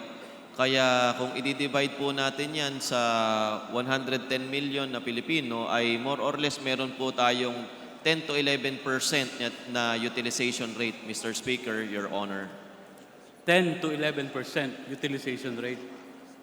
Yes, opo, Mr. Speaker, Your Honor. Sobrang napakababa po niyan. Kaya yun po ang ating pinupunto dyan. No? Binibigyan kayo ng pondo, napakalaking pondo, subsidy mula sa pondo ng bayan, binibigay sa PhilHealth. Pero halimbawa ngayong taon, pag sinasabi niyong 10 to 11%, sabihin na natin 20%, ibig sabihin 80% niyan ay pondong hindi na papakinabangan ng ating mamamayan at yan ay papasok na muli sa inyong reserve fund. No? So yan po ang gusto nating ipunto rito, Mr. Sponsor, Mr. Speaker. Taon-taon, lumalaki ng lumalaki ang ating at hindi pa kasama rito ang usapin na nitong mga nakaraan, ang PhilHealth ay parang sa panapanahon, deja vu. No? Panapanahon, nasasangkot siya sa napakaraming mga usaping korupsyon. No? At pondo ng bayan ang andyan sa PhilHealth pero pinapakinabangan ito ng mga tiwaling opisyal ng PhilHealth at mga tiwaling nasa pribadong sektor. No? Alam ito ng ating sponsor at alam ito ng ating speaker. Marami pong mga kung ano-anong mga fraudulent claims ang nasa PhilHealth. No? So, ang kaugnay ko na tanong dyan, Mr. Sponsor, Mr. Speaker, dito sa mga katiwaliang ito, ano ang konkretong plano ng DOH at ng PhilHealth? Hanggang ngayon, Mr. Speaker, lahat po ng taong nasangkot sa mga allegations ng katiwalian ay nakahabla na po ngayon at nililitis na po ng husgado ang kanilang mga kaso, Mr. Speaker, Your Honor. sige po, no? Hihingi po tayo ng isang report. No? Napakarami na pong mga skandalo sa PhilHealth. Pero maliban po doon sa pagsasampa ng kaso, ano po ang plano ng kagawaran para po dito sa paulit-ulit na problemang ito? Unang-una po, Mr. Speaker, Your Honor, isang napakagandang hakbang po nito ay ang pagpapalit ng liderato sa PhilHealth at mula po sa pagpapalit ng liderato ng PhilHealth ay ang pag-uumpisa po ng cleansing sa rango ng PhilHealth. Kaya wala naman po tayong masasabing 100% na masisigurado natin na mauubos natin yung mga tiwaling opisyal diyan, pero yung mga paunang hakbang po ay ginagawa na ng gobyerno ngayon at ito po hindi tatantanan o hindi titigilan ng liderato ng PhilHealth, lalong-lalo na po ng DOH. Kasama nyo rin po ang representasyong ito at ang malaking kapulungang ito sa pagbabantay sa mga katiwalian dito sa kagawaran ng PhilHealth. Your Honor, Mr. Speaker. Sige po, maraming salamat, ginawang sponsor, Mr. Speaker. Alam ko po, sa susunod na taon ay ganito rin muli ang magiging takbo ng ating debate dahil sa narinig ko sa inyo, talagang ang killing naman, no, ang bias ng pamahalaan at ng kasalukuyang administrasyon ay doon pa rin sa serbisyong pangkalusugan na dinadaan sa isang konsepto ng pasiguro. No? Habang ang ating ating public health, for example, ang ating mga pampublikong ospital, dahil kami po ay naniniwala na dapat talaga mas pupunduhan natin ang ating mga pampublikong ospital, mas paramihin natin ang ating mga health professionals sa ating mga pampublikong ospital, lagyan ito ng mga kinakailangang pasilidad. No? At sa halip na doon ilalaan ang napakalaking pondo na ang nakikinabang ay ang pribadong sektor sa kalakhan. So, yan na lang po, no? Ang aking mga paglilinaw at umaasa ang tinatawang ito na pagsisikapan ng kagawaran, no?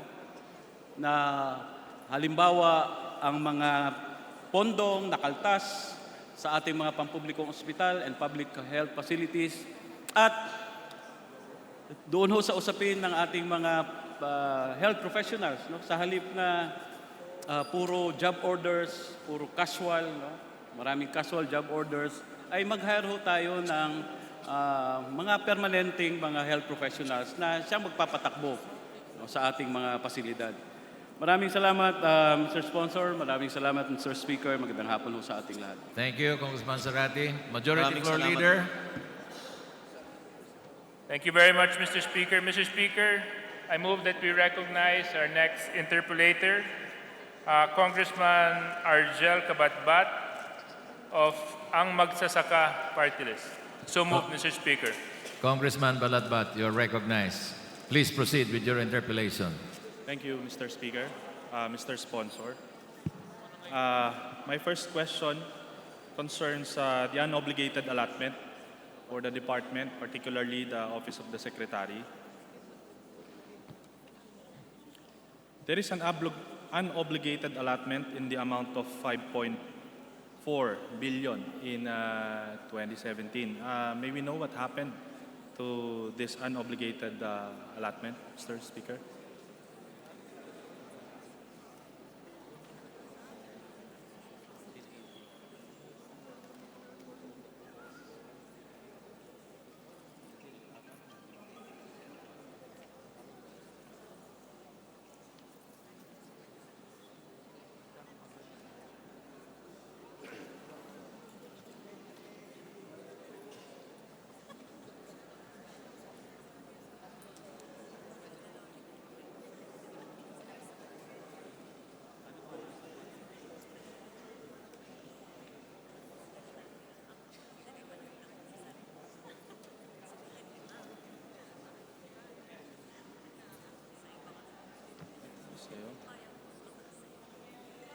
Unobligated allotment.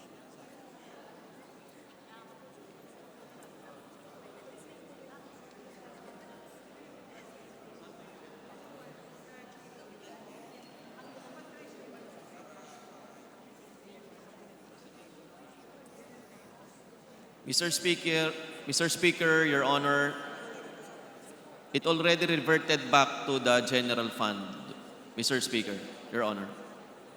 Thank you, Mr. Speaker, Mr. Sponsor.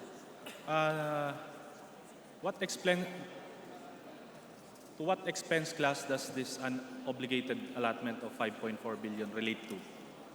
Are there any capital outlays, MOOE, included in the said unobligated allotment?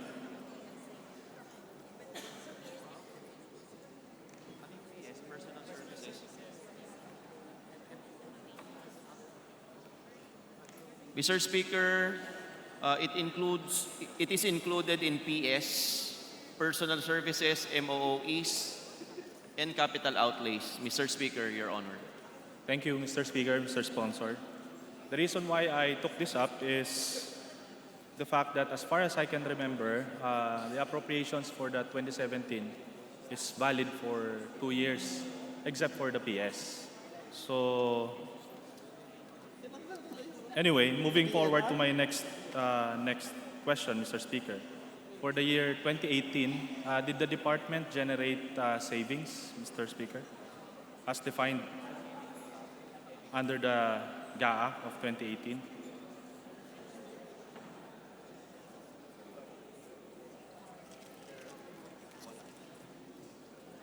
Wala po, Mr. Speaker, Your Honor.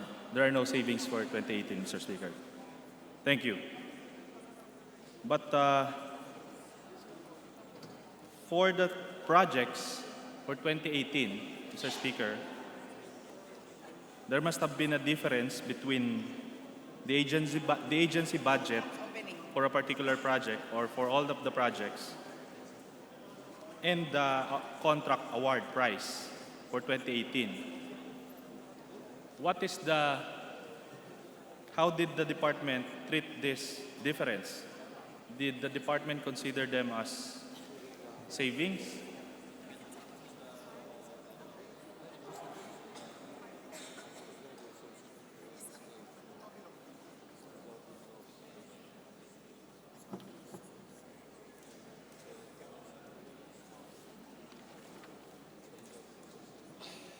Mr. Speaker, it reverted back to the general fund also. I would like to clarify my question, Mr. Speaker. If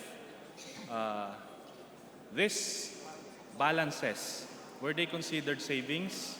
Because if they were considered as savings, they would have been used for augmentation for the deficiencies in the projects of the department. But if the department did not consider these balances as savings, naturally, the fund will revert back to the National Treasury.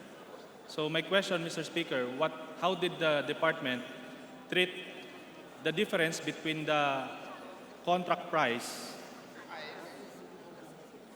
for the budget allotted for the contract and the contract award price for 2018, Mr. Speaker?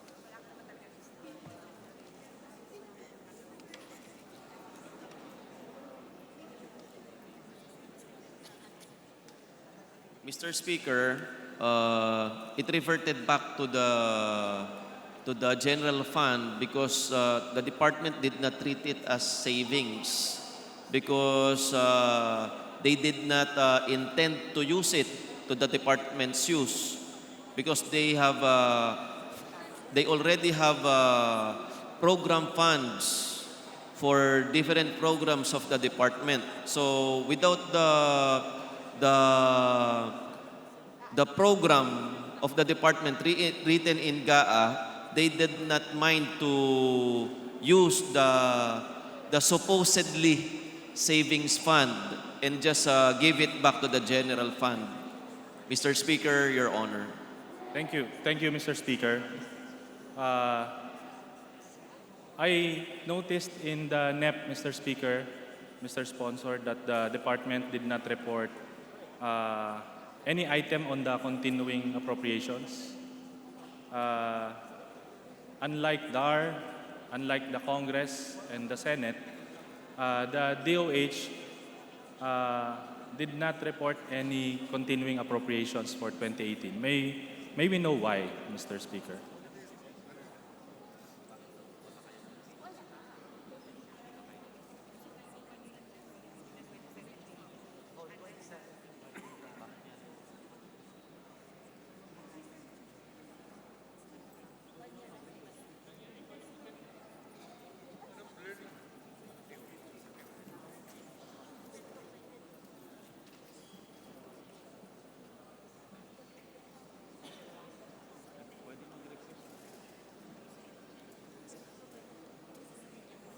Mr. Speaker, because of the validity of the funds from GAA of 2017, it stipulated that the funds to be used is only for 1 year.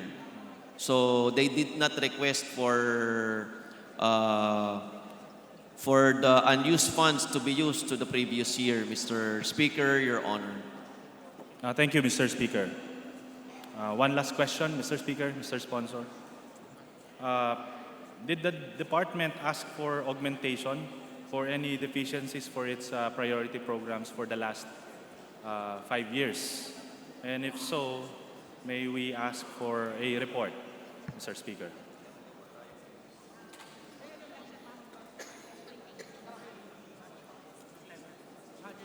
Yes, Mr. Speaker, in 2018, the department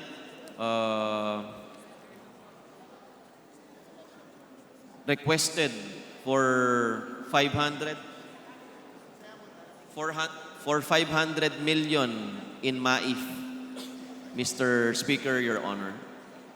Thank you, Mr. Speaker. I will not press further on the matter. I will settle for a submission of report to my office concerning that issue, Mr. Speaker. Definitely, Mr. Speaker. Thank you, Mr. Speaker, Mr. Sponsor. Thank you, Congressman Argel Kabatbat. Magsasaka party list. Majority Floor Leader. With leave of the House, we recognize again the Honorable Congresswoman of the province of Iloilo, Janet Garin. Honorable Garin, you're recognized. Please proceed. Thank you, Mr. Speaker. There being no member from the minority who would wish to interpolate further the proposed budget of the Department of Health and its attached agencies, we move to terminate the period of debate, interpellation, and so forth. The budget is Majority Floor Leader.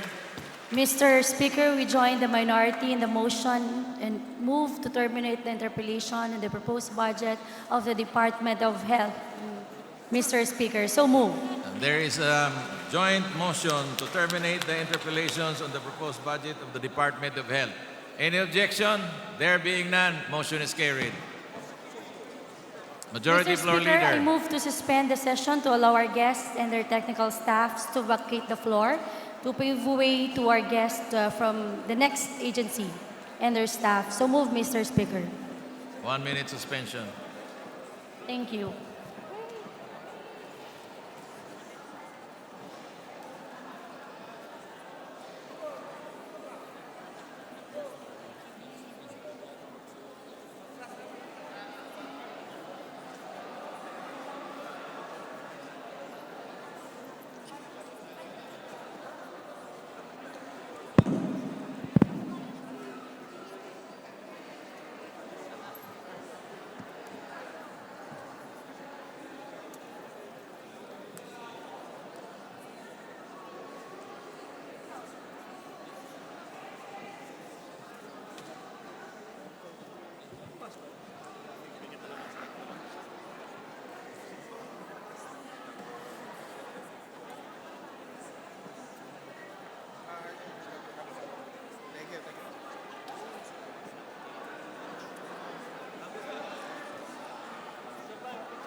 Thank you very much.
Yes, I'll send it to Tess.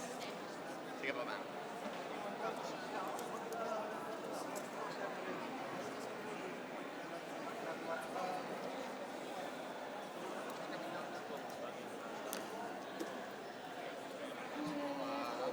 Congrats na. Kevin.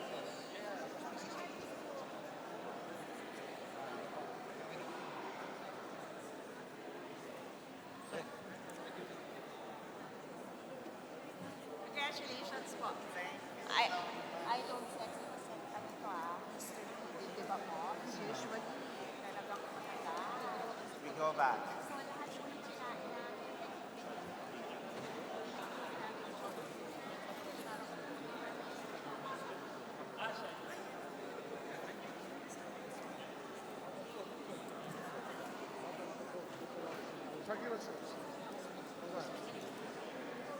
Ilan?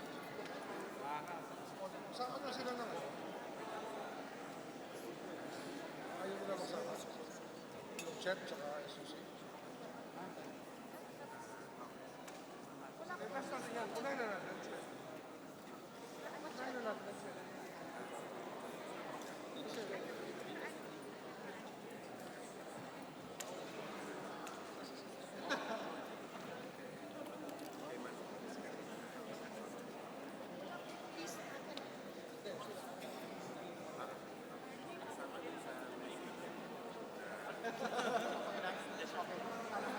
Yes, sir.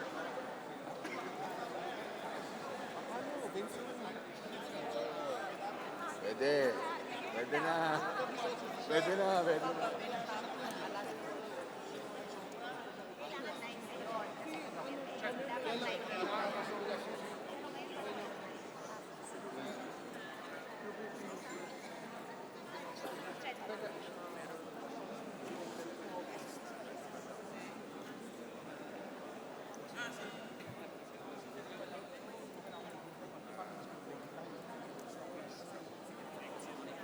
Paul.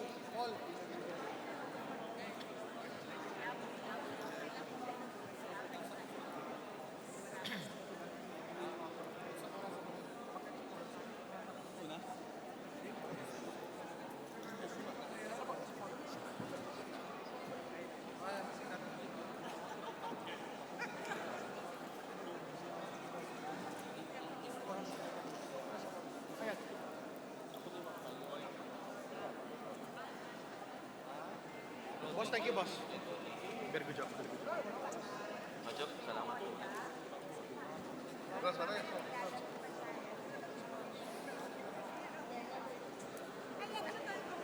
SUC. sabi ni Speaker, unahin na ng tatlo.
One year.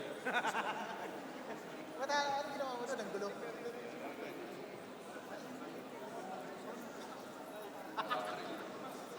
Akala ko nang gulo ka lang doon eh.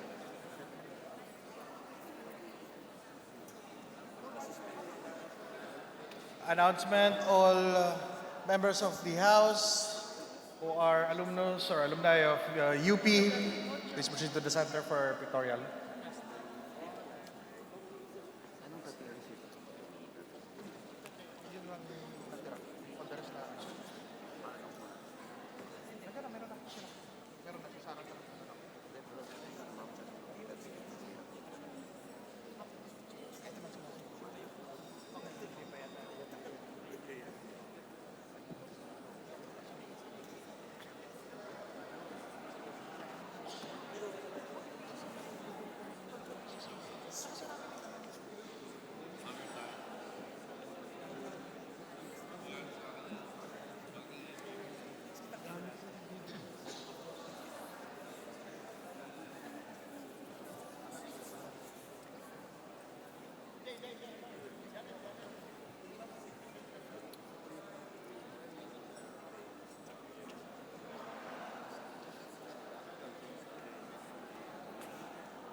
alaga ko PU.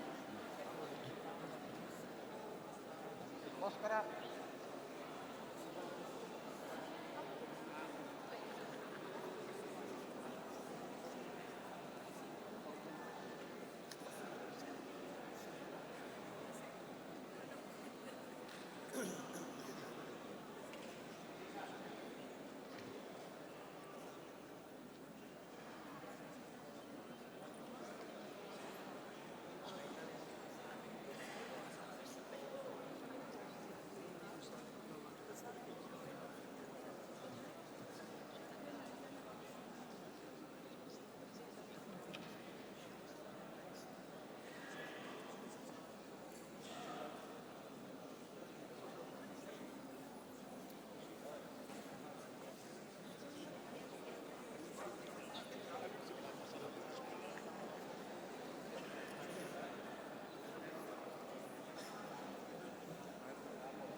Ano talaga?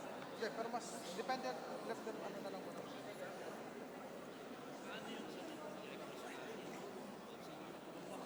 Waiting for us.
Everybody's in bed. I like that get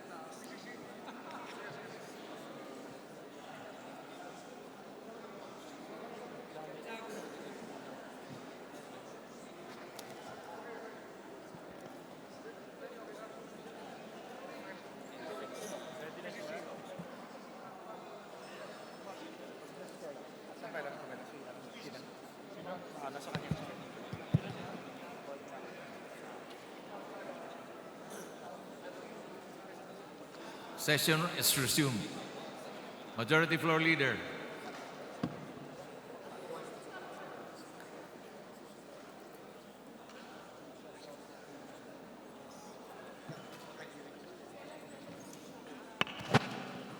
Mr. Speaker, I move that we proceed with the interpellations on the proposed budget of the Philippine Competition Commission. So moved, Mr. Speaker. And there is a motion. Is there any objection? There being none, motion is carried. Majority Floor Leader. Mr. Speaker, to sponsor for the budget of the Philippine Competition Commission, I move that we recognize Representative Joey Salceda, the Vice Chairman of the Committee on Appropriations, to answer questions, if any, Mr. Speaker. The Honorable Congressman Salceda is recognized. Please proceed with your sponsorship. Ready to answer questions, Your Honor. Mr. Speaker. Majority Floor Leader. Before we begin, Mr. Speaker, may we acknowledge our guests in the gallery, the Secretary.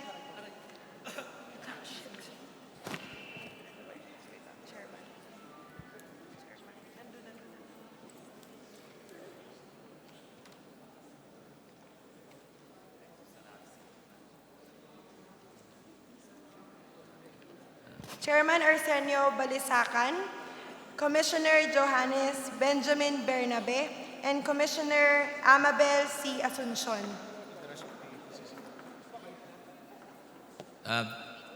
The officers are recognized. So let us proceed with the interpellation now.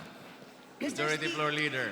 Mr. Speaker, I move that we recognize Representative Carlos Zarate of Bayan Muna Party List to interpellate the sponsor on the proposed budget of the Philippine Competition Commission. So moved, Mr. Speaker. Congressman Caloy Zarate, you are recognized. Thank you, Mr. Speaker. Please proceed. Thank you, Mr. Speaker. Will the good sponsor yield to some questions pertaining to the budget of the Philippine Competition Commission?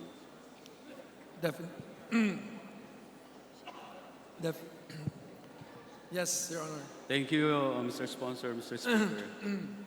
Mr. Speaker, the PCC was created under Republic Act 10667, pursuant to the mandate of our Constitution that there must be the state must intervene proactively, especially on issues of competition. Now, under Section 2 and the Declaration of Policy of our Constitution, it's clearly stated there that consumer protection is one of the duties of the state. In subparagraph C of that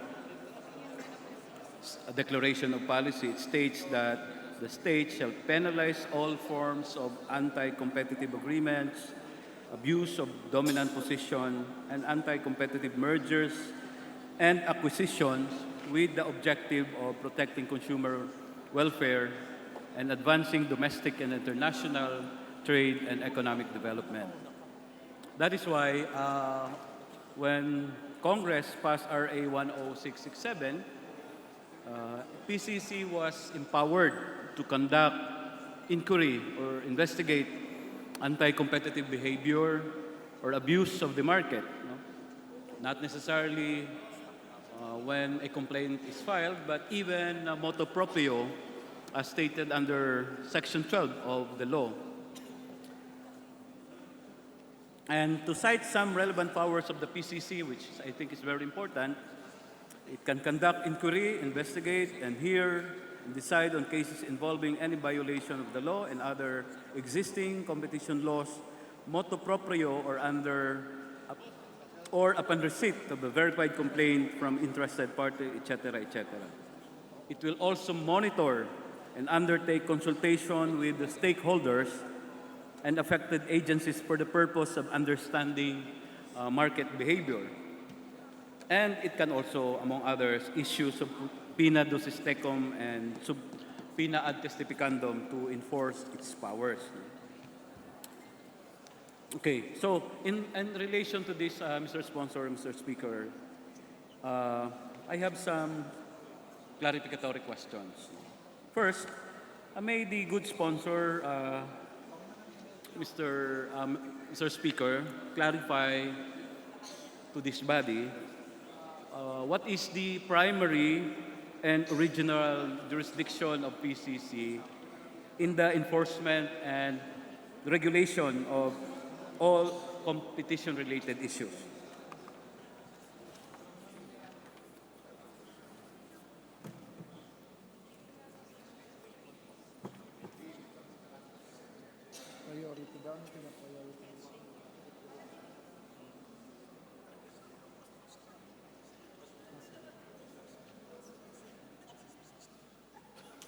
Well, they use the PDP, Your Honor, Philippine Development Plan.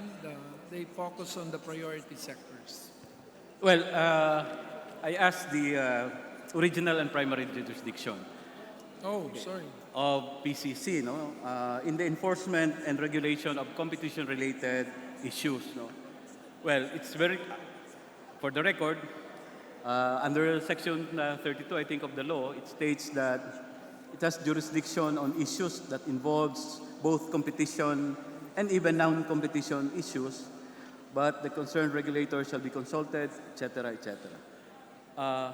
My clarificatory question in relation to this Section 32, will this section under the law oust the regional trial court from taking cognizance of cases which under Section 44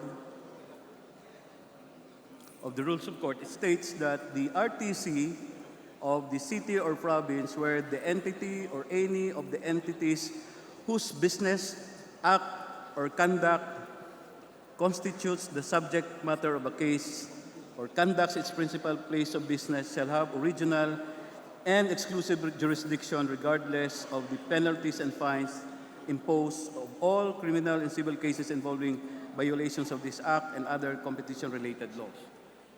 Is Section 32 and Section 44 not in conflict with each other? Mauna po yung PCC, pagdating po sa subject matter na yan, bago po mapunta po sa DOJ, bago siya pumunta ng korte. Ganun po yung... So, ang tanong, kung pwede ba, kung may magreklamo po sa RTC,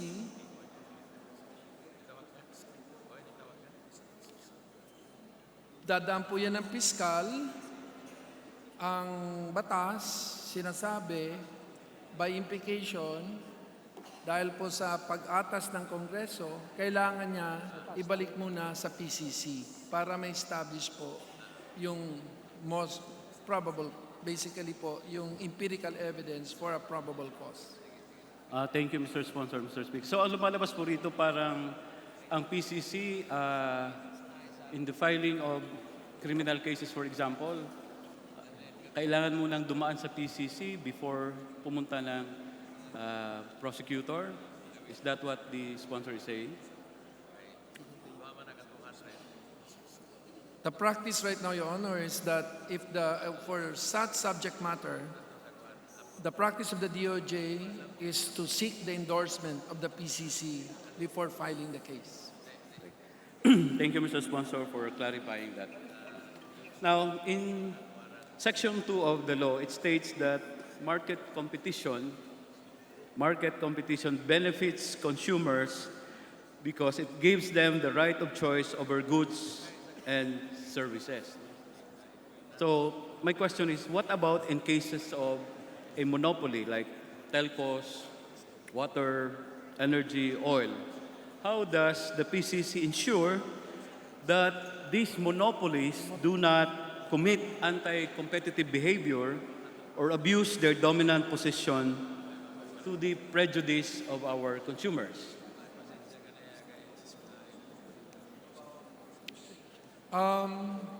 Hindi ho natin pinipinalize yung pagiging monopoly niya, kundi paggamit ng kanyang monopolyo para abusuhin ang consumers. Halimbawa po, yung presyo po ng text. May mga panahon po, nadadalawa lang, Globe at Smart, Pero on a per second basis, ang Pilipinas po, noong mga panahon, ay may pinakamababa dito po sa Southeast Asian region. So, ipipinalize ba natin siya for making the price the lowest in the region just because the two are essentially duopoly or two monopolies? So, in short, Your Honor, we punished the act or the violation, but not the corporation. Well, Or not the monopoly. Sorry. Kaya ko po tinatanong yan, no, dahil malinaw nga sa batas, no, all forms of anti-competitive agreements or behavior ay kailangang i-penalize siya, no, ayon sa batas para maproteksyonan natin ang consumers, no? So even if it's in the guise of, for example, helping the consumer, but actually, in general, the welfare of the consumer is at risk, ano po ang magiging policy ng PCC rito? Ang anti-competitive agreement per se kasi is an act already that constitute abuse or intent to abuse. So being a monopoly, halimbawa, nagkataon, ikaw lang nga nandun, pero hindi mo naman inaabuso yung consumer, hindi yun pwedeng ipinalize ng PCC. So, ang pinipinalize natin ay yung act. So, the act here is the anti-competitive agreement and therefore most probably leading to abuse of consumers. Thank you, Mr. Sponsor, Mr. Speaker. Now, considering that the power of the PCC or its role is now more defined, no? Does the regulatory bodies, like, for example, the NTC, the ERC, is there a need for these regulatory bodies to consult PCC in the determination of the existence of, for example, of anti-competitive behaviors and abuse of markets? Yes. Mr. Sponsor, Mr. Speaker. They have priority or primary jurisdiction, even against ERC, when it relates to anti-competitive behavior. Okay. Now, if that is so, does your office, does PCC, is there a need for PCC to wait that a complaint or a request or an instruction from these regulatory bodies before they can act on a particular issue? Dalawa lang ang A referral? pinanggagalingan yan, complaint by a consumer or Come again, Your consumer, nasaktan mo ko. Or motu proprio po, based po sa quasi-judicial cognizance po, of the commission, they can, as a board or as a commission, look into a particular matter, Your Honor. Thank you, Mr. Sponsor, Mr. Speaker. Now, my next question is, dahil bago ang PCC, ano, bilang isang kagawaran, at this point, ano po ang tingin ng PCC sa usapin ng ating, for example, industriya ng oil? Sa tingin ba ng PCC ay merong kartel o merong nagmumonopolyo sa ating industriya ng oil? Pinag-aaralan na ba nila ito ngayon? Minomonitor po nila closely ang posible na collusion ng mga tatlong kumpanya. Subalit, isinasalang-alang na bukas po ang merkado. Kung sino mang gustong pumasok, wala naman pong hadlang. Pwera na lang po regulatorily, except of course may barriers to entry because of the big capital needed. Pangalawa, yung importation po ay nandyan din bilang isang threat. Sa makatuwid, ito pong dalawang to na wala pong barriers to entry. Pangalawa, na posibleng pasukin, pagpresyohan mo ng mataas, magiging napaka-profitable, papasok po ang imports and therefore, this will force them to behave reasonably competitive. Pero, binabantayan po ng PCC. Maraming salamat sa paglilinaw na iyan, Mr. Sponsor, Mr. Speaker. So, Sinasabi po ba ng PCC, no, maliban doon sa kanilang pagbabantay sa mga monopolyo, na pinag-aaralan din ng PCC, no? Halimbawa, dito sa usapin ng oil, pinag-aaralan din nila bakit ba itong presyo ng langis sa panahong ito sabay-sabay na tumaas, halos pareho ang presyo ng mga kumpanyang ito. Tapos halos sabay-sabay din na bumaba ng konti at halos pare-pareho din ang pagbaba ng kanilang presyo. Ganun po ba ang nangyayari ngayon, Mr. Sponsor, Mr. Speaker? Kung sa police, naka-heightened alert po siya. So, hirap pong sagutin yan kasi baka biglang itago yung ebidensya. Pag sinabi ko sa yung oo o hindi. At any rate, Mr. Sponsor, Mr. Speaker, of late, let me read the official statement. The PCC Informant's Office does not make public its inquiries and investigation, largely to maintain the integrity of the evidence and effectiveness of the investigation process. I think it says a lot with respect to your question. thank you, Mr. Sponsor, Mr. Speaker. Nitong nakaraan po at dahil sa produkto ito ng naging investigasyon ng Kongreso sa kalakaran ng industriya ng langis, no? Oil industry nitong nakaraan. Dahil po sa ginawa nating investigasyon sa Kongreso, ang Department of Energy ay naglabas ng isang department order, no? Para imandato sa mga oil companies na mag-unbundle sila doon sa kanilang presyo. Katulad ng kuryente. Dahil sa kuryente natin, alam natin ano yung binabayaran natin. Ano yung generation charge, ano yung transmission charge, etc. etc. Pero sa usapin ng langis, ay hindi ho nangyayari yan.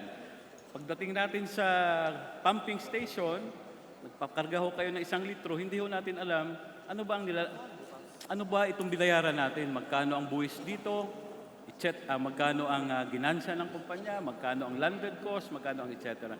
So naglabas po ang DOE ng kautosang ito. Unfortunately, nung nailabas na ng Department of Energy, no, sa pagkatapos ng mahabang pagdinig at pagtulak ng Kongreso na ilabas na ito, ay nag-file ho ng temporary restraining kaso ang mga oil companies, no, sa iba't ibang korte, at ngayon ho ay may temporary restraining order na wag mo nang ituloy yung order na ito to unbundle. Ang tanong ko lang po, dahil nasa korte na yan, sa tingin po ba ng PCC, tama itong kailangang magkaroon ng isang kauntusan na i-unbundle yung presyohan ng langis sa ating merkado? Katulad ho ng nangyayari sa presyohan ng kuryente sa merkado. Mr. Sponsor, Mr. Speaker.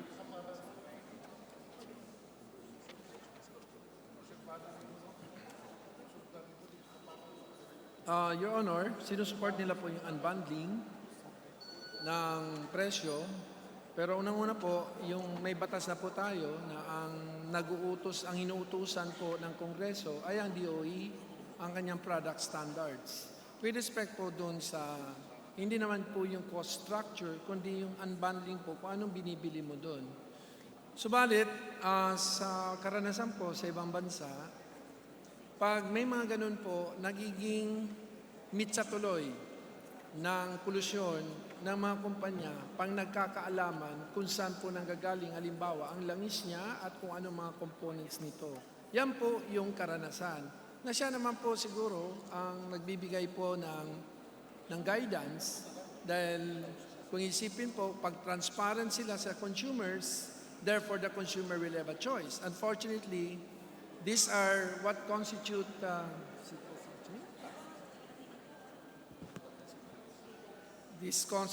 already to that level of detail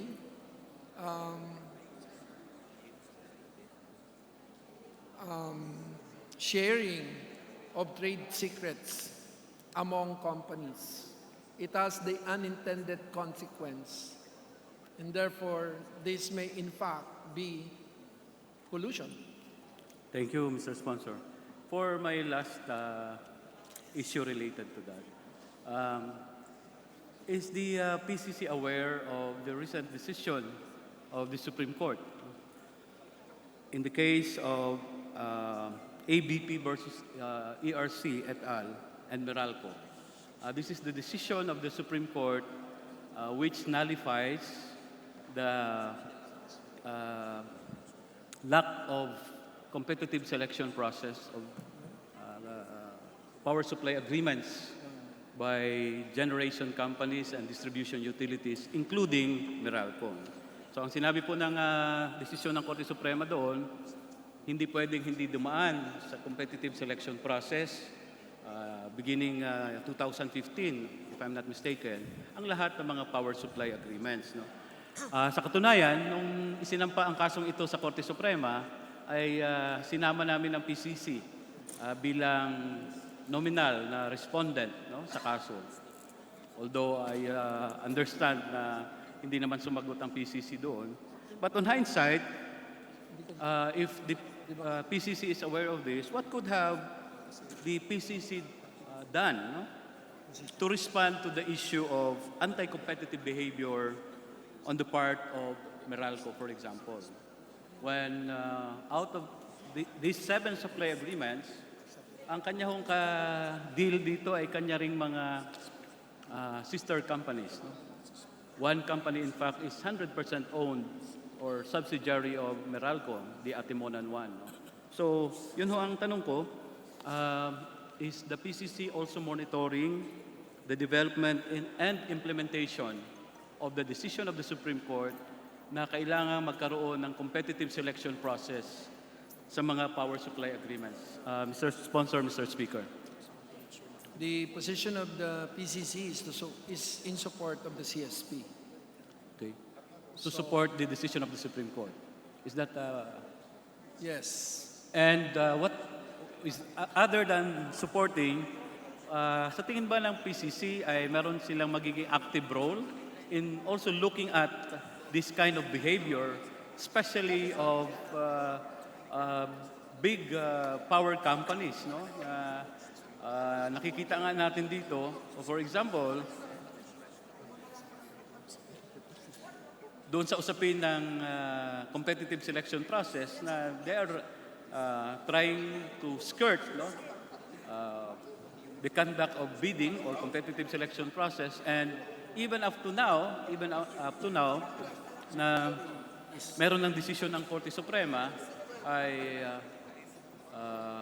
they are still taking advantage of some gray areas doon ho sa conduct ng competitive selection process.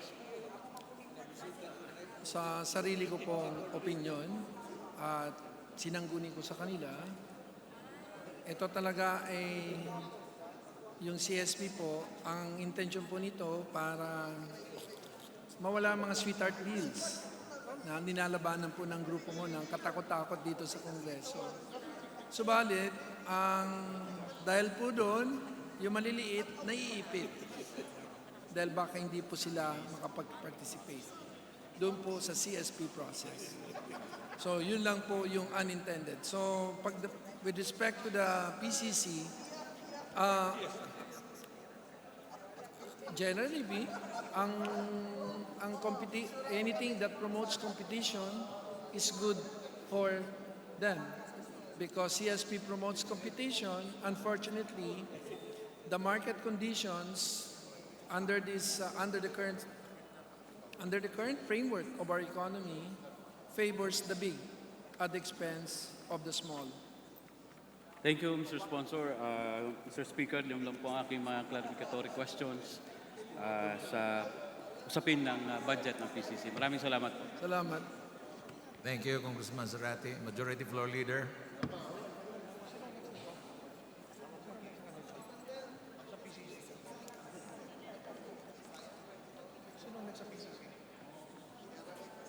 Usapin niyo na lang si Stella. Mr. Speaker, move to recognize the Honorable Minority Leader, the Honorable Benny Abante.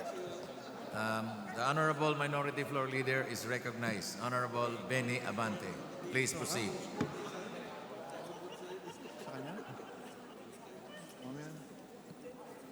Mr. Speaker, magandang hapon po. Your Honor, aking kababayan, good afternoon. Well, actually, it's my first time to hear about the Philippine Competition Commission. It means that either they are low profile or they're not doing anything. You know, because been very active in politics, even if I was not then a congressman yet. I was arrested for 9 years and then came back. And I was told that the Philippine Competition Commission was in Congress in hibernation for 25 years. It was never approved. All of a sudden, during the tenure of the then President Noynoy Aquino, the Philippine Competition Commission was created by Congress. Is that right, Mr. Sponsor? Correct, Your Honor. Now, I was wondering why it was never talked about in Congress for 25 years. You know, perhaps because the Philippine Competition Commission, if ever it becomes a law, would be construed as anti-big business. Am I right, Mr. Sponsor?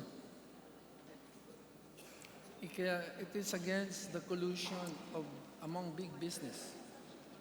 It's not against big business. So it was construed to be anti-big business. And then all of a sudden, it became a law. It was created. Pro-consumer, not necessarily. Because the big business can be imports. Imports. So they're not big. Example, almost everything you see here came from China. And therefore, does that make them big? No. So is that subject to PCC? No. So in short, Your Honor, it's really is the consumer being hurt because of the current market industry dynamics. Okay. So, now, then, 3 years ago, it was created by virtue of Republic Act 10667. But since that time, Mr. Speaker, I've never heard of the performance of the Philippine Competition Commission. Never heard. It's there, but never heard. Sir, they have decided high-impact cases like the merger of PLDT and Smart, like the merger of Grab and Uber, like the merger of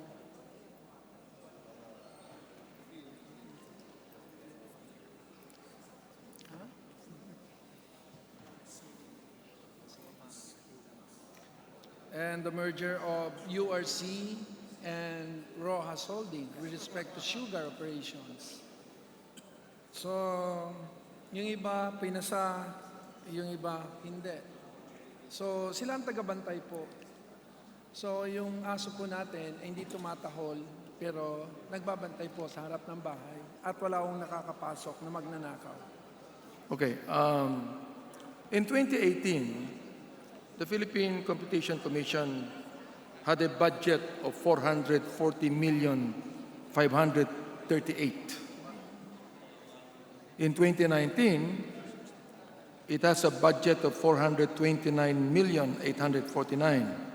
And in 2020, what we are trying to approve now, it has a budget of 435,100,000. Am I correct? That's correct.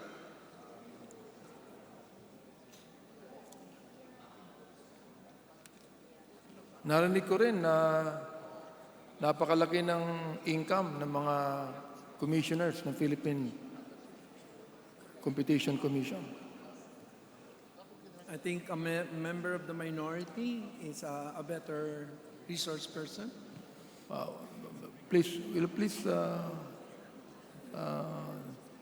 make your tender voice louder, Mr. Sponsor, Mr. Speaker. Yeah. Oh. Alam mo po sir, kung i-compare mo po sa SEC, mas mababa sila Saan? sa sweldo, Nang? sa sweldo ng mga commissioner. Mababa. Yes.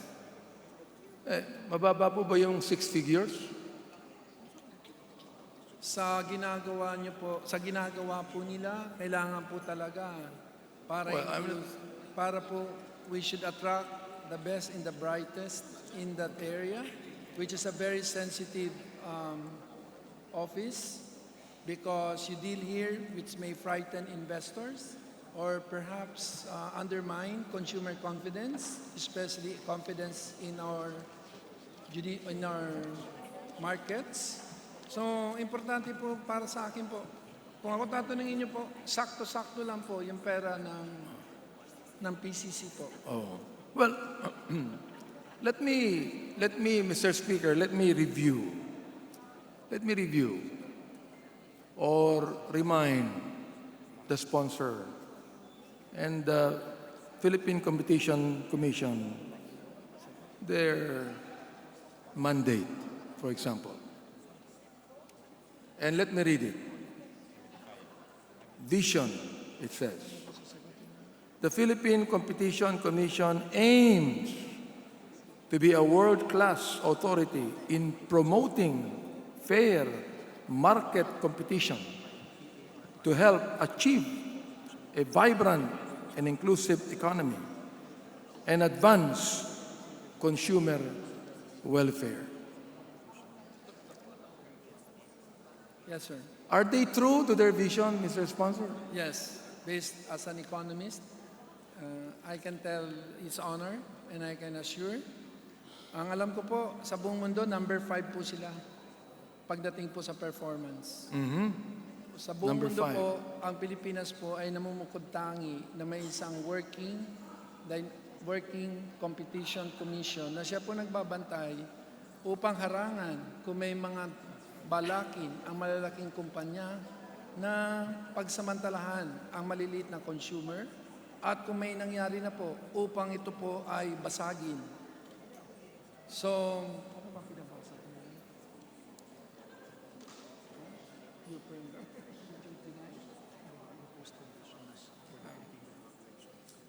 sa pananaw ko po, Your Honor, maganda po ang performance nila. At dito pa sa Kongreso, sa usapin po ng Committee on Economic Affairs, ay lagi po sila natin masasandalan upang magbigay po ng world-class information po.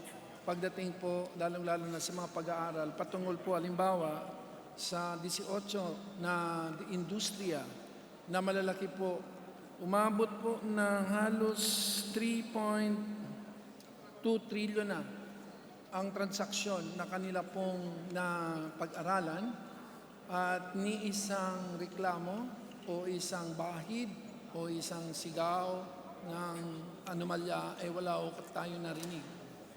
So, titingnan po natin mamaya yan, Mr. Speaker, Mr. Sponsor. Pero ito po. I would like to be enlightened on this, Mr. Sponsor. okay. For example, mission. The Philippine Competition Commission shall prohibit anti-competitive agreements, abuses of dominant position, and anti-competitive mergers and acquisitions. Sound market regulation will help foster business innovation, increase global competitiveness, and expand consumer choices to improve public welfare. Now, of course, this is not only the work of the Philippine Competition Commission, Mr. Sponsor, because other agencies are doing that as well. Now, it says, our role, the PCC is a newly constituted independent quasi-judicial body mandated to implement the national competition policy. Just for the record, so that people can be enlightened on the mandate of the Republic Act 10667. And this is the only time publicly in which the people can judge if ever an agency in government is doing well in its performance based on their mandate. So ito po nakalagay. Enforce the Philippine Competition Act, which serves as the primary competition law in the Philippines for promoting and protecting market competition. Over the last few years, our country has made significant strides in economic growth. Of course, this is not the monopoly of the Philippine Competition Commission when it comes to strides in economic growth. Amid this positive momentum, there remains a challenge in attaining sustained and inclusive development where no one is left behind. There remains a challenge. And after 3 years, it still remains a challenge. Mr. Speaker, Mr. Sponsor, you do not need to answer. I just would like to continue on. The enactment of the PCA and the creation of the PCC aims to promote economic efficiency and ensure fair and healthy market competition, where everyone across our country, from metro cities to far-flung communities, can contribute to and benefit from economic developments. Everyone, Mr. Speaker, Your Honor, everyone, which, by and large, is not happening. The PCC institutes a regulatory environment for market competition, all of this, blah, blah, blah. And now I'd like to ask the first question. What is PCC doing to break the monopoly on power generation and distribution in the country?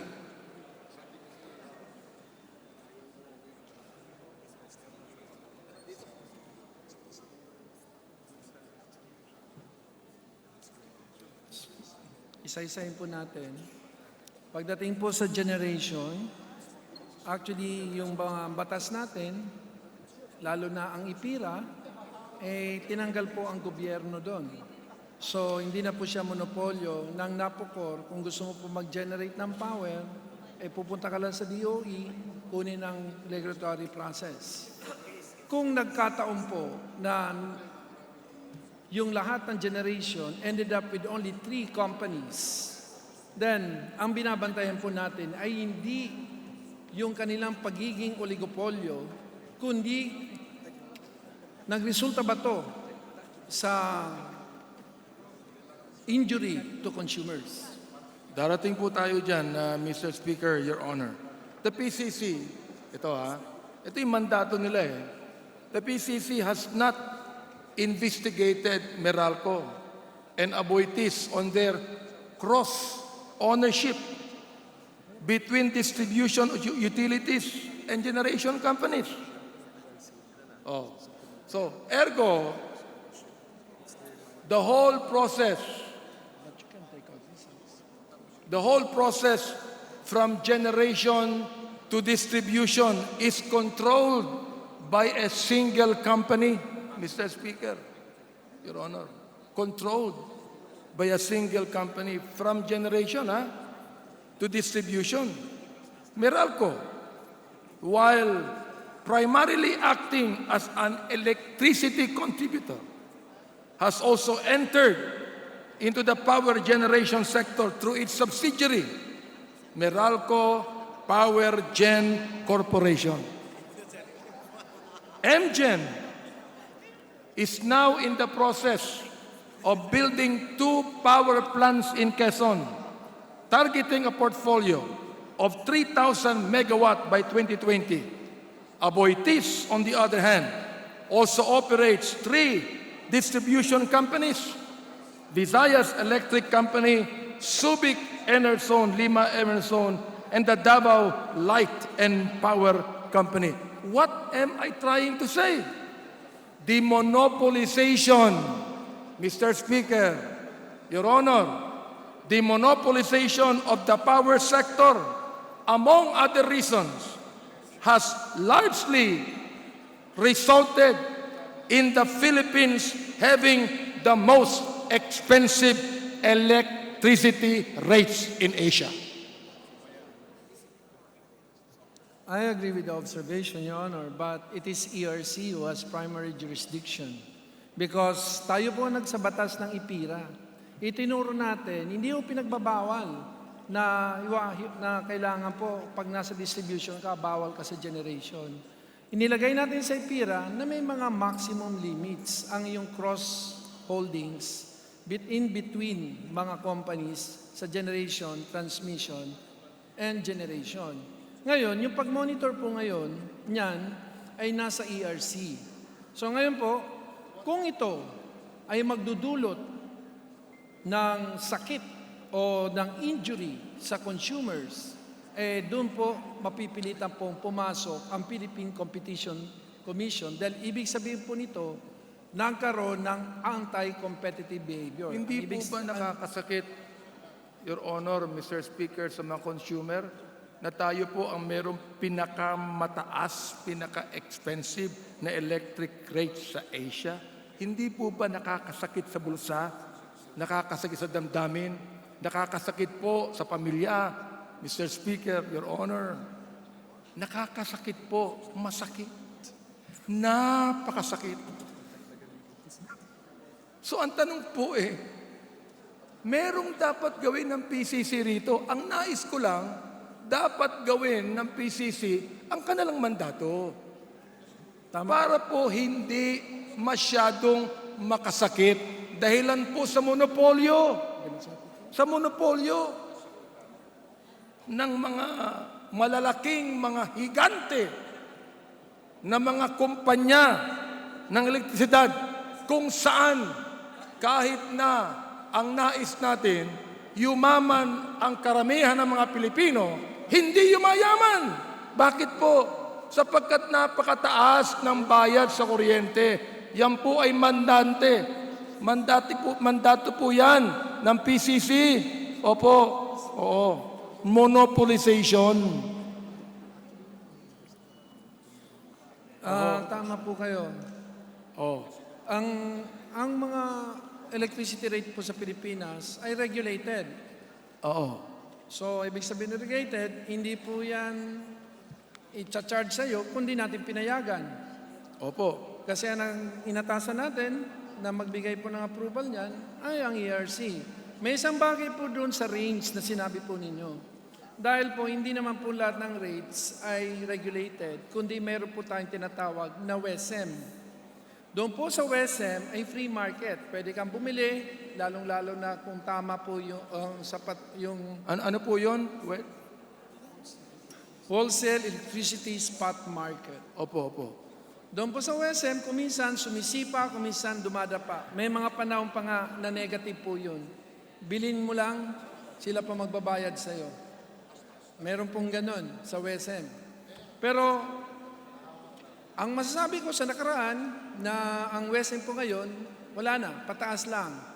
Nagpapakita na baka mayroon dahil tatatlo lang ang seller, so baka dahil bakit sumipa yung presyo, therefore tumaas ang presyo ng kuryente dahil po sa anti-competitive behavior. Masasabi ko lang po, undergoing po siya current investigation.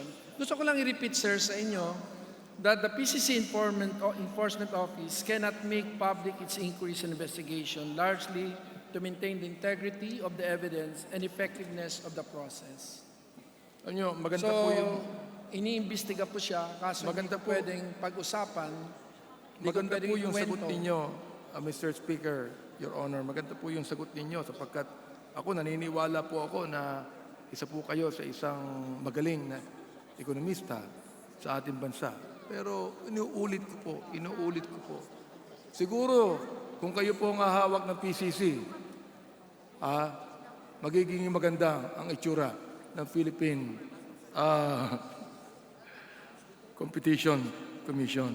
Ito po, ayon sa World Bank report, March of 2019. Ito ito dapat alam nyo to di ba? The Philippine economy is hampered. Hampered. World Bank po ito. World Bank, mga kababayan, World Bank, makinig kayo sa akin. World Bank. Anong sabi ng World Bank?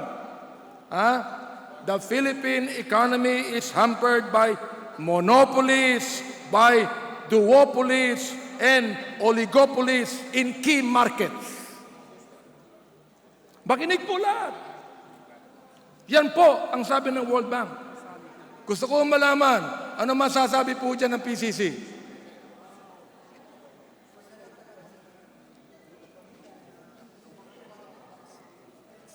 Ito pa ang sabi po ng World Bank the World Bank, ito mamaya na po, ito, tutuloy ko lang sabihin ko. The World Bank said, the Philippine economy is more concentrated than other economies in the region, and that fostering fair market competition in key sectors can boost economic growth. Ito po ay virtual insult sa PCC. It's an insult.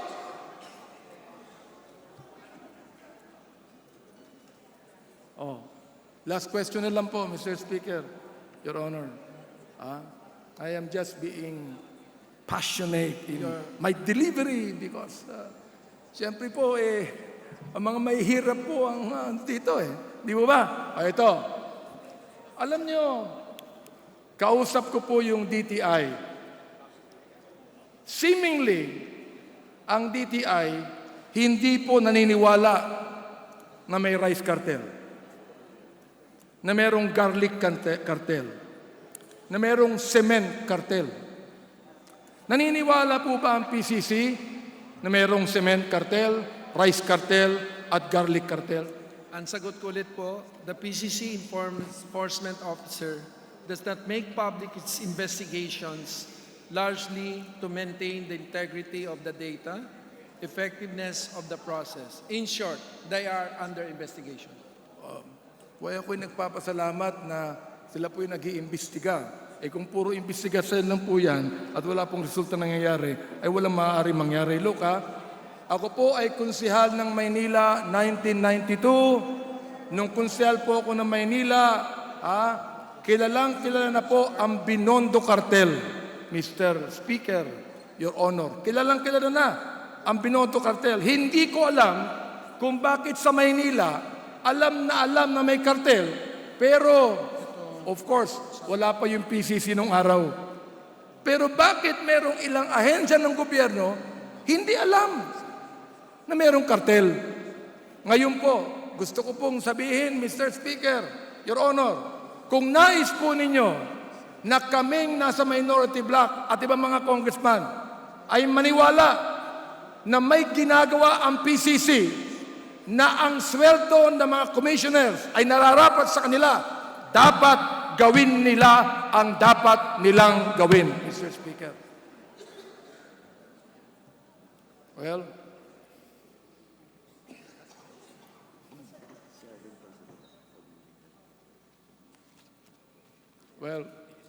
nais ko na po sanang i-terminate ito, pero meron pong isang magtatanong lamang. Kaya, Mr. Speaker, if you could recognize the next interpellator from the minority. Thank you very much. Thank you, Mr. Sponsor. Salamat po. Majority Leader. Mr. Speaker, the next member of the House who wishes to interpellate the sponsor is the representative of the Gabriela party list, the Honorable Arlene Brosas. I move that we recognize her, Mr. Speaker, for her interpellation. Representative from Gabriela party list, Honorable Arlene Brosas is recognized. Thank you, Mr. Speaker. Mr. Speaker, Honorable Sponsor, the PCC, while relatively new, has actually an important function to ensure that consumers are protected from anti-competition policies. There is a need, however, to inquire if the PCC is fulfilling its mandate in the advent of neoliberal globalization and rising concentration of wealth in the hands of the few. Sa pagtatala po ng PCC, saan-saang probinsya at munisipalidad na nakalatag ang Maynilad at Manila Water? Mr. Sponsor, Mr. Speaker. I take that as you wish the PCC to investigate it because there is no complaint to be officially lodged with the PCC. So I think I can. So right now we would like to tell Your Honor that motu proprio they will take cognizance of your information and therefore act accordingly and with respect and you shall bibigyan po na i-update po namin kayo patungkol sa kung ano po ang status ng kanila pong pag-aaral. Mr. Speaker, Mr. Sponsor, I was talking about the regulation of the water sector. Your Honor, hindi ho sila doon eh. Klarong-klaro naman po doon sa atin pong kasi ang nag-regulate po ng water sector sa atin pong nilagay sa different regulatory office. Lalong-lalo ng MWSS, may RO po dyan, sila po yung nagre-regulate at pati na ang NWRB. Na nandito po ngayon sa atin sa House bilang isa sa mga minungkay na gawin at i-rationalize. Kaya nga po doon sa SONA, meron pong request ng ating Pangulo na i-reorganize nga po ang National Water Resource Commission at ang Department of Water para po maging mas malakas ang ating pong pag-develop ng ating pong water at the same time po ma-regulate ang behavior ng mga players sa industriya at pangatlo para po magkaroon ng supply ng tubig na para sa ating pong buhay. Mr. Sponsor, Mr. Speaker, may we know if the PCC oversees, reviews, and regulates the supply contracts and joint ventures by the two water concessionaires na meron po tayo in areas outside of Manila? No, but tomorrow they will because there's been no complaint. And so far, they've reviewed already big ticket, almost 196, of which 181 were approved. One was Black, a big company, URC and Rojas. One transaction, they pursued PLDT Globe acquisition of San Miguel Telco franchise, and Marubeni, which is not a small company.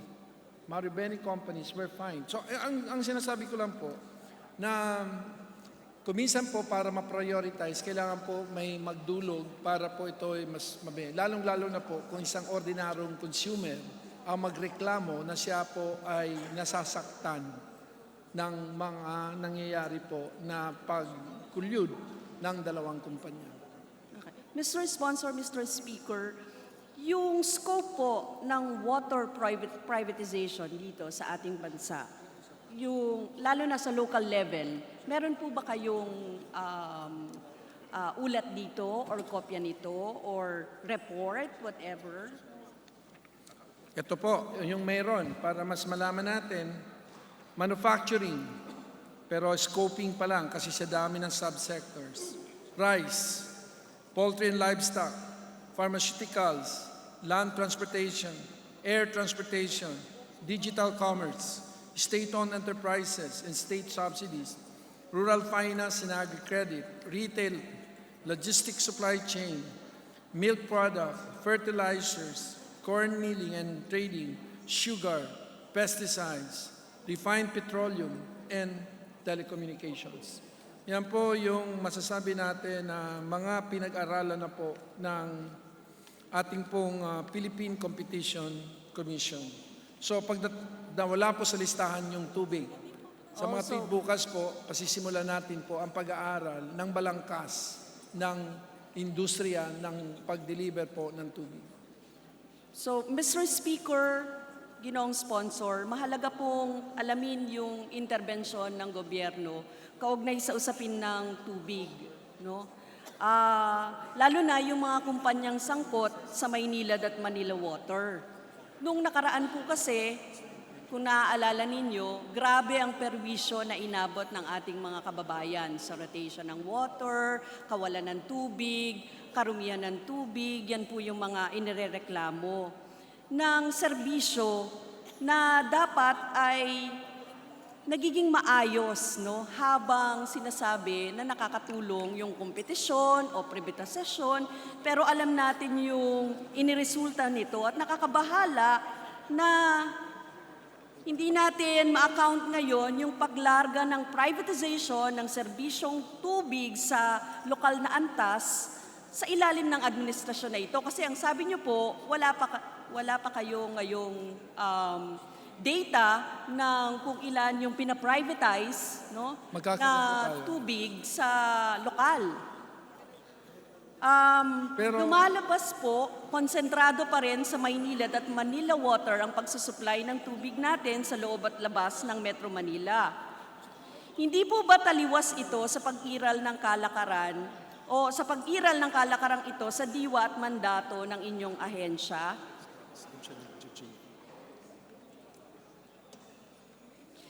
At the very least po, ang ina-expect natin sa PCC ay ma-exercise nito ang mandate niya na ma-review yung mga joint ventures at kontrata na pinapasok ng Maynilad at Manila Water outside NCR, outside Metro Manila.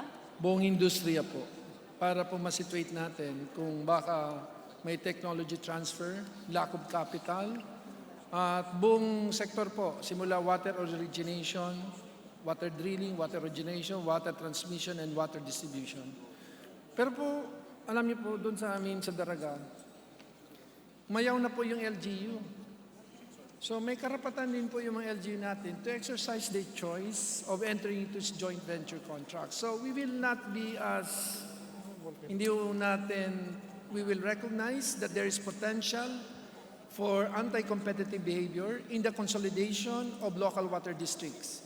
Number two, definitely we will look into the joint ventures entered into by Maynilad and Manila Water outside of Metro Manila where they have a franchise from the national government. So those are the two basic things. One, the consolidation of water districts. Second, the contracts entered into by Maynilad and Manila Water. So we will summon them. We will have first a friendly, request for information with respect to these two items, Your Honor. Yes, thank you, Mr. Speaker, Mr. Sponsor, na maibigay niyo sana yung scope nung inabot ng privatization ng local water districts natin. Mahalaga po yun sa pagtingin natin kasi ang gusto nga natin, nag-i-improve, no? Or gumaganda yung kalagayan dapat ng pagsusupply ng tubig at paggamit ng tubig ng mga mamamayan natin. Hindi yung tipong ganito na nagrereklamo ang mga tao dahil sa kawalan ng tubig, kadumihan ng tubig, etc. At saka may mga usapin pa ng pagmahal, no, ng presyo ng tubig, samantalang yung serbisyo na nga ay hindi ganun ka-epesyente. So, yun po yung dahilan kung bakit gusto natin. Now, to my next point po. Ito naman po ay tungkol, Mr. Speaker, Ginoong Sponsor, ito po ay tungkol sa reported na meron tayong new players in the telecom industry. The Chinese-backed Dito Telecommunity and the Singaporean-backed Now Telecom. May we know if the PCC has any intervention in the review and approval of the licenses of these additional foreign partnered telecom players?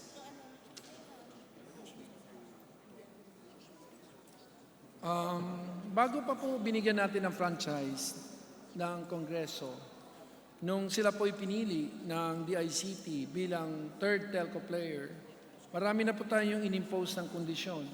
Unang-una, kung pinagbawalan nga natin yung PLDT Globe na bilhin yung San Miguel franchise, sinabihan na po sila ng Philippine Competition Commission. One of the conditions is hindi ho sila pwede makipag-merger doon sa dalawa. Either or both. So definitely, we will consider that as justiciable. Definitely, the Commission will consider it a violation of the competition policy. So, Mr. Speaker, Mr. Sponsor, sinasabi niyo po ba na wala tayong intervention na ginawa? Naglagay tayo Sa ng kondisyon Wala. na hindi siya pwede Hindi po ba weakness ito sa part ng PCC to ensure that the new players does not carry the potential of abusing their market position? Considering na implied support, alam niyo naman po, no, na sinusuportahan ng administrasyon yung dito telecommunity, community. Oo, yan. Dahil, nalilito ako dyan. Dahil ito po ay Chinese-backed at meron po tayong mga articles, no, na nagsasabi na malapit sa administrasyong Duterte ang close ties with the Duterte and the cabinet members, businessman na nakalink dito. May pinirmahan po sila na undertaking sa Philippine Competition Commission na susunod sila sa mga kondisyon na inilatag upang sila po ay makapag-compete dito po sa ating merkado. Lalong-lalo na lagi po may tendency na ang mga malalaki, para lalong mas lumaki, sila po ay nagma-merger para magkaroon po sila ng bargaining position sa mga maliliit na consumers. So, Your Honor, I think the intervention was appropriate, proper, and significant. Mr. Speaker, Mr. Sponsor, it is worth looking into, ano po, kung Hindi ito pa nga po sila ba nag-ooperate? ay may potential for abuse, ano, sa bahagi ng PCC. Para mas maintindihan ng taong bayan kung ano ang implication nito, no, ng pagpasok ng mga panibago, no, na sa sa usapin ng industriya ng telekomunikasyon. Recently, for example, it was reported that the AFP signed a deal with Dito Telecommunity, allowing the latter to put up towers and communications facilities within military bases nationwide. Is this the kind of treatment accorded to other telecom players? Binibigay din po ba ito sa iba pang mga telecom players? Although, Your Honor, hindi pa napapatunayan natin na may injury to consumers arising from anti-competitive behavior. Pero base po sa ating pag-aaral, meron pong guidelines. It's open to everyone. So, naunahan lang sila dahil nakipag-usap kagad itong telecom company na to. So, yung ibang telecom company, pwede na rin po nila yung gawin. Wala akong namahadlang para sila po maglagay ng ganong klase po na mga towers inside using, how do you call that, military bases lang ba? In government facilities. Wala akong patakaran in writing or verbally na sila lang ang pwede maglagay po ng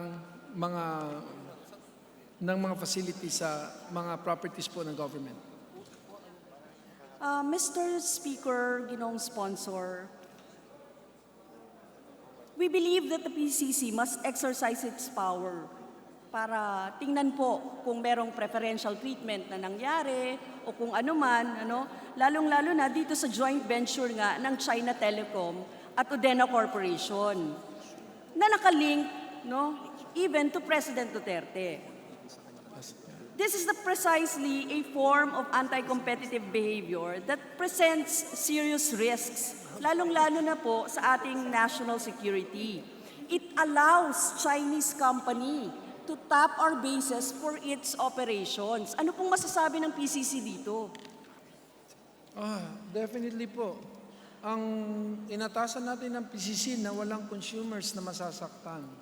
At nasasaktan ang consumer kung dalawang nagsasabwatan, lalo na kung ang kasabwat ay isang government agency.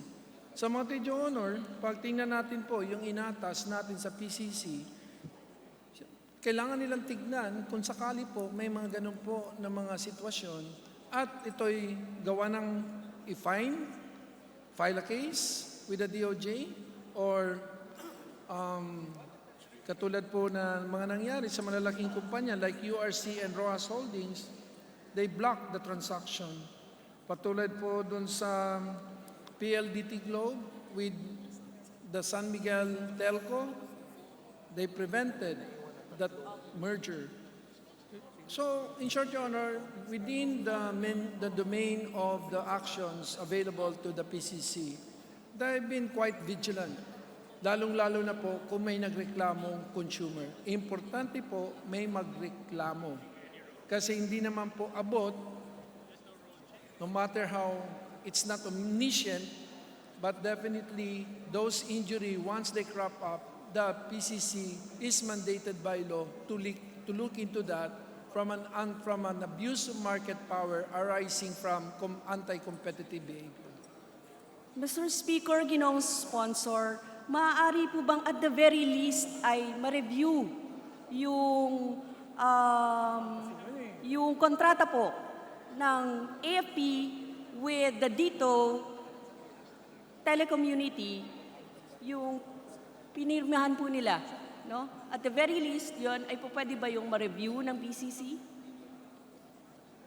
Yes, there is a long paper here. You want a copy of the undertaking? Yes. Yeah, because I'm fully convinced that PCC has done its job wonderfully and beyond what probably other entities in other jurisdictions would require.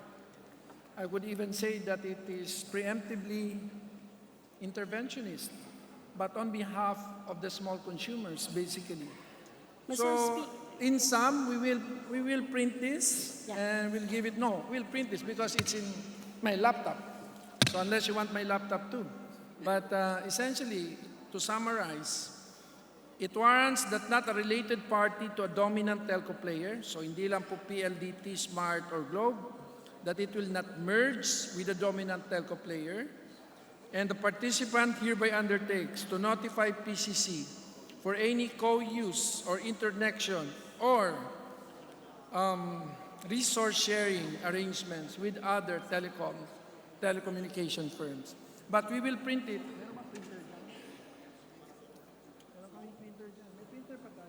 We will print it and give it to you before I sleep.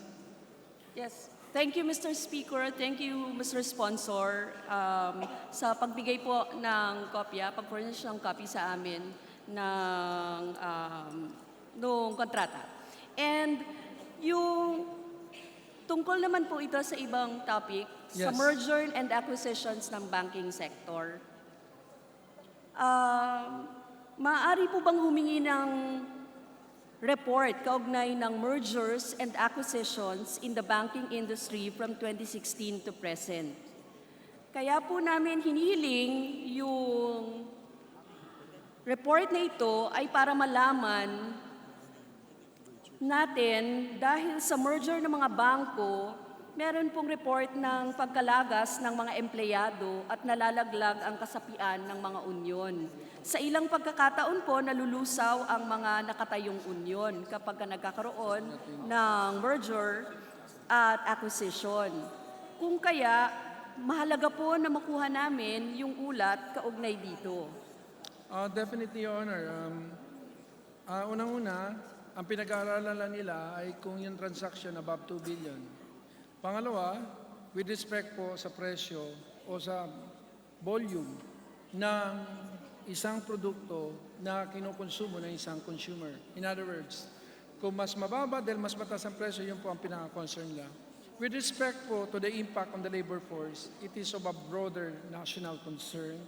And but I think I will give instruction to the PCC in all its other studies if it does result in pag nagdagdag po ng lumaki yung kumpanya, nagdagdag po ng workers, dapat noted.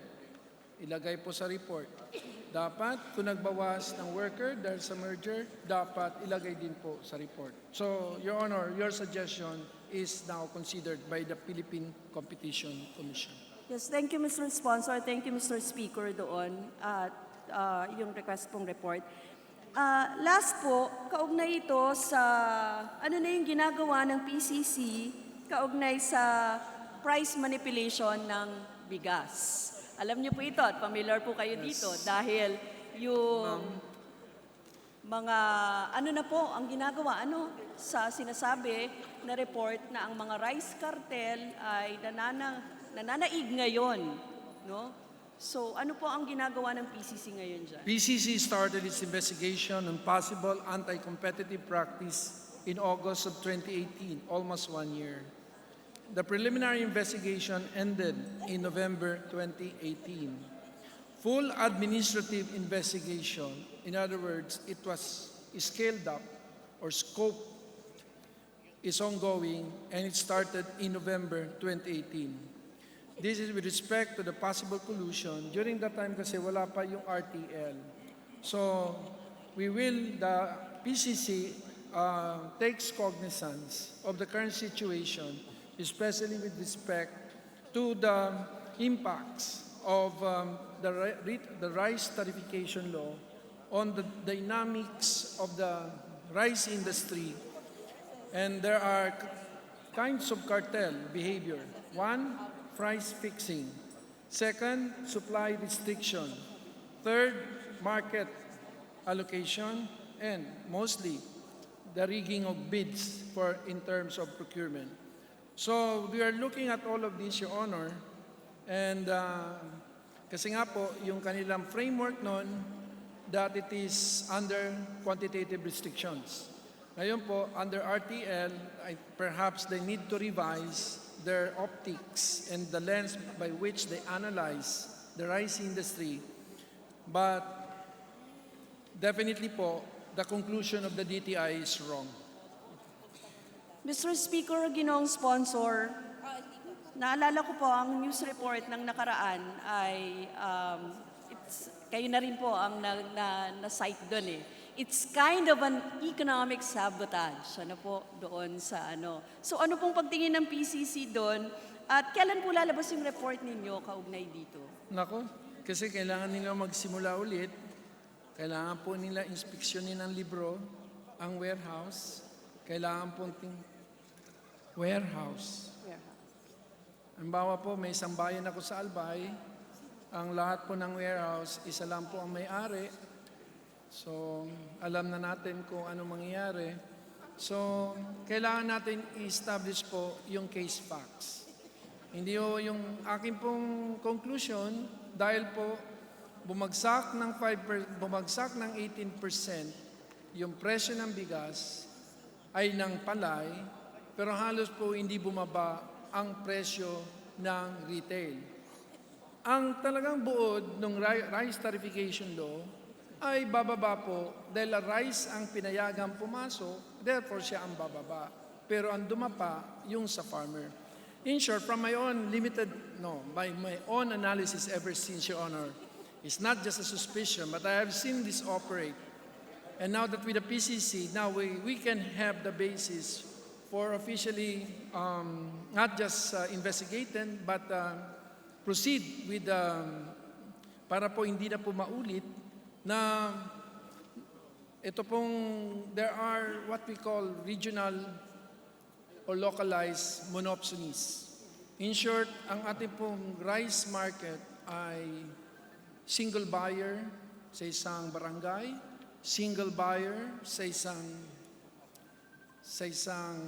lang po, single buyer sa isa pong bayan. Meron nga po single buyer sa mas mataas. So, in short, Your Honor, pinag-aaral lang po naigi para naman po hindi po tayo ma-reject sa korte.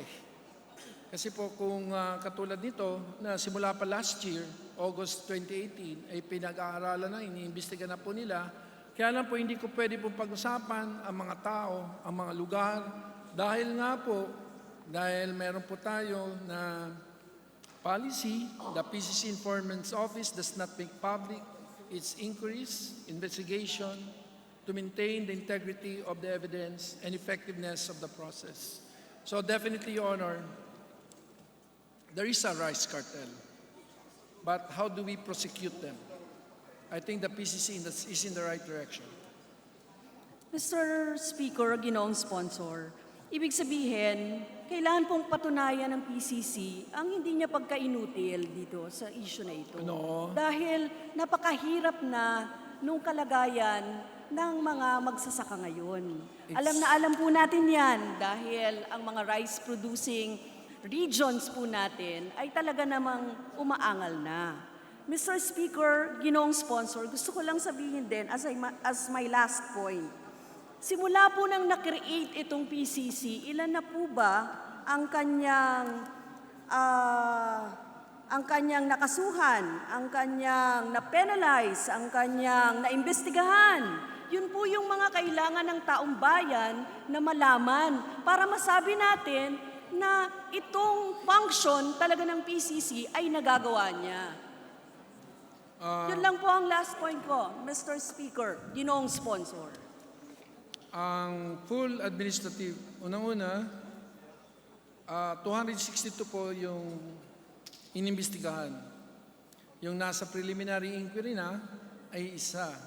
Yung full administrative investigation, 12, ongoing 9, adjudication 1, closed cases 2. The cases that are now on public record, cement, power, garlic, housing telco, and rice. They are available on their website. With respect to mergers, kasi nga po tatlong klase po yung inatas natin sa kanila. Pag binasa po natin ang kanilang mandate sa ating pong batas, ay pagdating po sa mergers and acquisition, 196 ang kailangan ni-review na nila. Umabot po ng 3.21 trillion of transaction ang ni-review nila. Number of approved transaction 181, block transactions 1, number of transactions pending in courts 1, number of transaction fine 3. So, Your Honor, ako naniniwala na ginagawa nila ang trabaho nila. In fact, they're the fourth best in the world. Thank you, Mr. Speaker. Thank you, Mr. Sponsor. Majority Leader. Mr. Speaker, with leave of the House, I move that we recognize again Representative Benny Abante, Minority Floor Leader, for his interpellation on the proposed budget of the Philippine Competition Commission. So moved, Mr. Speaker. By the leave of the House, I recognizing the Minority Leader, Honorable Benny Abante, for his interpellation or manifestation. Mr. Speaker, I would like to assure the PCC that we will closely monitor your work and your performance because this is the House of the people. With that, Mr. Speaker, there being no more questions to be asked, with reservation, I move to terminate. So move, Mr. Speaker. Majority Leader. Mr. Speaker, we join the minority in the motion and move to terminate the interpellation on the proposed budget of the Philippine Competition Commission. So moved, Mr. Speaker. Any objection? The chair is none. On joint motion by the minority and the majority, the proposed budget of the Philippine Competition Commission is hereby terminated. Majority Leader.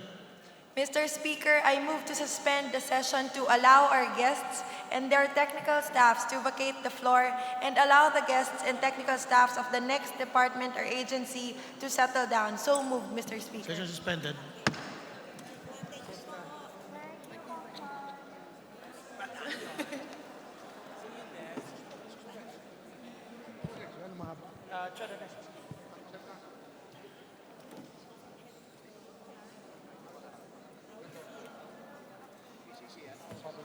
Ito po, PCC.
Sessions resume.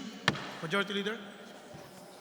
Mr. Speaker, I move that we consider the proposed budget of the Commission on Higher Education, together with the Polytechnic University of the Philippines, the University of the Philippines, and the Philippine State College of Aeronautics. So moved, Mr. Speaker. Any objection? Hearing none, the motion is approved.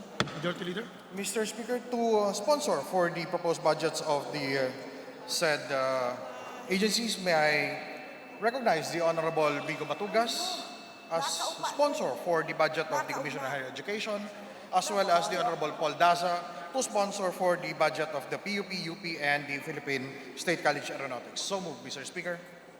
The Honorable Vice Chairman of the Committee on Appropriation, Honorable Matugas and Honorable Dasa, is recognized to sponsor the budget of the Commission on Higher Education, University of the Philippines, Polytechnic University of the Philippines, and the Philippine State College of Aeronautics. Majority Leader. Mr. Speaker, before we begin, may I recognize the presence of President Danilo Concepcion of the UP, President Emmanuel de Guzman of the PUP, President Marvin de la Cruz of the Philippine State College of Aeronautics, as well as the Chairperson, Prospero de Vera of the Higher Education, Commissioners Lilian Liagas, Ronald Adamat, Perfecto Alibin, Aldrin Darilag, and the rest of the officers of the higher education. So moved, Mr. Speaker. The UP family, the Polytechnic University of the Philippines family, the Philippine State College of Aeronautics family, and the Commission on Higher Education family headed by the chairman is recognized and welcome to the House of Representatives. Majority Leader. Mr. Speaker, to interpolate our sponsors, I move that we recognize the Honorable Arnie Teves of the 3rd District of Negros Oriental. So moved, Mr. The Speaker. gentleman from the 3rd District of Negros Oriental is recognized, Honorable Arnie Teves, to interpolate the good sponsors. Thank you, Mr. Speaker. Good afternoon, good evening, everybody. Meron lang ako itatanong. There's this National Budget Circular number 461. I think this is the one to increase the miscellaneous personnel benefits, no? Ang tanong ko, bakit to pinigilan ng Joint Circular number 1 ng CHED? Your Honor, Mr. Speaker, ang nakasaad po dito sa NBC 461 ay hindi po siya pinigilan actually. Ang nakalagay po dito na kailangan gumawa ng guidelines, joint guidelines ang CHED saka DBM. Tapos magiging effective lang po ito after 6 months pag nasign nila. So hindi po siya pinigilan actually. Ganito na lang, to make it simple. Kailan to pwede ma-implement? Can I have a timeline, Mr. Speaker? A specific date, to be exact. Your Honor, Mr. Speaker, based on the document I'm holding, the Joint Circular number 1, it was signed on August 30, 2019. So 6 months after po ng August 30, so September, October, November, December, January, February. Most likely, February po of next year, Your Honor, Mr. Speaker. Sige, so kung sigurado na yan, then I'll take that. Thank you very much, Mr. Speaker. Thank you, Your Honor. Majority Leader. Mr. Speaker, next to interpolate from the majority, the Honorable Congressman Bong Teves of the 4th District of Quezon City. So moved, Mr. Speaker. Correction, Bong Suntay, Mr. the Honorable gentleman from Quezon City, Honorable Bong Sontay, is recognized for his interpellation to the sponsors of the budget being discussed today. Thank you very much, Mr. Speaker. If I can be allowed to propound some questions, a few questions and points of clarification from the distinguished sponsor. Yes, Mr. Speaker, will yield to the gentleman. Thank you. For my education, may I know the extent and scope of the jurisdiction of the Commission on Higher Education in terms of its powers to regulate and supervise pursuant to its charter? Your Honor, Mr. Speaker, the mandate of the Commission on Higher Education is primarily, first is the implementation of RA 1031, the enforcement of instruction, research, and extension capacity of higher education institution, the support to faculty members and HEIs for the K-12 transition, the provision of scholarship and financial assistance to students, and the supervision of all higher education institutions, Your Honor, Mr. Speaker. Therefore, all academic programs are included within this power to supervise and regulate. Is this correct? Yes, Your Honor, you're correct. So, Your Honor, Mr. Speaker, one of the programs is the Doctor of Medicine program. May I know if there is a specific body supervising this program in terms of admission of medical students? Is there a specific examination for admission? If yes, can you enlighten this representation of the history and purpose of this examination? Yes, Your Honor. There's a technical panel within the Commission of Higher Education which reviews the program, and it will be approved by the Commission. So once the technical panel has submitted its review, it will be approved by the Commission, by all of its commissioners. So what about the admission to the medical school? The exam is given by the Philippine Regulation Commission, the PRC po. No, that is admission to the medical practice. Para magamit mo yung MD sa dulo ng pangalan mo after graduating from medical school, kailangan you have to pass the licensure exam. Yes, the board exam. Pero ang ibig ko ang punto ko, kunyari, a requirement before you can go to med proper is pre-med. You need a pre-med course. So pagkatapos ng pre-med mo, pag pumasa ka na, nag-graduate ka ng pre-med mo at gusto mong mag-doktor, is there a requirement before you could gain admission to a medical school? It's ENMAT, Your Honor. With regards to this ENMAT, can you enlighten this representation? What is the history and purpose of this ENMAT?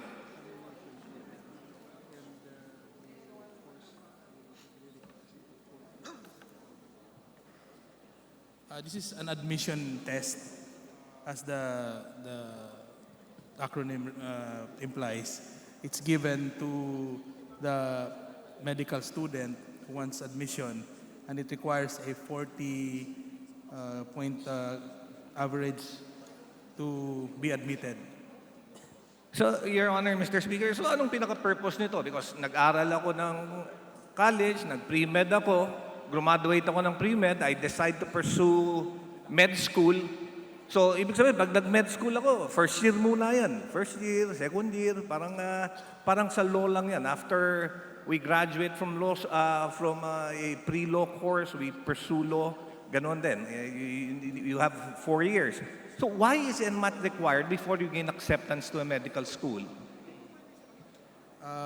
Your Honor, it's the ENMAT checks the preparedness of the student in getting into med school. It's similar, if we have an analogy during the earlier time, it's like an NCE exam given to high school students to be admitted to college. So ang basis, ang determining factor for me to be able to pursue my dream to become a doctor is an NMAT test. Yun yung determinant. But an NMAT test is an IQ and aptitude test. It does not specifically center on science subjects or questions which are necessary for medical school. So ibig sabihin ko lang, Mr. Speaker, Your Honor, kunyari ako nag-aambisyon ako maging doktor at 4 na taon ako nag-aral ng biology dahil gusto kong maging doktor, dahil lang hindi ako pumasa ng NMAT, hindi ko na pwedeng i-pursue yung aking matagal ng panaginip na maging doktor dahil lang sa NMAT. But isn't it the reason that I go to medical school is to learn? To become a doctor? Yes, Your Honor. Pero yung NMAT po, may mga subject po doon ng science and biology to measure the preparedness of the student to be admitted to medical school. So yun lang yun. Just to see if, paano kung late bloomer ako? Some students are like that. They're late bloomer. During the course of the learning process, they start appreciating the subjects, they get better grades, better scores. The admission to the medical school requires a standard. So NMAT is one of those standards. But admission to the medical practice requires a better the standard, and that's understandable because when you proceed with yung medical practice, people go under your care. That's why you have the licensure exam. Pero ito, simula pa lang ito eh. Yung nag-uumpisa pa lang ako eh. But, well, just to go forward to my questions, just to go forward, I'd like to know, the NMAT, the requirement for NMAT, is this a requirement for only for Filipino students, or it also includes foreign students? Mr. Speaker, may I ask for a 1-minute suspension? Session suspended.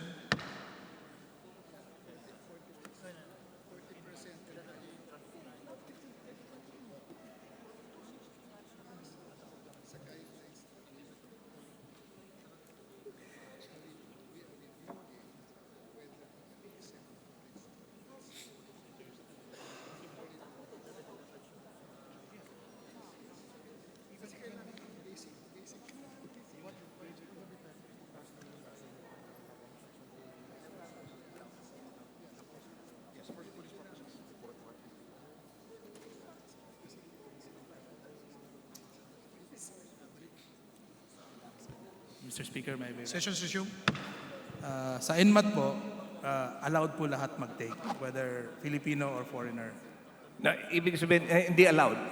Required lahat. Whether you're Filipino required. or... I'm sorry. Required. Okay, well, kaya ako nagtatanong because I have 3 points later on. So I'm delivering 3 points. So my first questions kanina would later on reflect yung isang punto ko. Now, would you know the difference in terms of privileges and restrictions between Filipino and foreigners for the practice of the profession in the Philippines?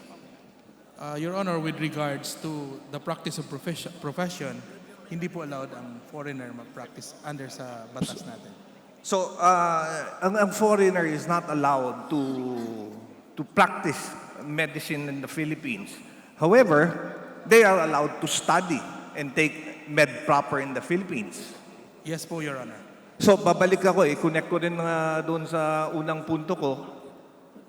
So, why is NMAT a requirement to both a Filipino and a foreigner, considering a foreigner would not be allowed to practice in the Philippines anyway? Well, Your Honor, it's a matter of quality, aptitude of checking the aptitude of the students. And then NMAT is just one of those exams. There's also another exam that's given by the medical school. Ang hindi ko, Your Honor, Mr. Speaker, ang hindi ko maintindihan, yun ho ulit, yung NMAT determines the quality of the student. Ganun ba yun? So, ibig sabihin, kung minalas ako sa NMAT ko at hindi ako pumasa, wala na yung 4 na taon na chance ako sana na matuto pa, na mag-aral pa para maging doktor. Parang it does not follow. When I was in law school, Mr. Speaker, Your Honor, when I was in law school, nung first year ko sa law school, it was the first time I saw so many valedictorians, so many cum laudes na kaklase ko. But being a valedictorian or cum laude did not ensure them of passing the bar exam. So ang ibig sabihin nun, it wasn't also a determining factor. Like what I said earlier, some students have learned during the course of going to school.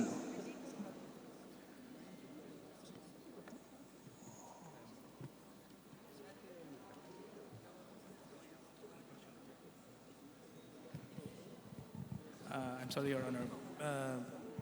Can you repeat your question, please?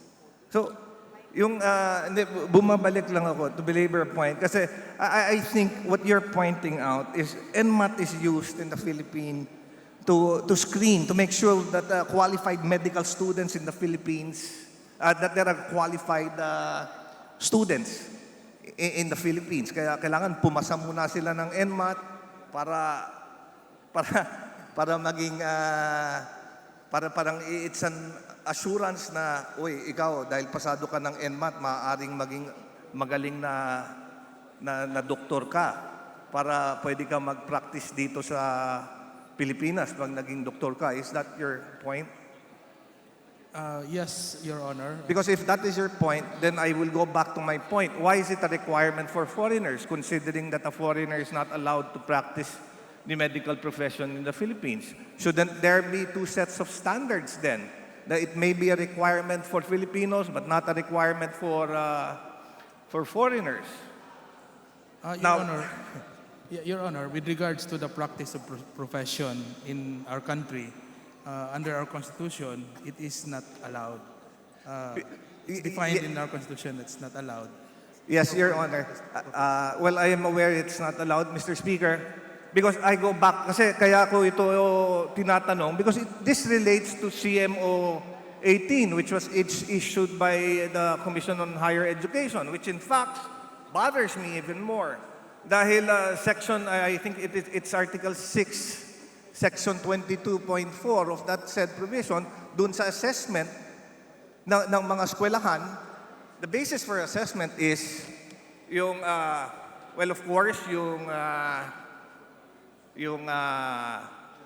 passing number of passers ng isang eskwelahan sa PLE, sa Philippine Licensure Exam.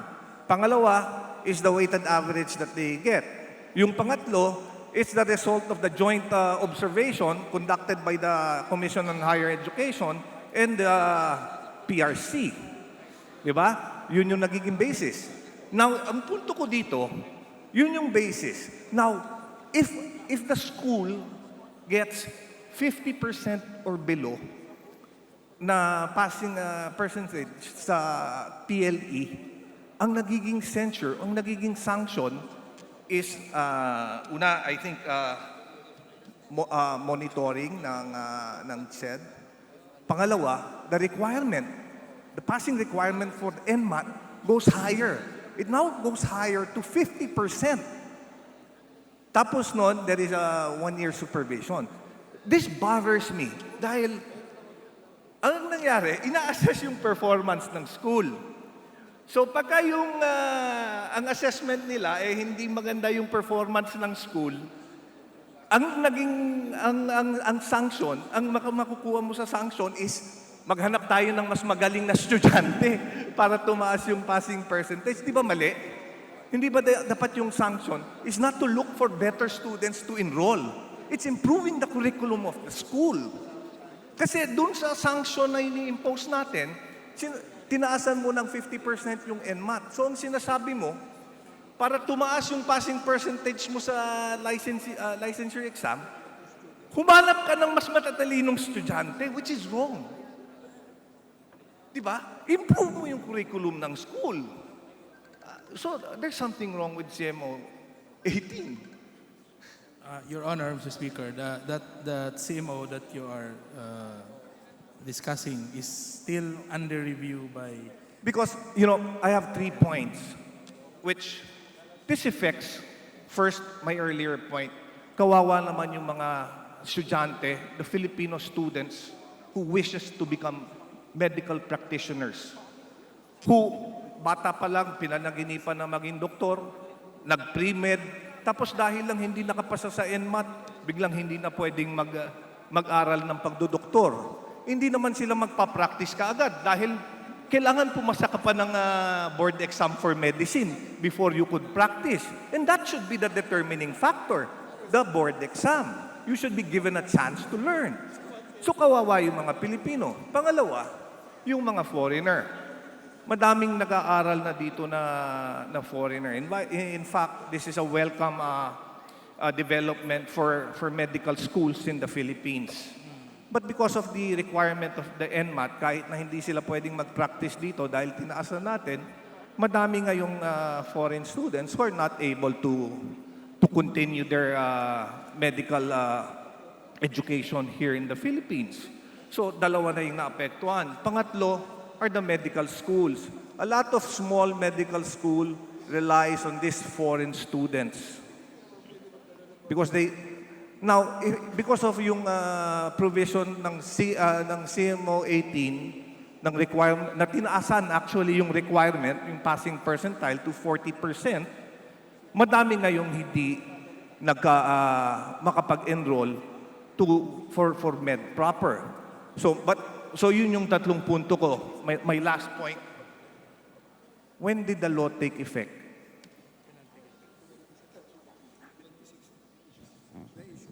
In 2016, Your Honor. No. The law, the provisions of the law that it says, it shall take effect 15 days after its publication in the official gazette.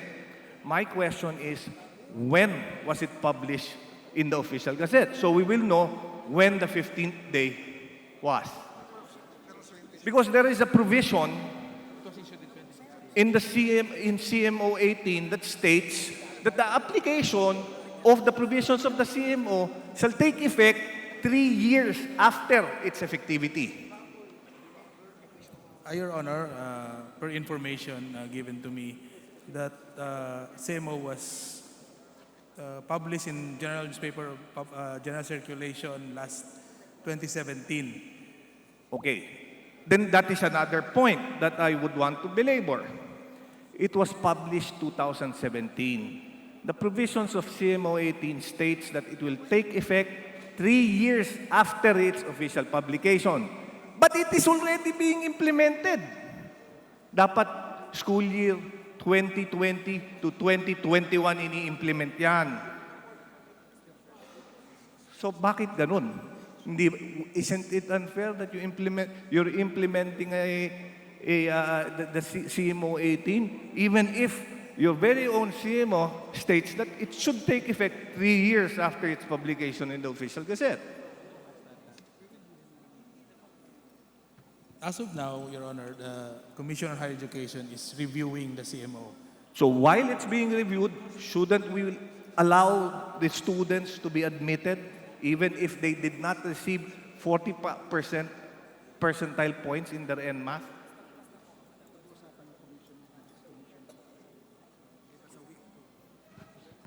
The Commission, Chairman Popoy is saying that the Commission will discuss it. No, they should not discuss it because the law says, the order states that it shall take effect, if you count it, 2020 to 2021. Considering, di ba? Considering in advance nila yung implementation, then they're doing something wrong. Your Honor, the Commission is willing to withdraw or to stop the implementation of that CMO. Thank you very much. I would like to a report from the Commission on Higher Education kasi kawawa naman yung mga estudyante at yung mga parent. Maraming salamat to, Mr. Speaker. Majority Leader. Thank you, Your Honor. Thank you, Mr. Speaker. Mr. Speaker, next to interpolate is the Honorable Ferdinand Gaite of the Bayan Muna Party. Honorable Ferdinand Gaite, representative of Bayan Muna Party List, is recognized for his interpellation to the sponsors for the budget of Commission on Higher Education and other state universities. Maraming salamat po, Mr. Speaker.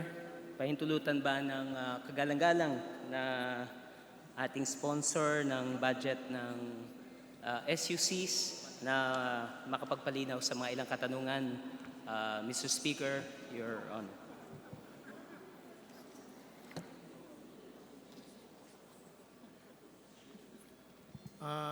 Mr. Sponsor, you're being asked.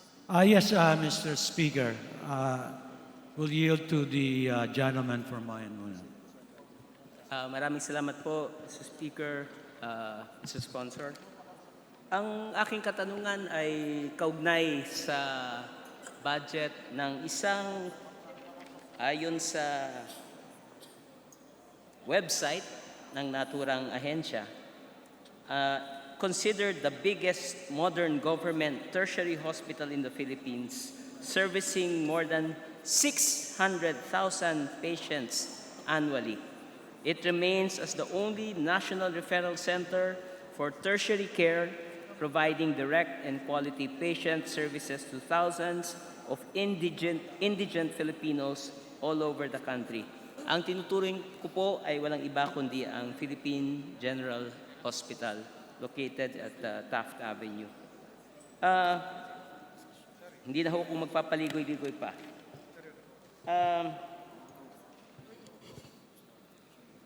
Considering na ang ating pinakamahalagang at pinakamalaking pampublikong tertiary hospital sa bansa ay ang PGH, sa kasalukuyan ba masasabi natin na sapat ang pondo ng PGH para gampanan ang kanyang tungkuling magbigay ng serbisyong nabanggit na kailangan ito ay globally competitive, cost-effective, compassionate, and accessible healthcare para sa ating mga mamamayang Pilipino, Mr. Speaker, Mr. Sponsor.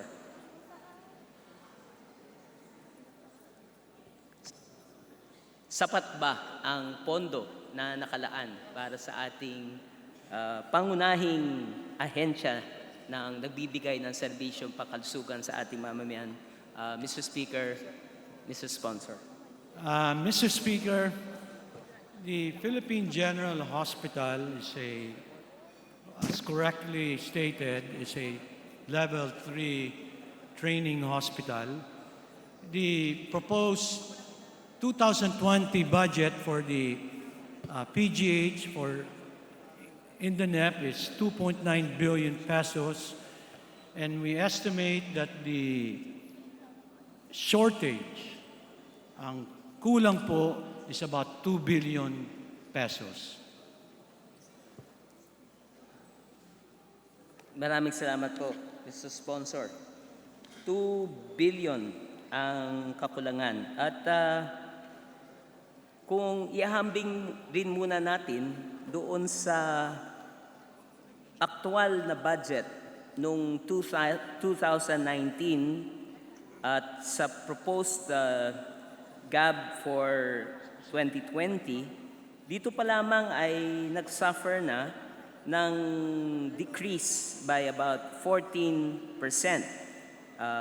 from 3.2 billion in 2019 as approved under the GAA 2019. Ngayon sa 2020, 2.77 billion ang nakalaan na budget or a reduction of 456 million pesos.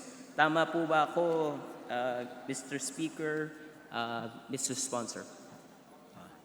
Tama po yun, Mr. Speaker. At batay dun sa nakuha ng aming opisina, hinggil sa ni-request ng PGH para sa pangangailangan nito sa personal services, maintenance and other operating expense, at capital outlay, ang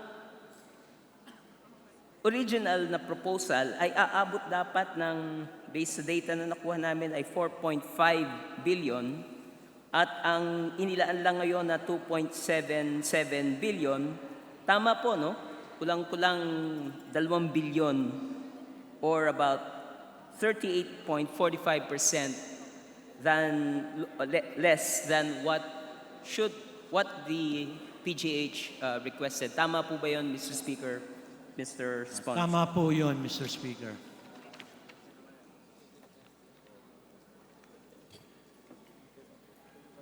Ang isang napansin din po namin dito sa budget na pinopropose, ang laki ng kaltas sa mga, well, unang-una, sa capital outlay. Walang inaprubahan na increase doon sa proposed 88 million, doon sa 2020 GAB, wala. 100% zero. Doon naman sa maintenance and other operating expense, malaki rin ang kinaltas. From 1.4 billion, ang binigay lang ay 784 million or a reduction of 43%. Sa personal services, kailangan para sa ating mga manggagawang pangkalusugan, doktor, nurses, health workers, gayon din ang aming naobserbahan. Mula sa 3 billion na budget, ang inaprubahan ay kulang-kulang 2 billion na lamang or reduction of almost 1 billion or a 34.21% reduction. Mari bang ipaliwanag ng ating kagalang-galang na sponsor, ano bang mga dahilan kung bakit kinakaltasan ng ganitong kalaki na budget doon sa premier government hospital na marami sa mga pasyenteng ito ay mga indigents, mga maralita, mga ordinaryong mga naghahanap ng serbisyong pangkalusugan, ngunit bunga ng liit ng budget ng ating PGH ay malaking katanungan kung kaya pa bang ibigay ang serbisyo sa ating mga maralita. Mr. Speaker, Mr. Sponsor. Mr. Speaker, thank you very much from the gentleman for pointing out accurately what had happened to the budget of the Philippine General Hospital for the 2020 fiscal year proposal.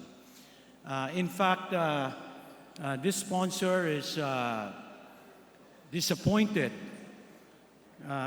not just for PGH, but some of the other state universities wherein the DBM drastically reduced the requested budget for the respected offices.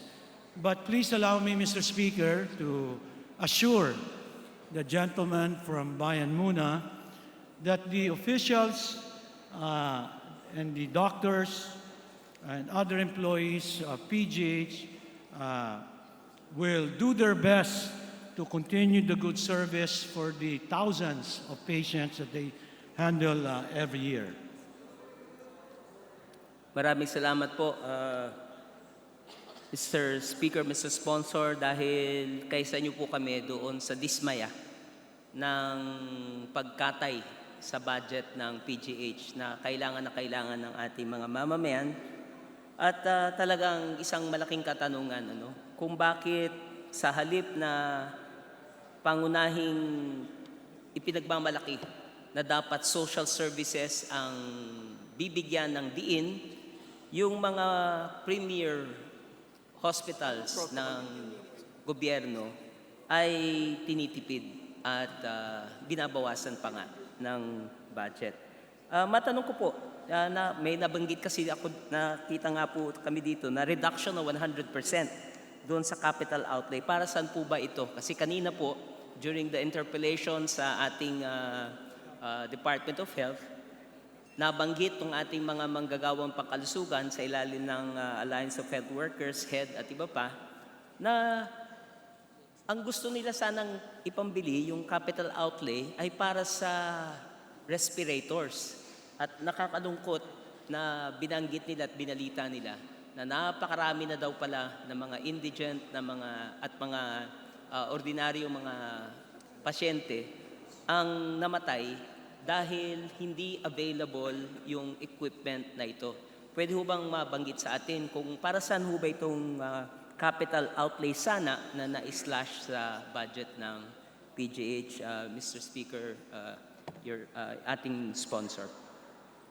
Mr. Speaker, the proposal of PGH for the capital outlay is concerning the medical equipment for the specialty practices like ventilators, equipment that we need for lung cases, for cardio heart cases, and other specialty type of equipment.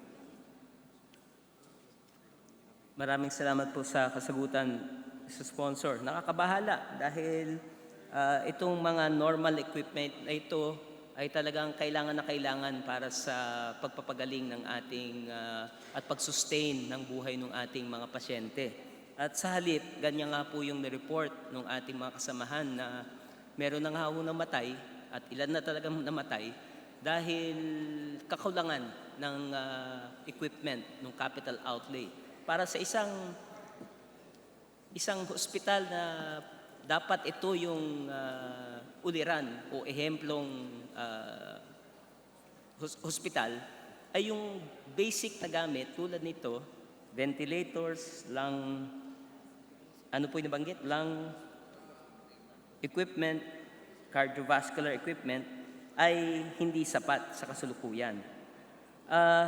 Matanong ko po naman, Mr. Sponsor, Mr. Speaker, doon naman sa papaliit na dagdag sa MOE o Maintenance and Other Operating Expense ng PGH, kapos itong 610 million pesos sa hinihingi ng PGH. Ano ang katanggap-tanggap na dahilan, Mr. Sponsor, para hindi ibigay ang kailangan para makapagpatakbo ng isang ospital na maraming pangangailangan ng ating mga pasyente? Mr. Speaker, Mr. Sponsor.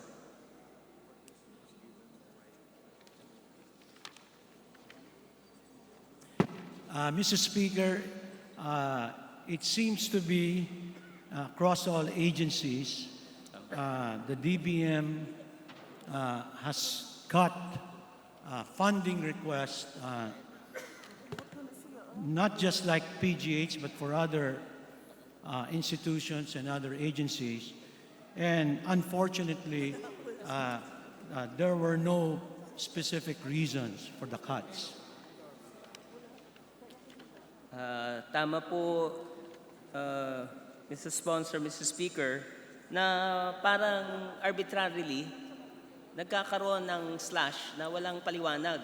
Ngunit alam naman natin na hindi naman maglalabas ng proposed budget ang mga ahensya na hindi naman nakabatay sa mga pangangailangan. Kung kaya't nagtatanong ang kinatawang ito. Ngayon po, meron pong isang observation dito sa ating PGH, no? Kulang na yung budget. Halimbawa, sa emergency room, may 25-bed capacity lang ito dahil under renovation. Tama po ba ang ating emergency room sa PGH? Tama po, Mr. Speaker. So under renovation, pero sa aktual na isang araw, umaabot ang halos 150 patients ang inaasikaso ng PGH. Nagkakaubusan ng stretcher at wheelchair ang emergency room. Paano ho bang policy na dito ngayon? Bring your own stretcher and bring your own wheelchair na ho ba sa PGH? Kagalang-galang na sponsor, Mr. Speaker. Mr. Speaker, kung minsan po, hindi lang po 150, umabot ng 200. But magaling po yung mga doktor natin, tsaka yung medical director natin, at somehow, nakakagawa po ng mga adjustment pag mayroong mga emergency situation. 200 Pag nagsusobra-sobra po, Mr. Speaker, sa emergency, dinilipat po yung iba kaagad sa ward para ma-accommodate yung mga bagong pumapasok sa emergency. Pakiulit po, medyo nag-echo. Mr. Sponsor, Mr. Speaker, ano po yung pagka... Mr. Speaker, sabi ko po na tama po yun at hindi lang 150, minsan po 200 pa sa emergency. At ang ginagawa po ng mga doktor, ng mga nurses, on the spot, gumagawa po tayo ng adjustment. Yung iba sa emergency, linilipat po kaagad sa ward. So, ward. Pag sa mga pwede ilipat na stabilize yung condition, pwede na po ilipat yung mga pasyente at yan po ang ginagawa ng mga medical practitioners po natin. Maraming salamat po sa pagsagot, Mr. Sponsor, Mr. Speaker. Ano ho ba, paano ho ba napupunuan yung mga pangangailangan ng PGH sa kalagayan na kapos yung pondo? May iba pa bang mga sources ng funds o services o programs ang PGH para mapunuan itong obviously, patently, kulang na facilities para mapunuan yung dumadagsa na mga pasyente sa ating PGH. Mr. Speaker, Your Honor. Mr. Speaker, PGH, just like all hospitals in the country, try to maximize the collections from the PhilHealth. So in the case of PGH, there are a little bit of funds coming in from the reimbursement of the PhilHealth claims. Another source that augments the deficiencies in the budget of the PGH are funding from the DSWD, sometimes from PCSO, and in other cases also from the DOH Medical Indigency Program.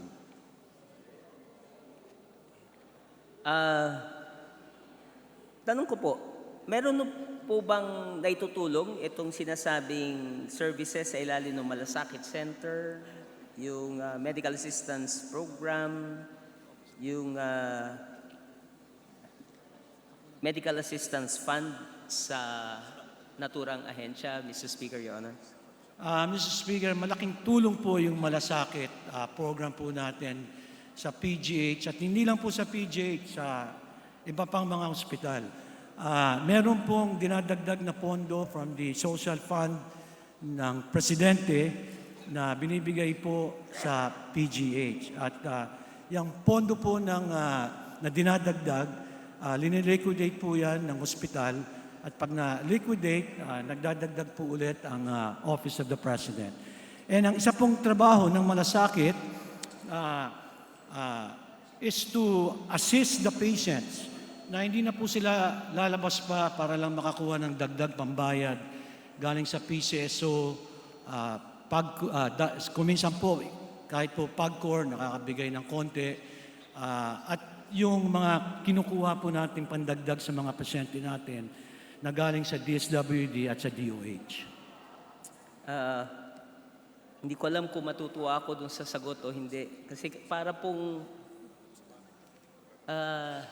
begging for donations and other sources tulad itong donations na kung meron, good, pero kung wala, sorry. So, malaki ho ang tingin namin na sa halip na aasa tayo sa philanthropic na tulong galing sa mga ibang matabang pusong tumutulong sa ating PGH, na alam ko meron naman, tingin po ng kinatawang ito na dapat tungkulin ng Estado, ng government, na mag-ensure na merong sufficient funds para maipagpatuloy ng PGH ang kanyang serbisyo, at kung meron mang dagdag na donasyon, ay paraan pa para lalo pang mapaunlad, mapa-expand, mabigyan ng mas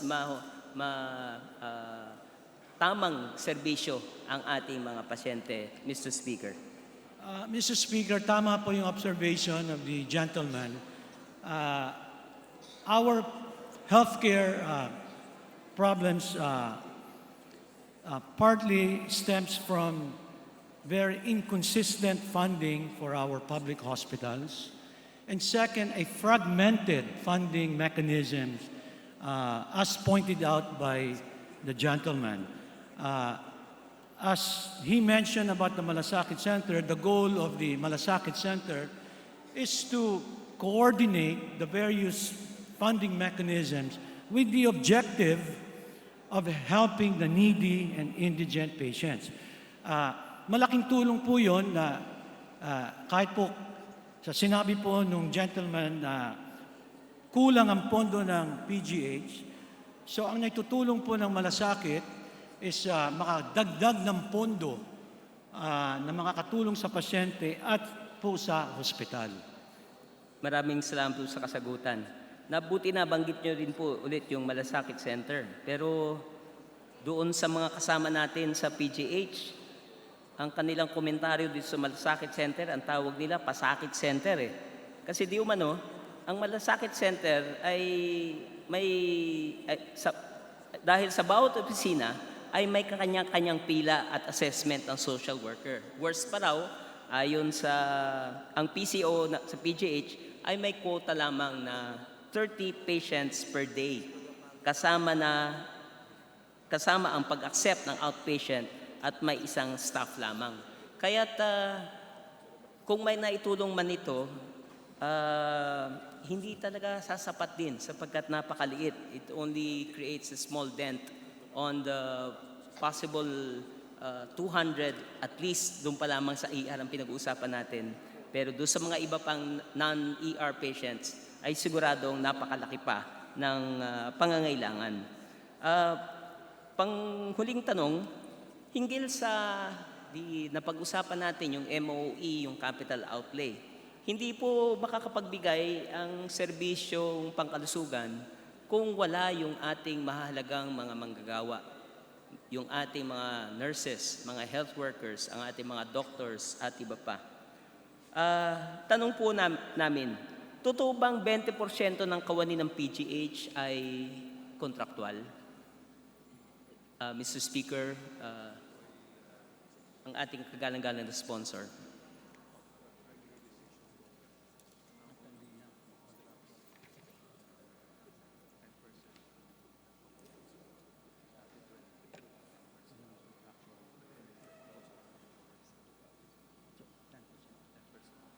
Mr. Speaker, dati po mga 20%, 10% na lang po yung mga job orders contractual.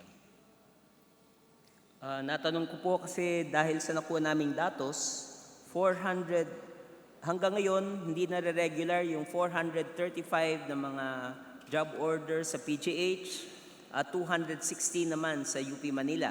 Sila po yung tinatawag nating job orders, contract of service, kasama rin yung ating mga casuals at contractuals. Ano ho yung dahilan? Bakit hindi pa ho natin re-regularisa itong ating mga manggagawang hindi regular, Mr. Speaker? Mr. Speaker, I appreciate the gentleman bringing that up. Those job orders are now in the process of being regularized, and but unfortunately, some are not qualified and therefore will not be regularized. But the process has started, and I assure the gentleman that the qualified employees will be regularized very soon. Thank you for that assurance, Mr. Sponsor, sapagkat sa aming nakuha ring information, marami sa kanila ay matatagal na sa serbisyo sa PGH. At tama naman po yung ilang suliranin hinggil sa qualifications ay problema ng mga contractual workers. Kung kaya't ang kinatawang ito sa ilalim ng bayan muna ay nagkapagdarin ng panukalang batas para ma-address yung ating mga kawaning kontraktual na hindi pa sapat ang kanilang kwalifikasyon at kung meron silang sapat na bilang ng panahon sa pagtatrabaho ay pwede ng kapalit o substitution sa binabanggit na qualifications tulad ng eligibility at iba pa. Ang isa pang nababahala po kami ay yung ulat na papaubos na raw yung utility workers sa ating PGH. Sila yung mga nagtutulak ng stretchers, wheelchairs, tagakuha ng mga gamit at supplies. As of 2018, 460 na lang daw ang natitirang utility workers. Wala nang dagdag sa hiring. Ano ba nangyayari sa ating mga utility workers sa PGH? Ito ba ibubukas sa mga agency hired na mga empleyado? Gaya ng nilalaman ngayon ng CSC COA DBM Joint Circular No. 1 Series of 2018 na sinasabing gagamit na ng mga institutional contract of service sa halip na gawin silang regular sa PGH dahil regular naman ang ginagawa ang trabaho ng ating mga utility workers sa PGH, Mr. Sponsor.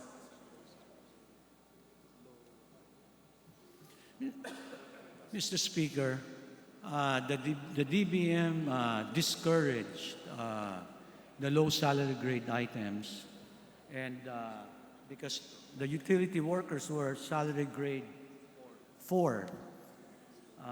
So that is a concern, and so the hospital has been advised to look at all options, including outsourcing because of that particular problem. Muli na didismaya kami doon sa report ng ating sponsor sapagkat kahit na yung sinasabing maliliit na empleyado, sila rin ay may karapatan. Ang PGH ang pinakamalaking ospital na tinatakbo ng mahirap pero tinitipid, kinakaltasan ang budget ng gobyerno. Samantala, ipinalobo ang budget sa paniniktik, sa mga ahensyang inuugnay sa mga political at extrajudicial killings, pinangangalandakan ang mga abuloy sa mga pasyente sa anyo ng medical assistance funds at programs. Kinokontraktual pa ang ating mga manggagawang pangkalusugan. Kung kaya't hindi kami naniniwala na talagang yung programang malasakit ay talagang malasakit sa ating mga mamamayan. Kung kaya't sa tamang panahon, ang kinatawang ito ay gagawa ng kaukulang motion para maibalik ang karapat-dapat na budget ng PGH para mabigay ang karapat-dapat na serbisyo sa ating mamayan. Maraming salamat po, Mr. Sponsor. Maraming salamat po sa Mr. Speaker. Majority Leader. Mr. Speaker, next to interpellate is the Honorable Franz Castro of ACT Teachers Party List. Honorable Franz Castro of ACT Party List is recognized for her interpellation. Maraming salamat muli, Mr. Speaker. So yung una ko pong katanungan, yung una ko pong issue. So ito pong tungkol doon sa pagvito ni Pangulong Duterte sa pag-grant sa PUP as National Polytechnic University status. He said he wouldn't mind if the state university got shut down. Alam niyo po, Mr. Speaker, more than 70,000 ang enrollment ng PUP. At karamihan po ng mga mag-aaral dito sa PUP ay mga mahihirap o galing sa marginalized sector. Kaya ito, sabi pa ni Pangulong Duterte, kayo dyan, yang pwede nating sarhan, yang PUP, wala akong pakialam sa kanila, go ahead, he said in an interview with the reports on Tuesday. He then threatened the students who joined communist groups, blaming their parents for their negligence, and he said he will order thousands of police and military to gun them down. This justification, the wild, baseless, and highly speculative but dangerous allegation of recruitment into the NPA did not appear, Mr. Speaker, in the veto message of the President. But in the light of the circumstances, we take this as a real justification for his veto of the bill we passed, which would have given PUP a well-deserved status as a national polytechnic university, fiscal autonomy, and greater academic freedom, among others. At di niyo po natatanong, Mr. Speaker, ang kinatawan pong ito ay isa sa mga authors na nagsulong din dahil nakita natin naman kung gaano ang serbisyo ng PUP dun sa ating mga mag-aaral. At kung in terms naman ng mga performance and achievement, hindi naman nauhuli ang PUP. In terms naman dun sa Job Street, may survey naman sa Job Street na sinasabi na nangunguna ang PUP among the preferred na mga graduates para makakuha ng trabaho. So, eto, Mr. Speaker, so may I know the comment of our sponsor regarding this latest news about our SUC, PUP. Mr. Speaker, I share the sentiment of the distinguished lady. As for my understanding, the bill passed the House, the Senate, and eventually vetoed by the President. I don't think I'm in a position to answer for the office of the President why it was vetoed, but I believe in the veto message, the reasons for the President vetoing it is self-explanatory, and but please let me say that that's something that's probably outside the scope of the budget concern. So I think the veto message itself explained why the Office of the President did not agree with the legislature. Thank you, Mr. Sponsor. So sa tingin po ng kinatawang ito, sobra ito, no? Para sabihin ito sa isang state university na kung saan nag-cater sa mga marginalized sector ng ating society. So sinusuportahan po namin ang kinatawang ito na muling magpasa ng batas para po muling igiit yung pagiging national university ng PUP dahil well-deserved naman ito ng ating universidad. Mr. Speaker, if the particular law was not vetoed and would have been signed, I would join the Honorable Lady in supporting and eventually funding that university. But unfortunately, the law did not take into effect. And again, as I said, Mr. Speaker, I share the disappointment of the Honorable Lady.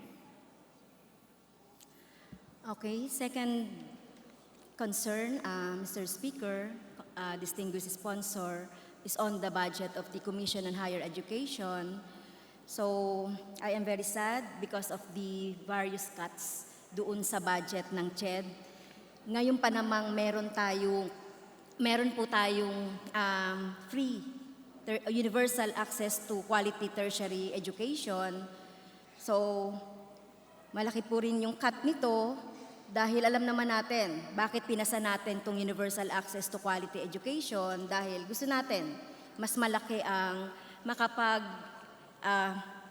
makapag-access sa tertiary education. So 7,153,748. So ito po yung kinat doon sa universal access to tertiary education. Meron din pong cut, ayan medyo na pa, itong subsidy for tuition fees ng mga medical students sa state universities and colleges. Talagang zinero yung budget dito sa ating mga medical students. na ito pa man din sana yung magbibigay sa atin ng pool of professionals, medical professionals, para sa kailangan ng ating bayan. So Mr. Speaker, Mr. Sponsor, ano po kaya pwede nating magawa para madagdagan itong, or maibalik itong cuts na ito dito sa universal access to quality tertiary education at saka dito sa medical students? Your Honor, Mr. Speaker, ang magagawa po natin ngayon is to request our leadership here in the House, probably, and also in the Senate, to consider augmenting the budget of CHED and restoring those cuts para po mas mabalik po yung mga slots. So, aasahan ko po ang, Sir Speaker, ang ating sponsor na manguna para maibalik natin itong mga cuts na ito dahil significant ito na budget para doon sa ating mga SUCs tsaka doon sa scholarship natin doon sa medical students. Yes, Your Honor, we will strongly recommend at kasama po tayo na mag-recommend for the augmentation of the budget of... Kasi nakalagay dito sa provision ng batas natin sa 10931 to provide adequate funding, Section 2, letter A, to adequate funding and such other mechanisms to increase the participation rate among socioeconomic classes in the tertiary education. Kapag meron nga tayong batas na ito, kung di naman siya popondohan ng sapat, ay mababaliwala yung ating effort dito sa Congress para doon sa access sa education. Mr. Speaker, distinguished sponsor. Tama po yan, Your Honor, Mr. Speaker. So next point, dito po doon sa, kanina po binanggit ng Tesda na meron silang budget para dito sa tinatawag na NTF, LCAC. Kaugnay nung EO70. Sa pamilyar po ba dito ang ating sponsor, Mr. Speaker? Yes po, Your Honor. Sinagot ko po yan kanina sa Ay, oo nga. budget defense ng Tesda. Oo nga pala, tama po. Ang tanong ko po, kaugnay nito, ano naman po ang role? May role po ba ang CHED dito sa NTF, LCAC? Your Honor, Mr. Speaker, kasama po yung CHED sa interagency doon po sa Executive Order 70. Member po sila, chaired by the President. Opo, kasama. So, ano po yung role nito, ang CHED dito sa pagpapatupad noong NTF, LCAC? With regards to that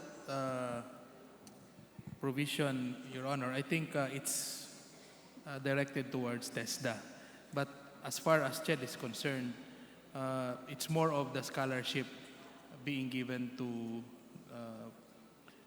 students, especially the students that are particularly in conflict areas, in impoverished areas. Malinaw po yung sagot niyo sa akin, Mr. Speaker, ginawang sponsor doon sa papel ng Tesda. At nagkasundo po tayo kanina na magbibigay ng ano ba yung programang gagawin ng Tesda kaugnay dito sa NTF, LCAC. Pero, Mr. Speaker, hindi po malinaw sa akin kung ano yung gagawin ng CHED. Kung sinasabi ng CHED na sila ay involved dito bilang ahensya dito sa LCAC, NTF, LCAC, at inaamin naman ng ating sponsor na kabilang nga yung CHED, gusto nating malaman ano ba yung gagawin dito kasi Mr. Speaker, doon po sa Committee on Public Order and Dangerous Drugs joint with the Committee on National Defense na hearing po sa Senate Wednesday, August 7, may binanggit po dito yung isang executive director ng CHED. Ang sabi niya, yung tinanong sa kanya, yung kaugnay noong sa NCLAC, yung kaugnay dito sa role ng CHED. Ang sabi niya rito, si Ms. Haro, nakita natin ito doon sa transcript, doon nag-transpire sa Senado. Sabi niya, Sir, we are in active participation of the task force which our President has created in order to prevent armed conflict. We are actively participating in the task force in order to determine how we can help in the prevention of armed conflict. So ito po yung very reply or answer ng ating kinatawan mula sa CHED, kaugnay ng ng participation ng CHED sa NTF-LCAC. So maaari po bang ipaliwanag sa atin, Mr. Speaker, ng ating sponsor, kung sa concrete, ano yung gagawin dito ng CHED? Your Honor, Mr. Speaker, ang mandato po ng CHED is to supervise the higher institutions. And with this mandate, yung isa sa mga ginagawa nila is to disseminate information, particularly on the programs of our government. So ito pong EO70, since they are members of this task force, dinidisseminate po nila yung tinatawag na whole of nation concept sa lahat ng mga HEIs na under supervision nila.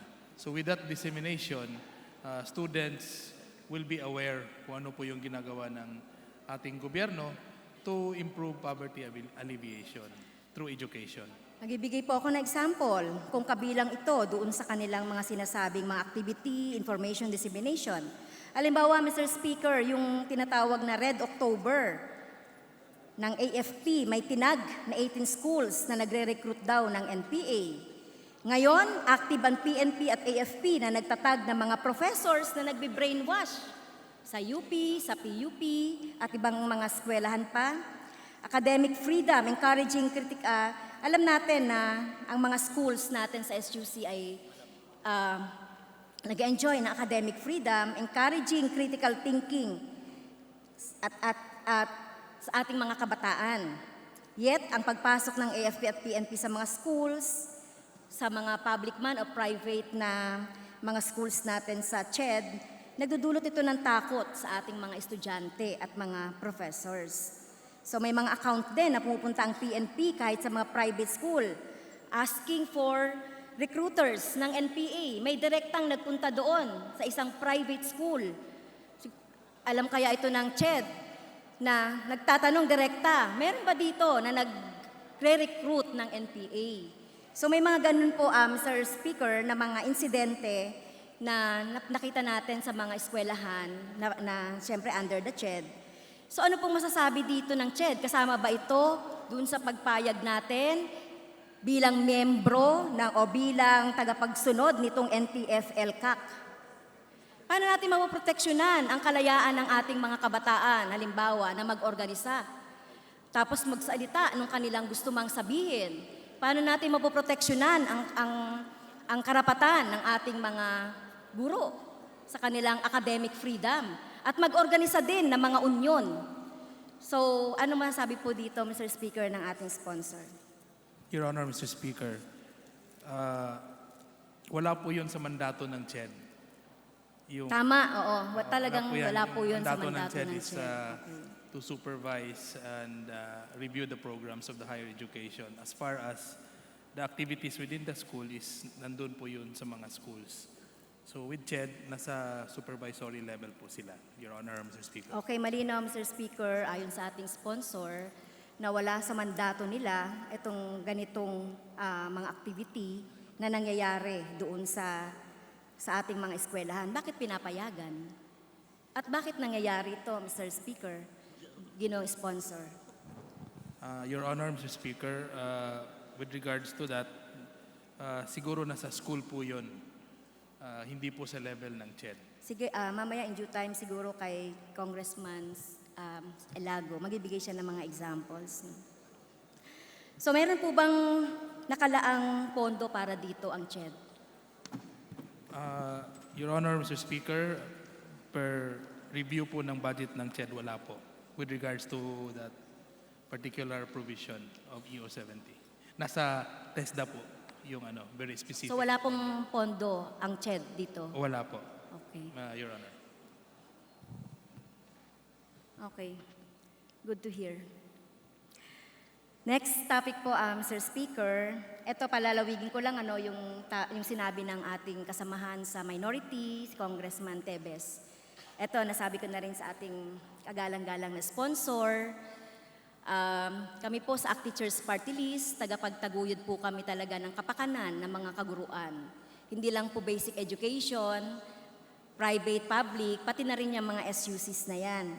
So meron po dito yung NBC number 461 na binito po ni Pangulong Duterte na humihingi po lang ng simple lang yung joint circular na manggagaling po sa CHED at saka ng BBM, which is nagawa naman po, joint circular number 1, August 30, 2019. At nakalagay dito yung ginawa po ng CHED. Nakalagay din po sa pagbibito ni Presidente Duterte, kaugnay nito, may nakalaan na po, Mr. Speaker, at inaprubahan po natin sa budget natin ng 2019, yung tama po ba yun? 1.41 billion. Tama po ba? Kasi ang hinihingi po talaga to cover yung kailangan nating budget para sa NBC 461 ay 2.91. Pero ang naaprubahan lang po para sa 2019 budget ay kalahati, halos kalahati, or kalahati. Mukhang inassure naman tayo ng DBM na yung kalahati ay sa 2020. So ang tanong ko lang po, kailan ito may implement? Kasi nakalagay po dito sa veto na dapat ay July 1. Ngayon, doon sa ginawang joint circular, merong 2 months na ipipulfill yung mga kinakailangang mga requirements para mapatupad ito. Ngayon po, Mr. Speaker, September, October, November, December. Alam niyo po itong babayaran na ito natin sa mga kaawa-awa nating mga teachers sa SUC ay 2013 pa natin due, 2013 to 2017. Ito yung tinatawag nating cycle, number 7. So ngayon po, 2016 to 2019, cycle number 8 na sana yan. So ito, napakatagal. At ilang taon din natin ito na talagang iginiit sa Kongreso na mapondohan.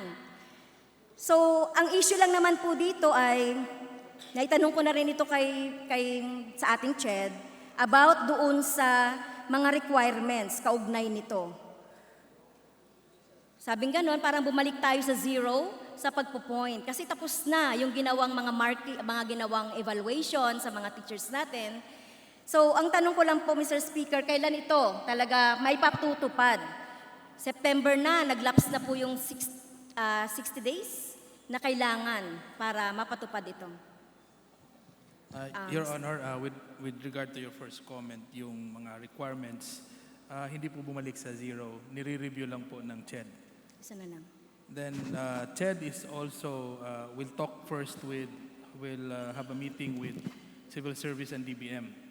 So that, in fact, they're willing to move up the schedule for its implementation. Once, if it is legal, pag nag-agree ang tatlong agency, CHED, DBM, and Civil Service, sabihin natin ma-agree nila January, then it will be implemented this coming. Mr. Speaker, thank you, Mr. Sponsor. Matagal na po ito, no? Parang ang problema po yata natin ay ang CHED at ang Civil Service. Kailangan na itong, Mr. Speaker, ma-expedite yung pagpapatupad ng implementation nitong NBC 461. So ano po yung time frame natin? Abutin pa ba tayo ng January 2020 or next week na? Ano po ang time frame natin, Mr. Speaker, Mr. Sponsor? Yung timeline na nakasaad po dito is 60 days. 60 days. Natapos na po yung 60 days kasi, di ba, mula nung July 1? Hindi po, kasi itong joint circular was signed on August 1. As naka-indicate po dito, August 30. Hindi pala August 1, August 30, 2019. So ina-expect po natin from August 30 na po, November. Your Honor. Yeah. Okay. Mr. Speaker, ang ano ko na lang po, no, mabigyan tayo ng report, update ng ating kagawaran through our sponsor is development ng implementation ng NBC 461 dahil talagang due na to sa ating mga teachers. Huwag na nating patagalin yung kanilang agony. Yes, Your Honor. We will submit what you required. Last na to, Mr. Speaker. Last na topic na po ito. Kaugnay noong pagpapatupad natin ng ulit sa free tertiary as regards to doon sa IRR nung ating RA 10931. So, malinaw po sa batas, Mr. Speaker, ginoong sponsor, yung tungkol doon sa paglilibre natin ng tuition and other school fees, tuition at iba pang bayarin sa RA 10931. Pero nung lumabas po yung IRR, nag-enumerate sa IRR ng mga fees na nagbigay ng kaguluhan or nagkaroon ng confusion among sa pagpapatupad ng SUC dito sa batas na ito. Tama po ba? Ang CHED ang nagdagdag ng mga fees dito sa IRR natin. Your Honor, Mr. Speaker, hindi po dinagdagan yung IRR kasi nasa batas po, nasa mother law yung enumeration ng 13 miscellaneous fees. CHED cannot increase what has been enumerated in the mother law. Your Honor, Mr. Speaker.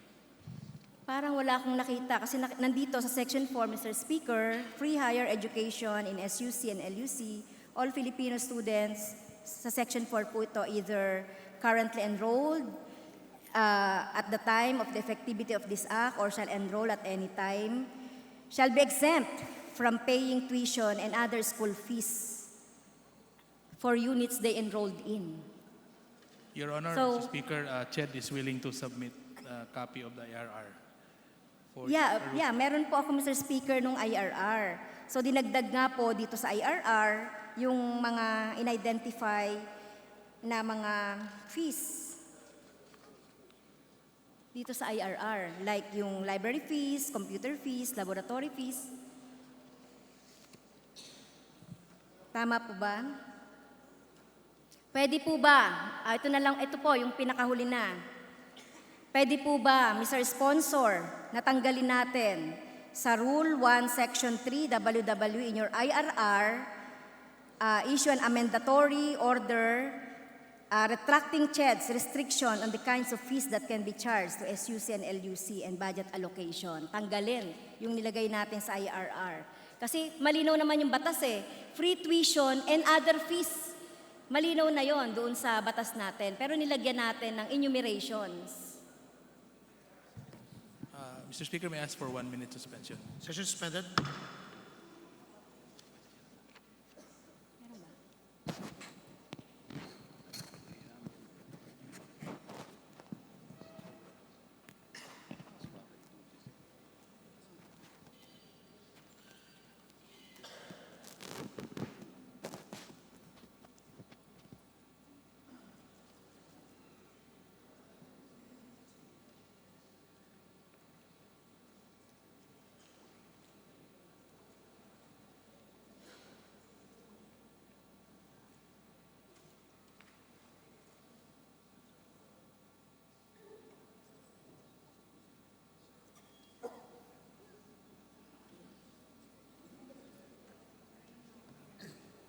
Session resume.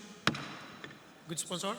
Your Honor, Mr. Speaker, no, upon comparing the IRR and the law, RA 10931, it seems that kung ano po yung na-enumerate sa law, sa batas, iyon po rin yung na-enumerate sa IRR. Your Honor, Mr. Speaker. So wala pong dinagdag ang CHED doon sa list of miscellaneous fees. Your Honor, Mr. Speaker. I beg to disagree, Mr. Speaker, dahil malinaw po dito sa Section 4 na pag sinabi nating free tuition and other fees, malinaw na nakalagay sa batas na wala, pero enumerate dun sa IRR. 1 to 14 yung nilagay ninyo. Kasi katulad din ito, Mr. Speaker, ng hindi pwedeng manaig ang IRR doon sa batas. Kasi alam na alam ko po natin ito dahil tayo po actively na nag-participate dito sa paggawa ng sa BICAM. Ang ACT teachers po ay kasama po sa BICAM. At talagang inaano po natin ito na talagang wala na dapat na mga ganito kasi nakakapagpalito yan sa ating batas, sa pagpapatupad ng batas. Kaya nga po nagkaroon, halimbawa po sa PUP, meron pong mga ilang mga enumeration ng fees na wala naman dito, pero misunderstanding o nagkaroon ng error. Kasi nagkaroon ng interpretation, Mr. Speaker. So ang motion po ng kinatawan na ito ay tanggalin sa IRR itong WW na ito na enumerate yung mga fees sa IRR. Your Honor, Mr. Speaker, may I be allowed to read Section 3 of RA 10931, Section 3, letter H. Please proceed.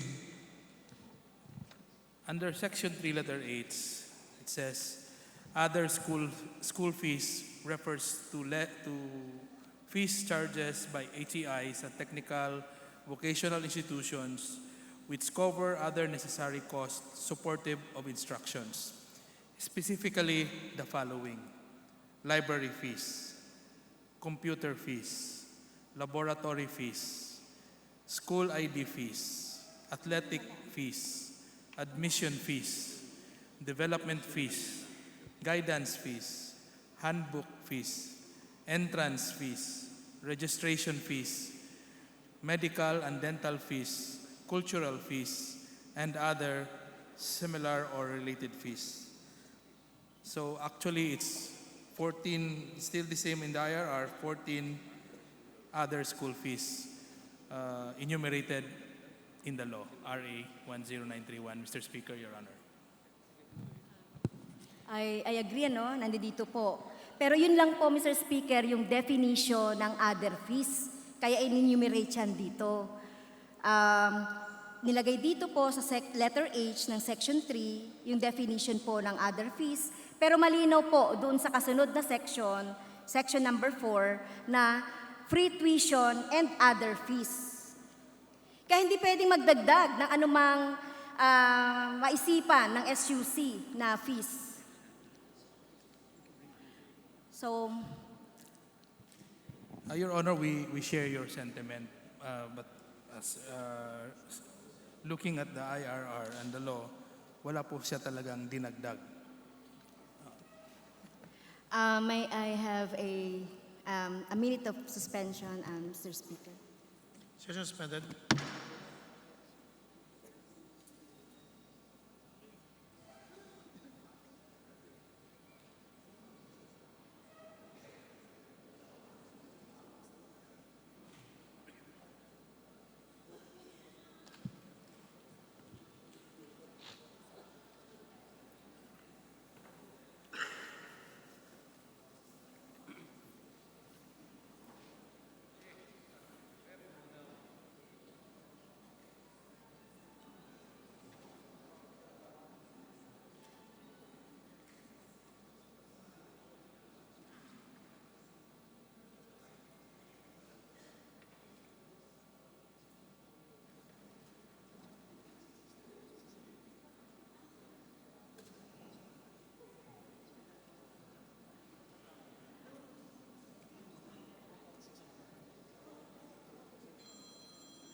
Session is resumed.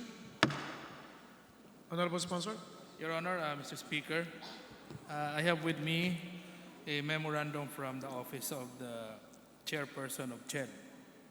The subject matter of the memorandum is the prohibition on the collection of any mandatory fee, amount, or financial exaction of whatever nature or form by state universities and colleges and CHED-recognized local universities and colleges other than those expressly stipulated in Section 3, Letter H of RA 10931 or the Universal Access to Quality Tertiary Education Act of 2007. Okay, malinaw po, Mr. Speaker, na malinaw po na sa pagpapatupad ng ating batas tungkol sa Universal Tertiary Education na walang kokolektahin ang anumang SUCs ng fee, tuition fee or other miscellaneous fee sa ating mga estudyante.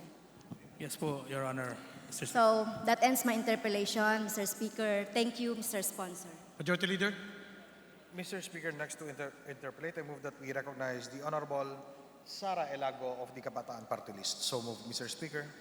Honorable Sara Elago from Kabataan Party List is recognized for her interpellation to the sponsors of the budget for the budget of the Commission on Higher Education and other state universities. Maraming salamat at magandang gabi, Mr. Speaker, mga kagalang-galang na mga kapwa mambabatas, mga ginoong sponsor, at higit sa lahat, sa CHED at SUCs family. Bago ang lahat, Mr. Speaker, nais ko pong sabihin na mas mabuti kung nandito pa ang mga SUCs para mapakinggan rin nila ang mga paglilinaw ng mga kabataan at iskolar ng bayan tungkol sa mga palisiya ng CHED at SUCs. Mr. Speaker, dahil nagpaiwan tayo ng ilang SUCs, nagmukha pong ayaw natin na agad maaprubahan ang mga pondo ng lahat ng SUCs. Maski po ako ay naguluhan at nababahala na ganito pala ang naging epekto nito. Gusto nating linawin na wala po tayong pinapa-defer na SUC. All-out support po tayo sa mga SUCs. Hindi po ba, Mr. Speaker? Sa UP naming mahal, sa sintang paaralan na PUP, at ang PhilSCA. PhilSCA, dear, or alma mater, dear. Nais pa nga nating malaman kung paano pa mapapalaki ang pondo ng UP para sa mga dormitoryo, ang pondo ng PUP para sa dagdag facilities, at renovation ng kanilang mga buildings sa main campus. At kung paano pa makakapagdagdag ng mga laboratorio sa PhilSCA at ganun din sa ibang SUCs. Sa katunayan, ngayong araw lamang, Mr. Speaker, ang representasyon na ito, 10 ng halos 80 na kapwa natin mga mambabatas ay kasama sa mga nagtutulak ng panukalang Resolution number 325. Mr. Speaker, it's a resolution strongly urging the House Committee on Appropriations to restore cuts in the maintenance and other operating expenses of state universities and colleges, and study options to augment funding for personnel services and capital outlay. Yan po ang tugon ng kapulungan na ito, lalong-lalo na bagamat may kaunting increase sa kabuuang pondo ng mga SUC, 53 naman po dito ang may cut sa kanilang overall budget. Samantalang 49 na mga SUCs ang may kaltas sa kanilang capital outlay. At 9 naman sa mga ito ang zero. No? Wala pong pondo para sa capital outlay para sa taong 2020. Ganon din, Mr. Speaker, pagdating naman sa personnel services, meron tayong 90 out of our 111 SUCs na may kaltas. Kaya nababahala tayo kung ano ba yung mga implikasyon ng mga kaltas pondo na ito sa ating state universities and colleges.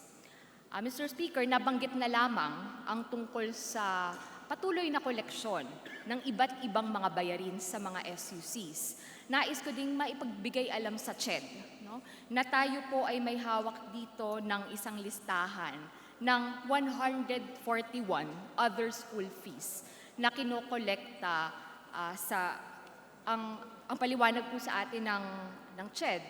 Ito po ay nag-a-apply lamang sa Polytechnic University of the Philippines. No, kaya nga po, nais natin muling linawin sa CHED ang kanilang patakaran pagdating sa pangungulekta sa mga eskwelahan. Dahil po ang ating naipasa na batas, RA 10931, noong 17th Congress, ipinagbabawal na ho ang mangolekta ng tuition at other school fees sa lahat ng mga qualified na mga estudyante. Ang mga magbabayad lamang ho ay yung mga voluntary na mag-opt out o kaya naman ay yung gagawa ng donasyon, no, para po sa papasukan nila na state university at college. Nagkalituhan po tayo noong maglabas ng implementing rules and regulations ang CHED na nagsasabi na 13 lamang ang fees na covered ng batas na yon. Mr. Speaker, libre ba nating maipagmamalaki ang public education?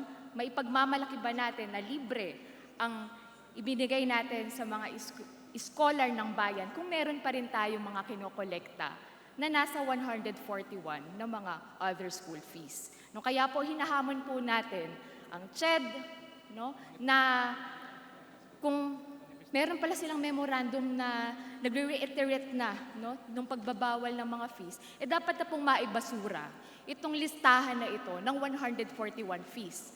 No, dahil yan po ay pretext, no, prelude, no, to collection of more redundant and dubious other school fees in our state universities and colleges. For instance, Mr. Speaker, meron pong kinokolekta na garbage disposal fee na 50 pesos mula sa ating mga scholar ng bayan, mula po sa isang SUC. No? Nakausap ko po kanina ang presidente ng SUC na ito at sila naman po ay tumanggap dun sa hamon natin, no, na maibasura ang fee na to kasi dapat kasama na po yung garbage disposal fee sa kanilang MOOE. No? Kaya, Mr. Speaker, isang SUC pa lang yon. No, paano pa po yung higit 100 pa na SUC? Ngayon po tanungin natin ang CHED. No? Ano po ang kanilang palisiya pagdating sa koleksyon ng other school fees? Ito po yung mga necessary cost, no, sa instruction ng ating mga SUCs. Mr. Speaker, a distinguished sponsor. Your Honor, Mr. Speaker, with due respect, sinagot ko na po yung issue regarding the school fees.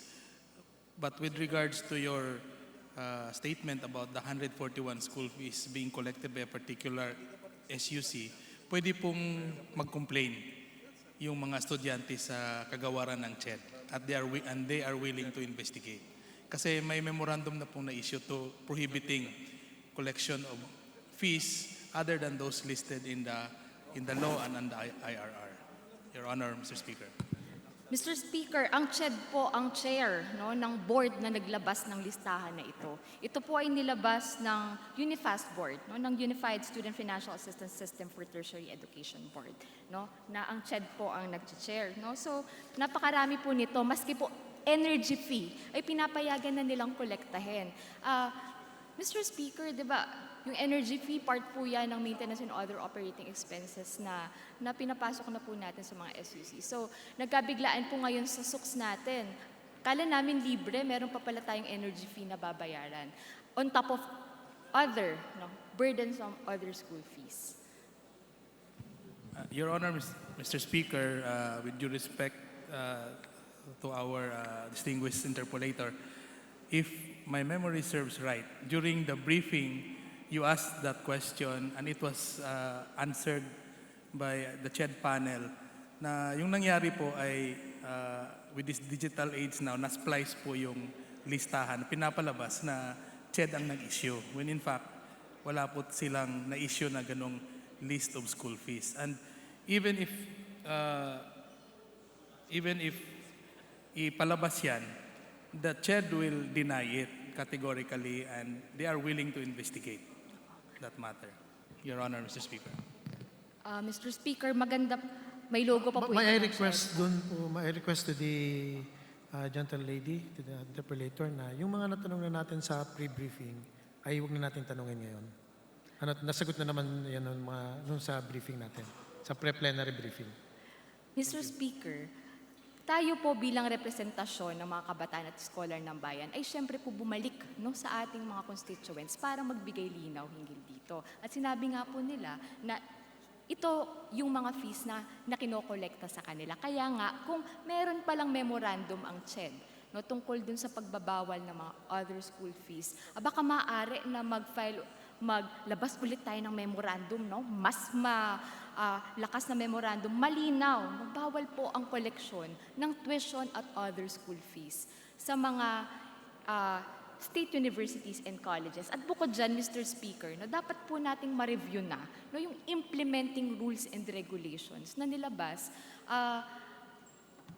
na nakaugnay ng implementation ng free public education. Kasi yan po ay hindi na po tayo nabigyan ng pagkakataon para yung mga nakalagay dyan ng mga provision ay matiyak na yan ay nandun sa espiritu ng batas. Ang espiritu ng batas, Mr. Speaker, free public higher education. Wala pong libre nang meron ka pa rin mga binabayad na tuition at other school fees. Naintindahan po natin yung tungkol sa edu-related expenses, uniforms, etc. Yan ay ibang usapin. Pero malinaw po, tuition and other school fees, hindi po pwedeng mangolekta ka dyan ng garbage fee, hindi po pwedeng mangolekta ka ng energy fee, hindi po pwedeng mangolekta ka ng deposit fee or admission fee. So, Mr. Speaker, malinaw po, dapat sa pagtutulak ng free public education, no collection ng tuition and other school fees. Can we get the commitment of CHED through the distinguished sponsor, Mr. Speaker? Your Honor, Mr. Speaker, actually, nagsulat na po ang CHED to PUP na mag-explain sila nung ginawa nila. And until now, wala pa pong sagot itong PUP doon sa ginawa nilang 141 different kinds of fees. And they are committed to follow the law. CHED is committed to follow the law. In fact, that's why there's a memorandum regarding the prohibition of other fees. All right. So that is no collection of tuition and other school fees. Just like to get the affirmation of the distinguished sponsor. It's what is in the law is those fees that are enumerated. Those are the legal fees that a school that the particular SUC can collect. Other than that, wala na. And Mr. Speaker, nung nag-uusap po kami sa BICAM, it's almost impossible to list all fees, school fees necessary to support the cost of instruction. Dun po sa mismong batas natin. So we agreed, we list down the commonly collected other school fees necessary to support the cost of instruction. And we added there, pagkatapos po nung 13, other similar or related fees, again, should be necessary to support the cost of instruction. So malinaw po, yung mga gawa-gawang fees na po ang tawag dyan, dapat po hindi na natin pinapayagan. Kasi yan po ay talagang hindi lang nakakagulo, kundi natatalo niya po yung purpose ng batas na yung kapulungan po na ito ang nagpasa. Kaya again, dalawa po, no collection of tuition and other school fees. Pangalawa, panahon na po para kung may mga ganito bang listahan ng 141 fees, hindi lang natin iimbestigahan, kundi ibabasura natin at review muna natin yung implementing rules and regulations na nilabas po ng Unifast Board. Your Honor, Mr. Speaker, nag-agree po ako doon sa punto mo. Yun po ang sinusunod talaga ng CHED. Yung sinusunod talaga yung batas. To the good sponsor, Mr. Sponsor, pag naman ibinasura ninyo yung sinasabi niya, wag na kayo maniningil ng garbage fee. Ha? Honorable Lago, you may proceed. Mr. Speaker, can I please... Okay, sige. Sige po. Can I, with the indulgence of the lady from Kabataan Party List, we had extensive discussions on this particular concern, and this representation supports many of the findings of the distinguished lady. Please allow me to share and to assure the representative from the party list that inherent in the power of the legislature, we have the power of oversight and investigation. So if there are any issues on interpretation of the law via, in this particular case, the IRR that was issued, as a sponsor of the state university and colleges, I would like to give my assurance that I will support and assist the lady from the Kabataan party list to shed light on this through more dialogue and maybe even a hearing in the Committee on Higher Education to revisit not just the IRR and maybe even the law itself. Because I also feel the same way that in some cases, and in fact just earlier, and I supported the contention of the lady that in one particular university, there was a garbage fee being charged to all the students. And I agreed with her that in that particular case, that should be charged to the MOE. So having said that, I'd like to give the assurance to the lady and the other members of the House that we should exercise our right of oversight. And in this particular case, let's review the IRR. And we've been assured by the CHED that they will cooperate with us. And should there be any errors in the interpretation of the law, I think all the members will be in one with the representative from party list in supporting in changes in the IRR.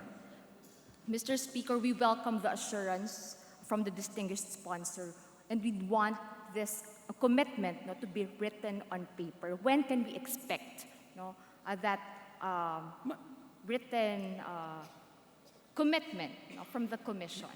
Mr. Speaker, it could be as simple as a written request from Her Honor.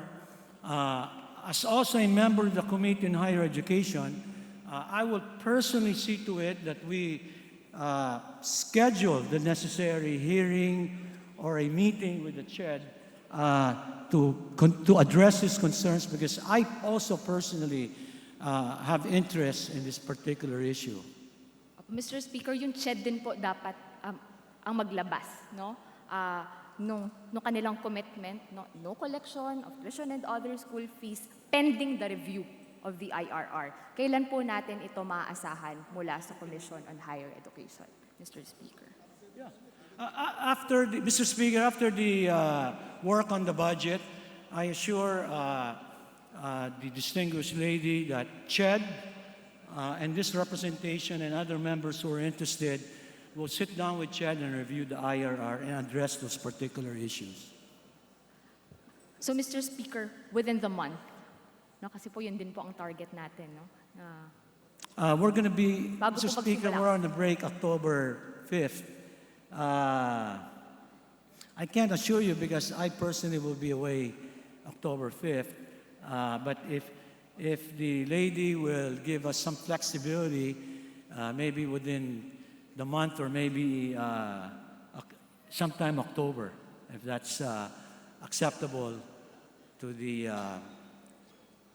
distinguished lady from Kabataan Party List.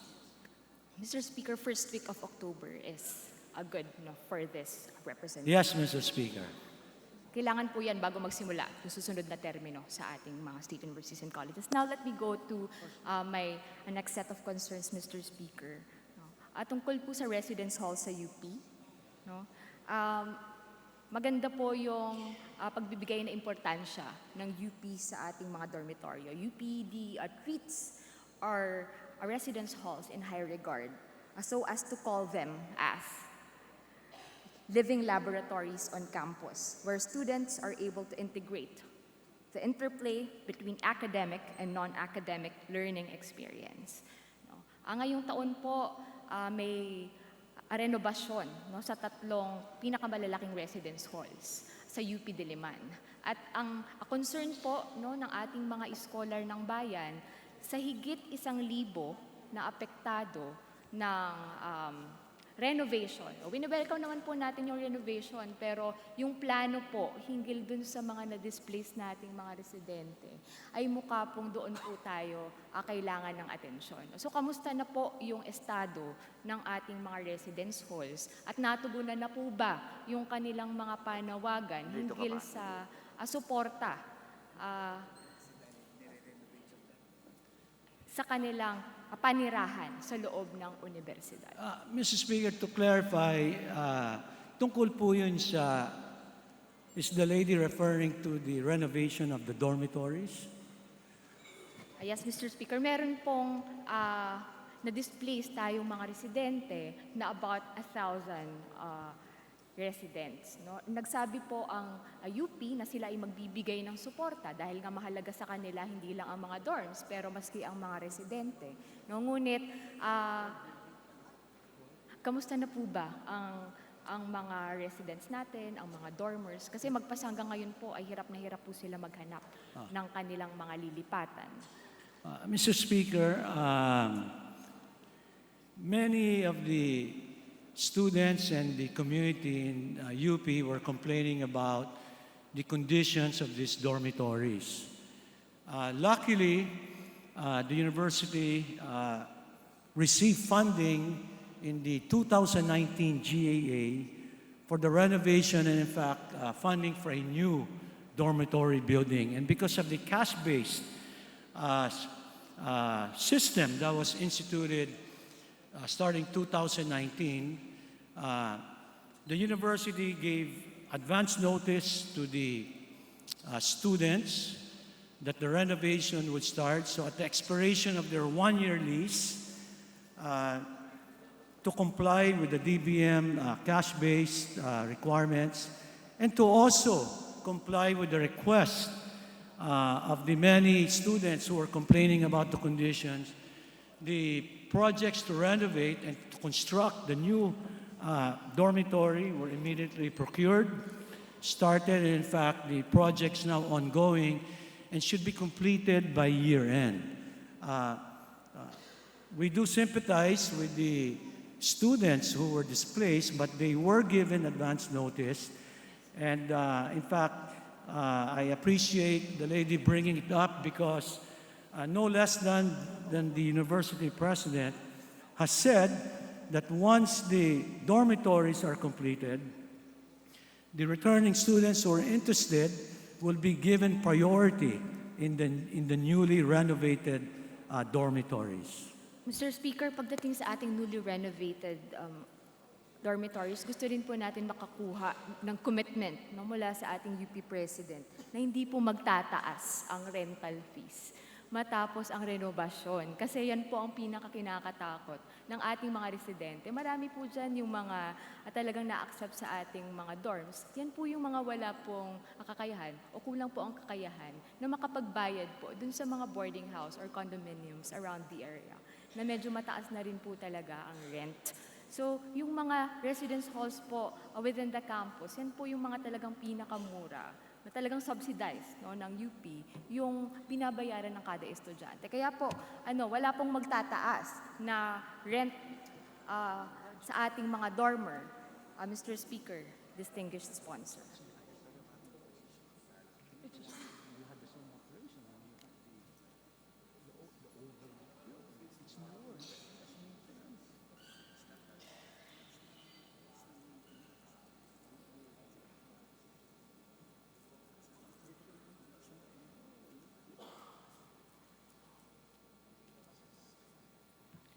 Mr. Speaker, the position of the university, given the financial constraints,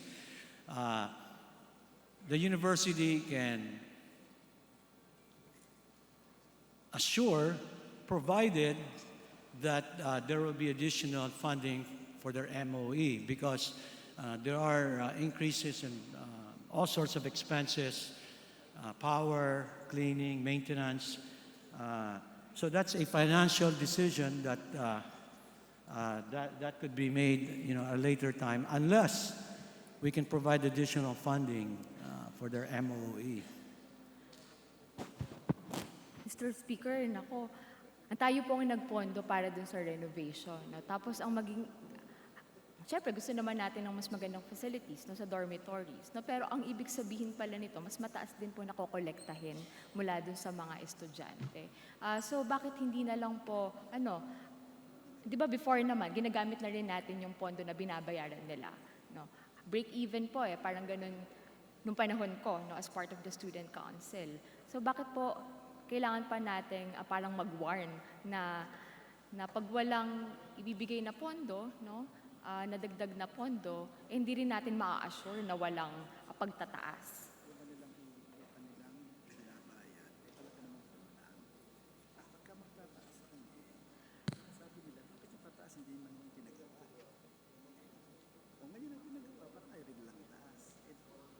Okay lang, basta pakukuha ko yung pera para ma-operate siya.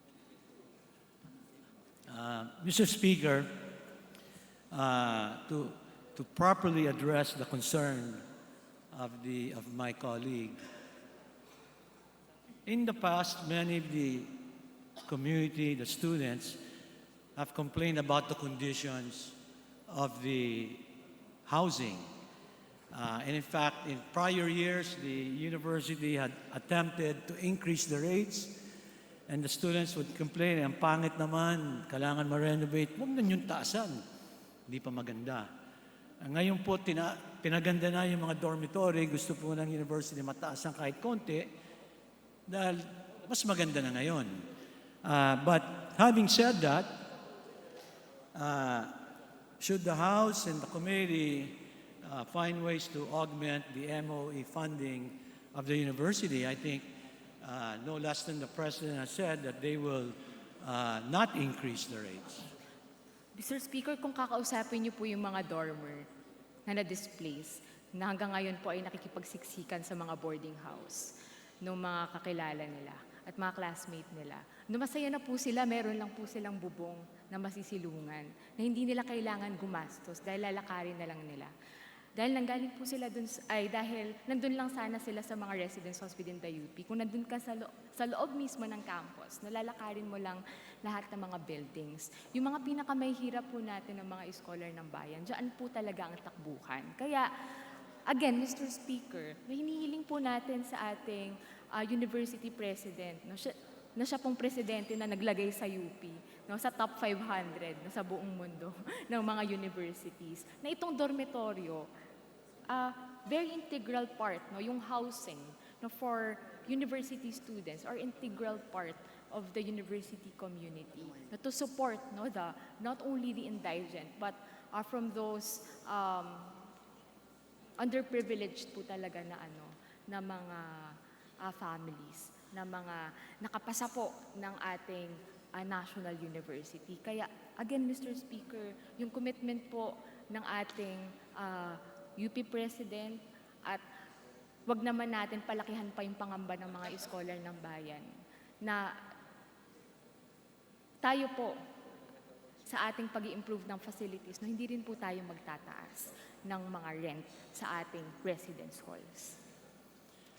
Mr. Speaker, someone who also lived in the dorms in his college days, I fully understand the sentiments of the lady from Kabataan party list.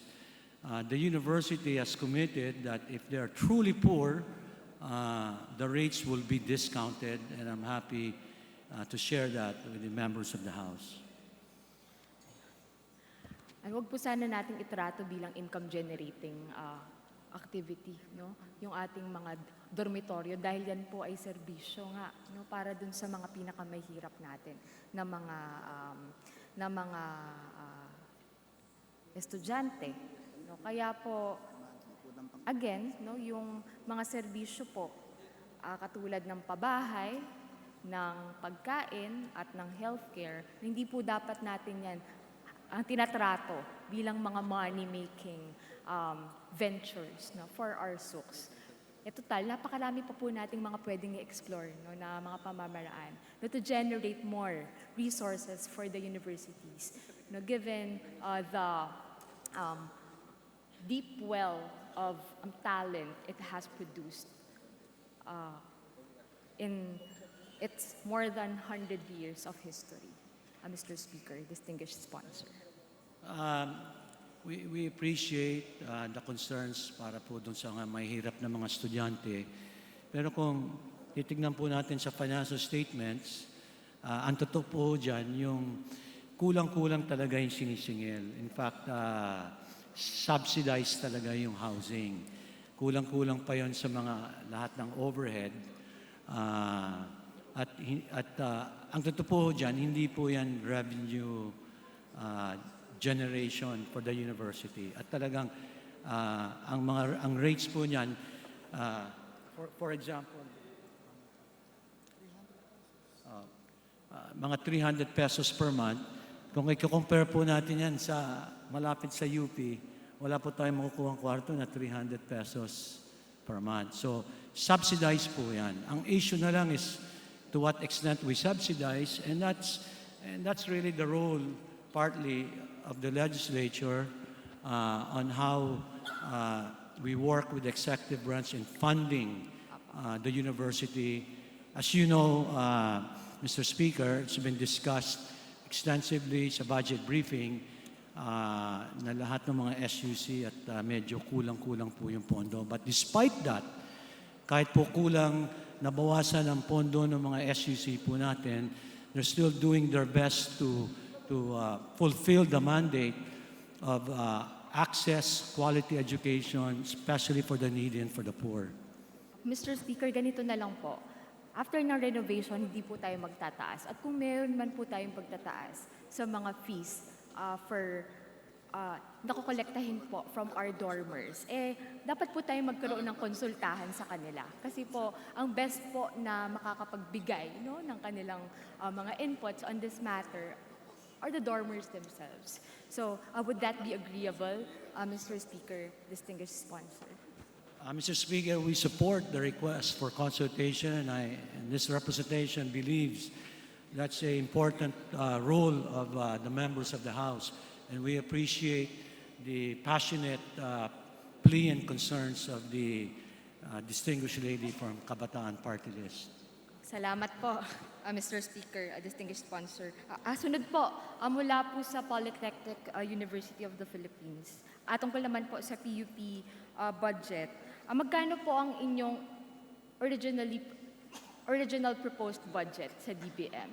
Ang nakuha po nila sa GAB1 ay nasa 170 million, no? Pero ang PUP po ang pinakamalaki nating SUC no, sa buong bansa with 80,000 students. No, yan po ay times 4 ng buong UP system.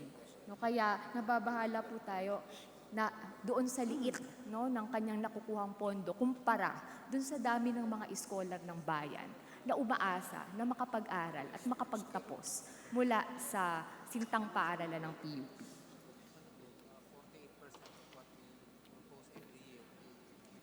Mr. Speaker, as a rough estimate, from what the PUP requested and what eventually was included in the National Expenditure Program, was a reduction of 48%. Yan din po ang kalagayan ng iba nating mga SUCs. No, kaya kung madedelay pa yung kanilang inaasahan na income mula dun sa tuition and other school fees na subsidized na ng GAA mula sa RA 10931, mas mahirap po yung administrasyon sa loob ng PUP. No, kaya po, ano po ang naging challenges sa Polytechnic University of the Philippines pagdating sa pagpapatupad ng RA 10931? Paano po natin natitiyak na agaran din na dumarating, no, ang pondo sa PUP at hindi po katulad nung nangyari as reported to this representation sa UP Manila at sa UP Visayas na talagang ilang buwan na na-delay yung pagkuha po nila ng pondo mula sa na para dun sa tuition and other school fees. Mr. Speaker, as correctly pointed out, there are delays in the reimbursement mechanism for the tuition and the fees. Because of the mismatch of the academic year and the fiscal year, that contributed to the problems of delayed collections. Secondly, CHED in its original mandate is really a policy-making regulatory commission.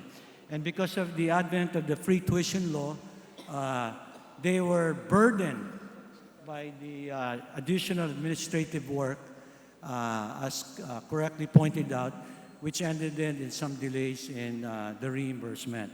But this year, in 2020, most of the universities, if not all, will be changing their academic year, which will be conducive in the administrative work of CHED. Secondly, CHED, in fact, I think has been allowed to get a private, will outsource some of the administrative work, the same organization that helps the DepEd in its voucher system. So we believe this year and next year there will be a better performance in terms of the reimbursement or income for the universities. Maraming salamat, Mr. Speaker. At ang representation din po na ito ay nais na makapagtulungan sa Unifast para talagang maging fast yung reimbursement ng tuition and other school fees sa ating mga SUCs. At hindi po ito makaapekto doon sa ating mga non-teaching personnel.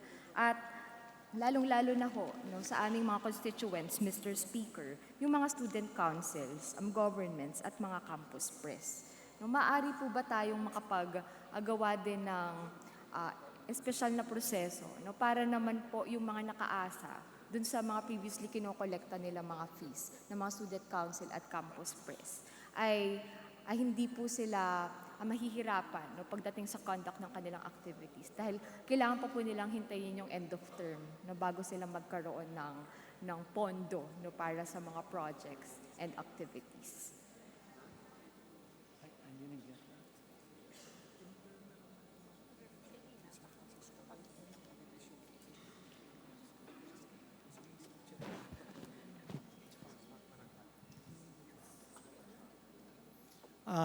Mr. Speaker, those concerns are internal to each respective SUC because they, as you know, our state universities and colleges are autonomous with their own respective Board of Regents. But we will assist the concern to fast track releases of, support, financial support for the organization, and we will discuss that with the PASOK and find ways to help address those concerns. Mr. Speaker, isa lamang po yung kahilingan o yung karaingan ng ating mga student councils at campus press. At yon ay ang suportahan ng CHED, ng PASOK at ng buong Unifast Board ang fiscal autonomy ng ating mga student councils at mga campus press. Yan po ay nakalagay sa kanya-kanya nilang mga konstitusyon na binuo po ng mga estudyante sa case ng mga student government. At kung sa mga campus press naman, meron po silang mga kanya-kanyang mga editorial board resolution. Lahat po yan dahil ito ay mga institusyon na sinulong ng mga estudyante mismo, mga estudyante rin po mismo, yung nagbuo ng mga resolusyon na ito na tumindig para sa kanilang fiscal autonomy sa loob po ng mga universities and colleges natin. So may we get that commitment from CHED, distinguished sponsor, Mr. Speaker.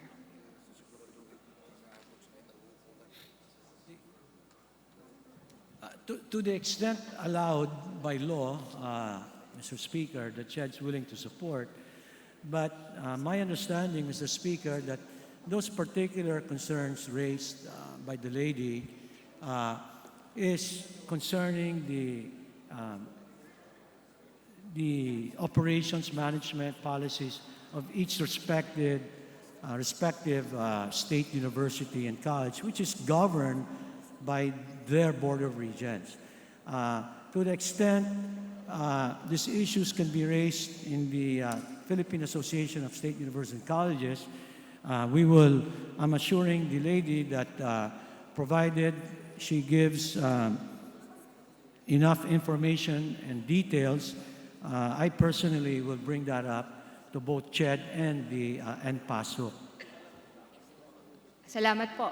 Sa ibang mga issue, Mr. Speaker, what is CHED's current policy on the exemption of Sangguniang Kabataan officials, all elected and appointed members, from taking the NSTP in accordance to the SK Reform Act?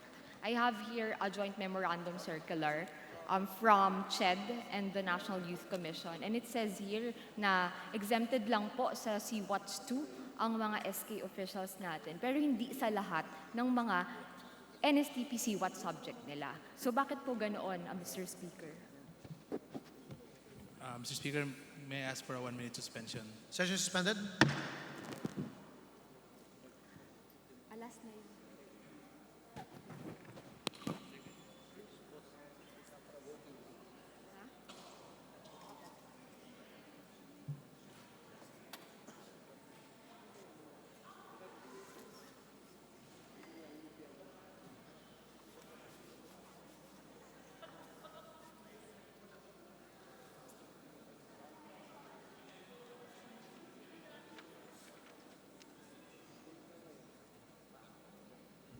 Mr. Speaker, may I be recognized? Session resumed. Thank you, Mr. Speaker. With regards to your query, Your Honor, sa mga sangguniang kabataan, required po silang sa NSTP 1 kasi common module. But with regards to NSTP 2, exempted sila. Meron na pong CMO ang nilabas ang CHED with regards dito. Your Honor. Pero Mr. Speaker, mauunahan na po ng batas na ito yung hinggil sa ating NSTP law dahil yung batas naman po natin pagdating sa SK reform ay nagre-require po ng mandatory training para sa ating mga sangguniang kabataan officials. No? Kaya po yung mismong laman no, ng CWATS 1, no, marami po doon, if not all, no, nandun na rin po sa loob ng mandatory training ng ating mga SK officials. At malinaw po dito, nasabi po sa ating batas, be exempt from taking the National Service Training Program, CWATS, subjects.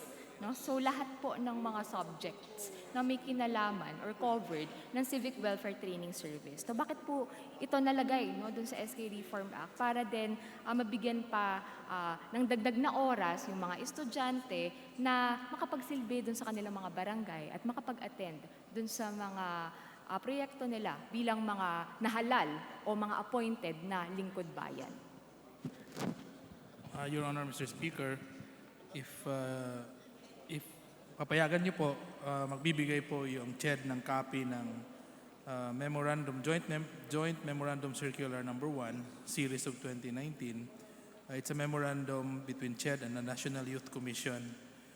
It's about the guidelines for the exemption of SK officials from taking NSTP CWTS in accordance with Section 16, Number 2 of RA 10742. Mr. Speaker, may kopya din po ako dito. Ang sa akin lang po, baka pwede nating i-review. No? Tapos i-consider po natin yung mga komento at position paper mula sa ating mga sangguniang kabataan na nagsasabi po na sa kanila pong mandatory training, no, kasama na rin ito, no? Tapos meron pa silang continuing training. No? Kaya malaking tulong sa kanila no? Kung yung isa sa mga pribilehiyo na sang-ayon sa batas ay maibibigay po sa kanila. Mr. Speaker. Your Honor, payag po ang CHED na reviewin po yung Joint Memorandum Circular na yan. Maraming salamat, Mr. Speaker. Now, on to my last set of questions po. Or, bago po pala tayo lumipat dito, nais ko lang po tanungin yung Philippine State College of Aeronautics. Na nag-alala po kami doon sa kanilang 24% na cut sa personnel services.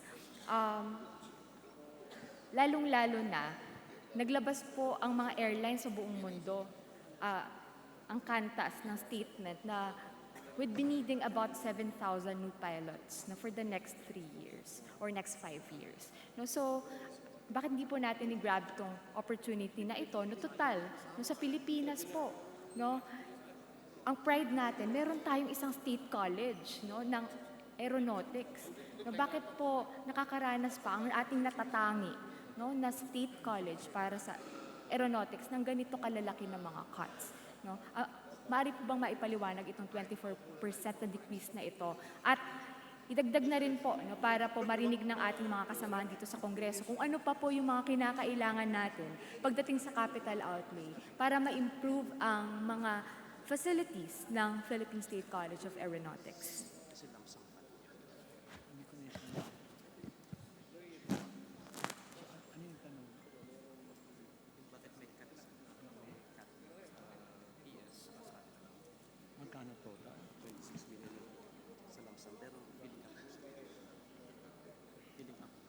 Mr. Speaker, yes, we confirm that the budgets were cut both PS and MOE.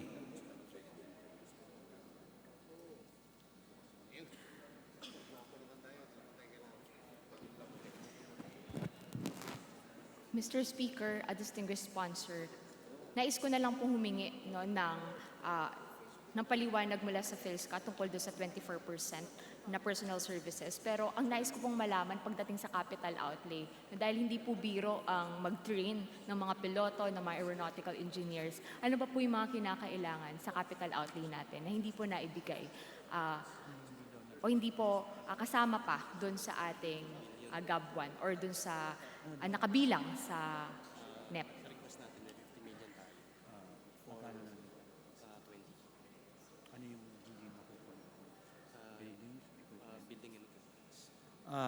Mr. Speaker, the request was 50M, was reduced to 20M.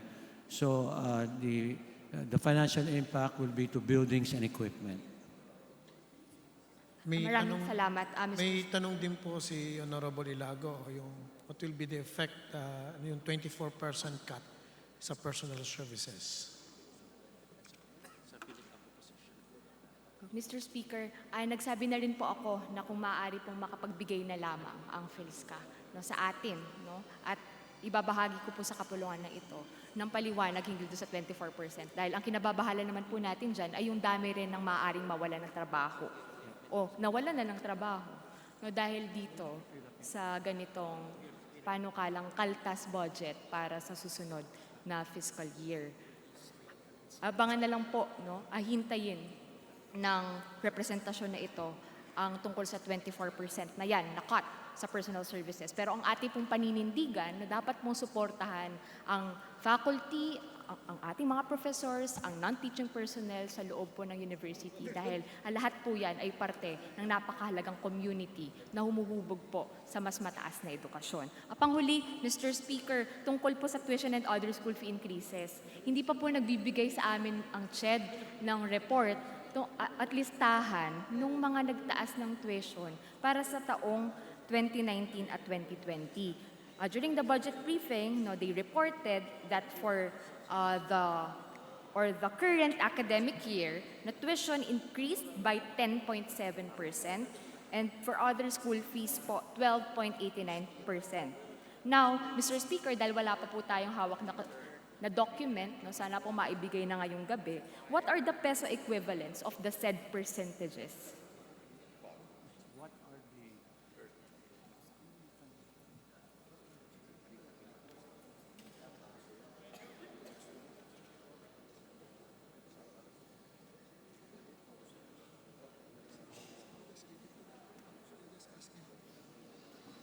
Mr. Speaker, there are various data here which we could provide the distinguished lady, but from the statistics, the average percentage increase cost of tuition fees this year is 10.7%.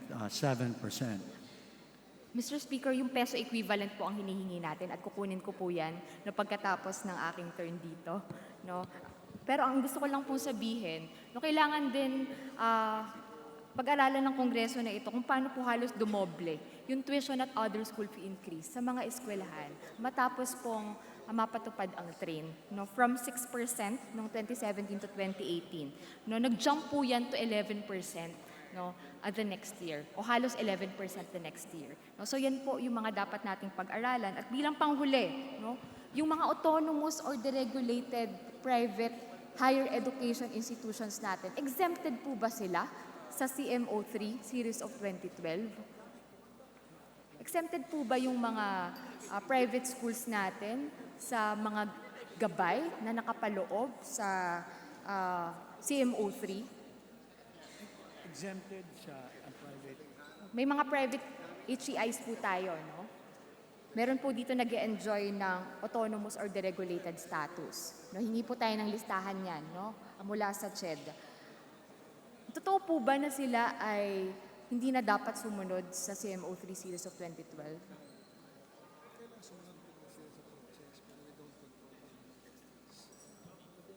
Mr. Speaker, they follow the process, but the CHED doesn't control their fees. Sorry, Mr. Speaker, hindi ko po masyadong narinig ang sagot ng ating distinguished sponsor. Are autonomous or deregulated higher education institutions or private schools exempted from following the guidelines enumerated in CMO3 series of 2012?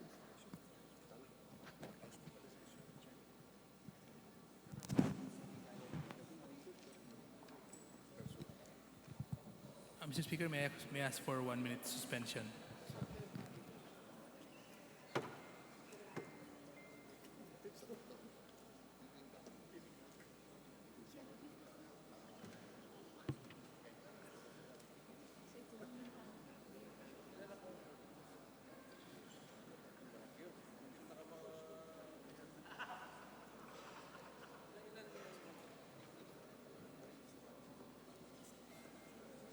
Honorable Sponsor, you may proceed.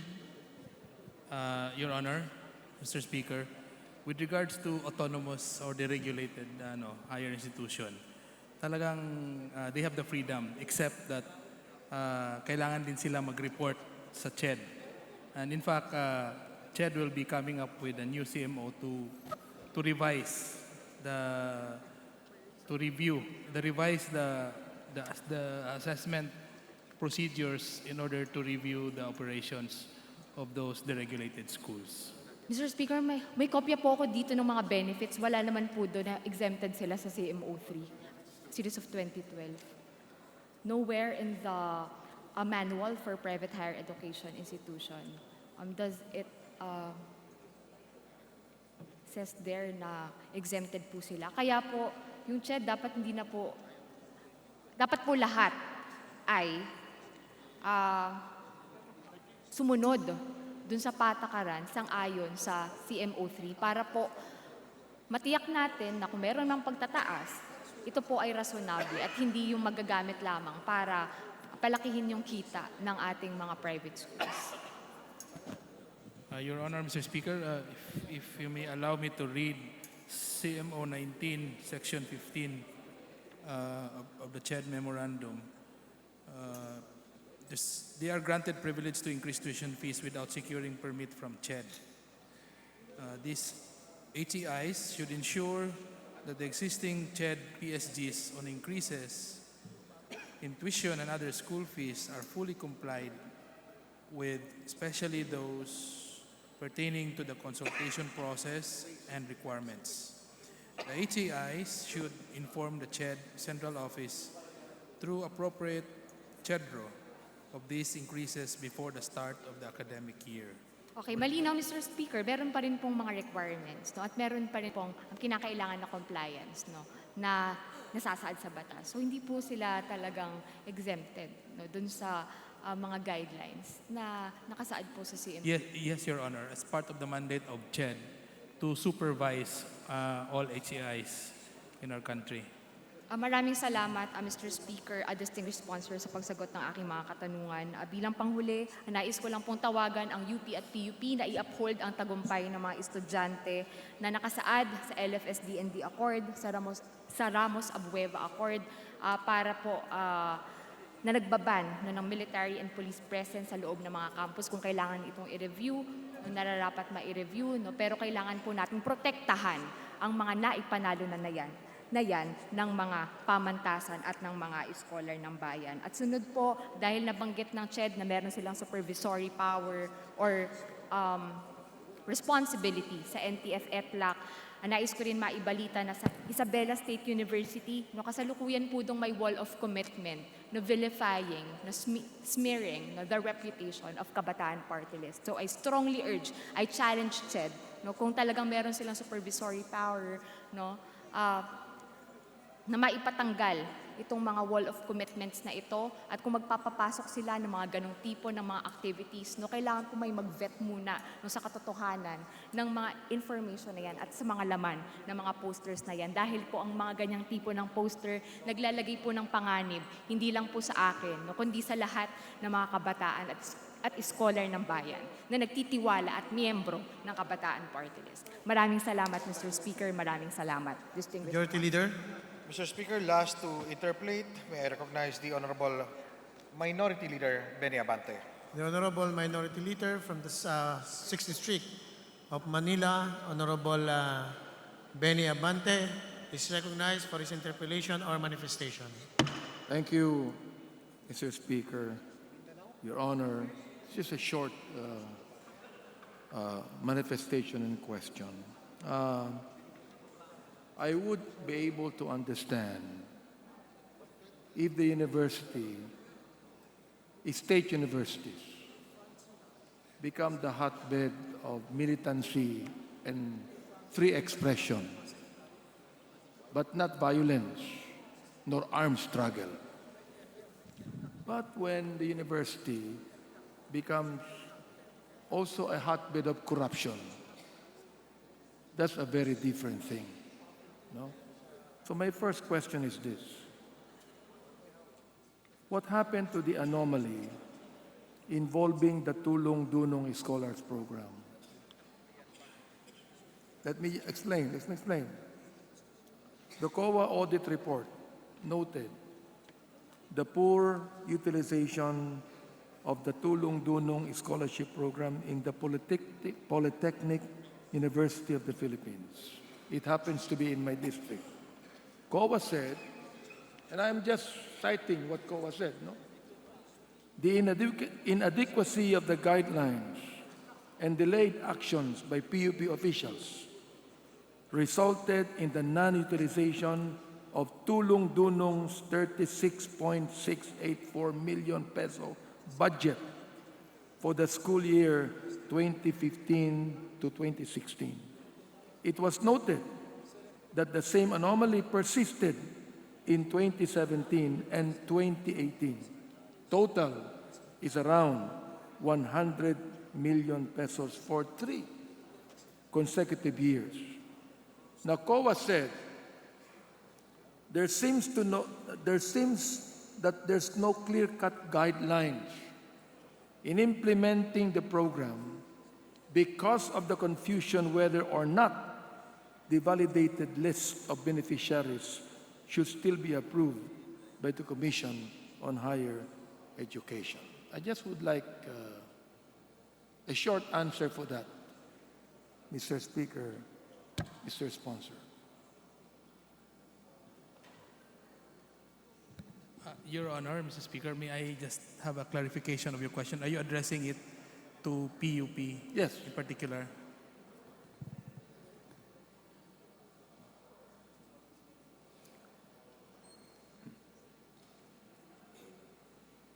Mr. Speaker, may I ask for 1 minute suspension?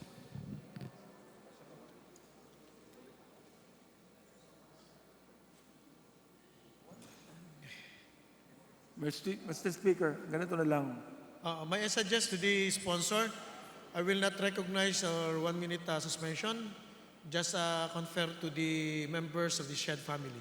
Ganito na lang, Mr. Speaker. Yes, Minority Leader. I will just ask the question and they just give me a written answer, okay? Not anymore to answer here in the plenary for the purpose of time. Now, second question. Leader. Why is it that the PUP was not able to implement 3 infrastructure projects contained in its 2018 budget in the GAA amounting to 54,128,000. I'd like to note, in the 2018 COA report, the COA cited the incompetence and delayed action. Incompetence and delayed action. This is not my statement. This is the COA report. Okay? The incompetence and delayed action of PUP officials as cause for the failure to implement the project. Now, you do not need to answer, just give me a written answer to that. Now, in the past,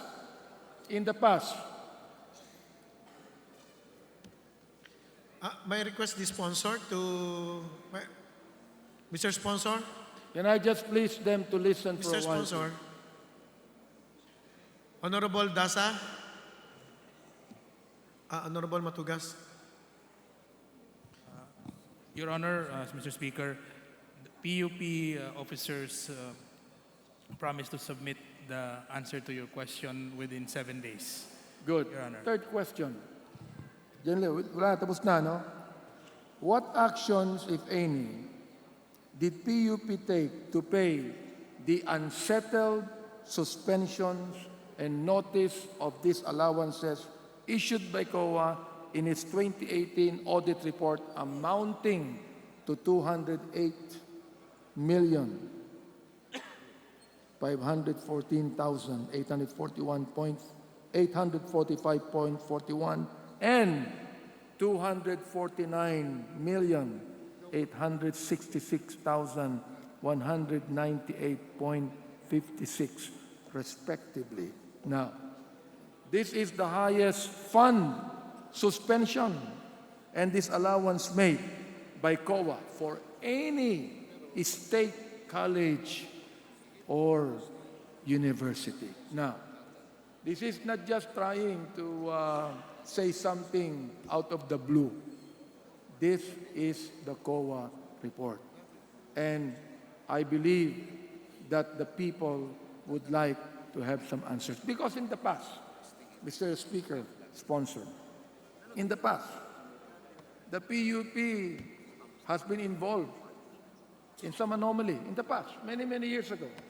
Perhaps not in the watch of the officers now. In the past, they were involved in some anomaly. So, yun lang po ang gusto kong maging question, Mr. Speaker. And Your Honor, there being no more questions to be asked, this representation moved to terminate. Majority So Leader? moved, Mr. Speaker. Mr. Speaker, we join the Honorable Minority Leader in moving to terminate the interpellation for the proposed budget of the Commission on Higher Education, the Polytechnic University of the Philippines, the University of the Philippines, and the Philippine State College of Aeronautics. So moved, Any Mr. objection? Speaker. The chair is none. The joint motion to terminate the period of interpellation for the budget of the Commission on Higher Education, University of the Philippines, Polytechnic University of the Philippines, Philippine State College of Aeronautics is terminated. Thank you, Mr. Speaker. Now, Mr. Speaker, I move that we take up additional reference of business and request the Secretary General be directed to read the title of the measures on first reading as well as communications. So moved, Mr. Speaker. Any objection? The chair is none. The Secretary General is hereby directed to read the title of bills, resolutions, and communications on first reading. House Bill 4420, establishing Mount Araya under category Protected Landscape, Gonzales Aurelio. The Committee on Natural Resources. House Bill number 4421, converting extension campuses in the provinces of Pampanga, University Gonzales Aurelio. The Committee on Higher and Technical Education. House Bill number 4422, strengthening the Bureau of Fire Protection, Representative Bustos. The Committee on Public Order and Safety. House Bill number 423, upgrading rank structure of the BFP and BJMP, Representative Bustos. To the Committee on Public Order and Safety. House Bill number 24, rationalizing tax treatment for PCSO, Representative Bustos. To the Committee on Ways and Means.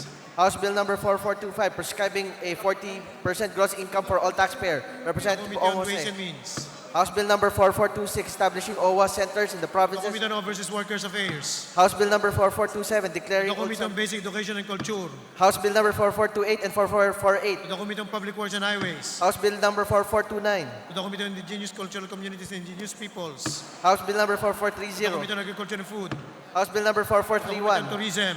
House Bill number To 442. the Committee on Suffrage and Electoral Reforms. House Bill number To the Committee 4433. on Basic Education and Culture. House Bill number To the Special 4434. Committee on Reforestation. House Bill number To the Committee on 4435. Ecology. House Bill number To the Committee 4438. on Health. House Bill number To the Committee on 4439. Public Works and Highways. House Bill number To the Committee on 4440. Tourism. House Bill number To the 441. Committee on Natural Resources. House Bill number To the 4442. Committee on Aquaculture and Fisheries Resources. House Bill number To the 444. Committee on Aquaculture and Fisheries Resources. House Bill number 444. To the Committee on Foreign Affairs. House Bill number 4445. To the Committee on Public Works and Highways. House Bill number To the 4446. Committee on Agriculture and Food.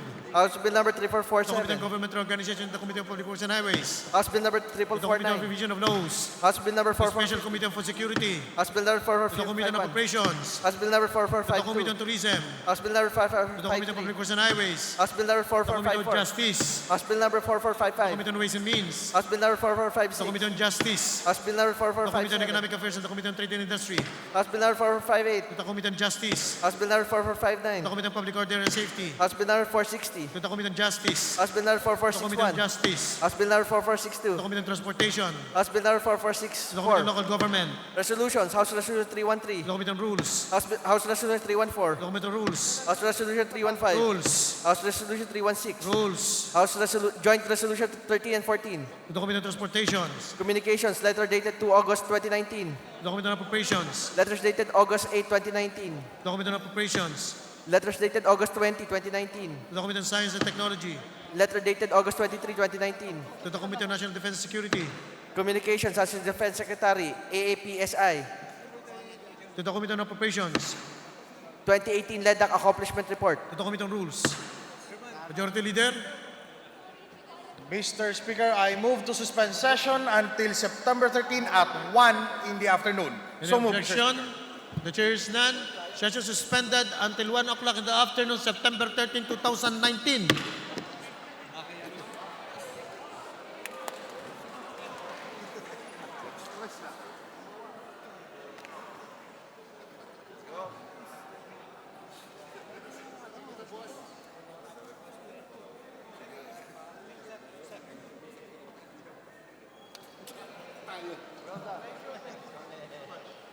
Dapat ikaw, sir.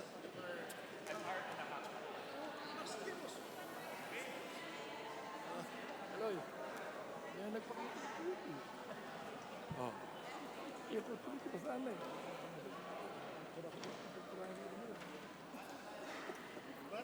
Hindi, nagpakita. Takot sa'yo.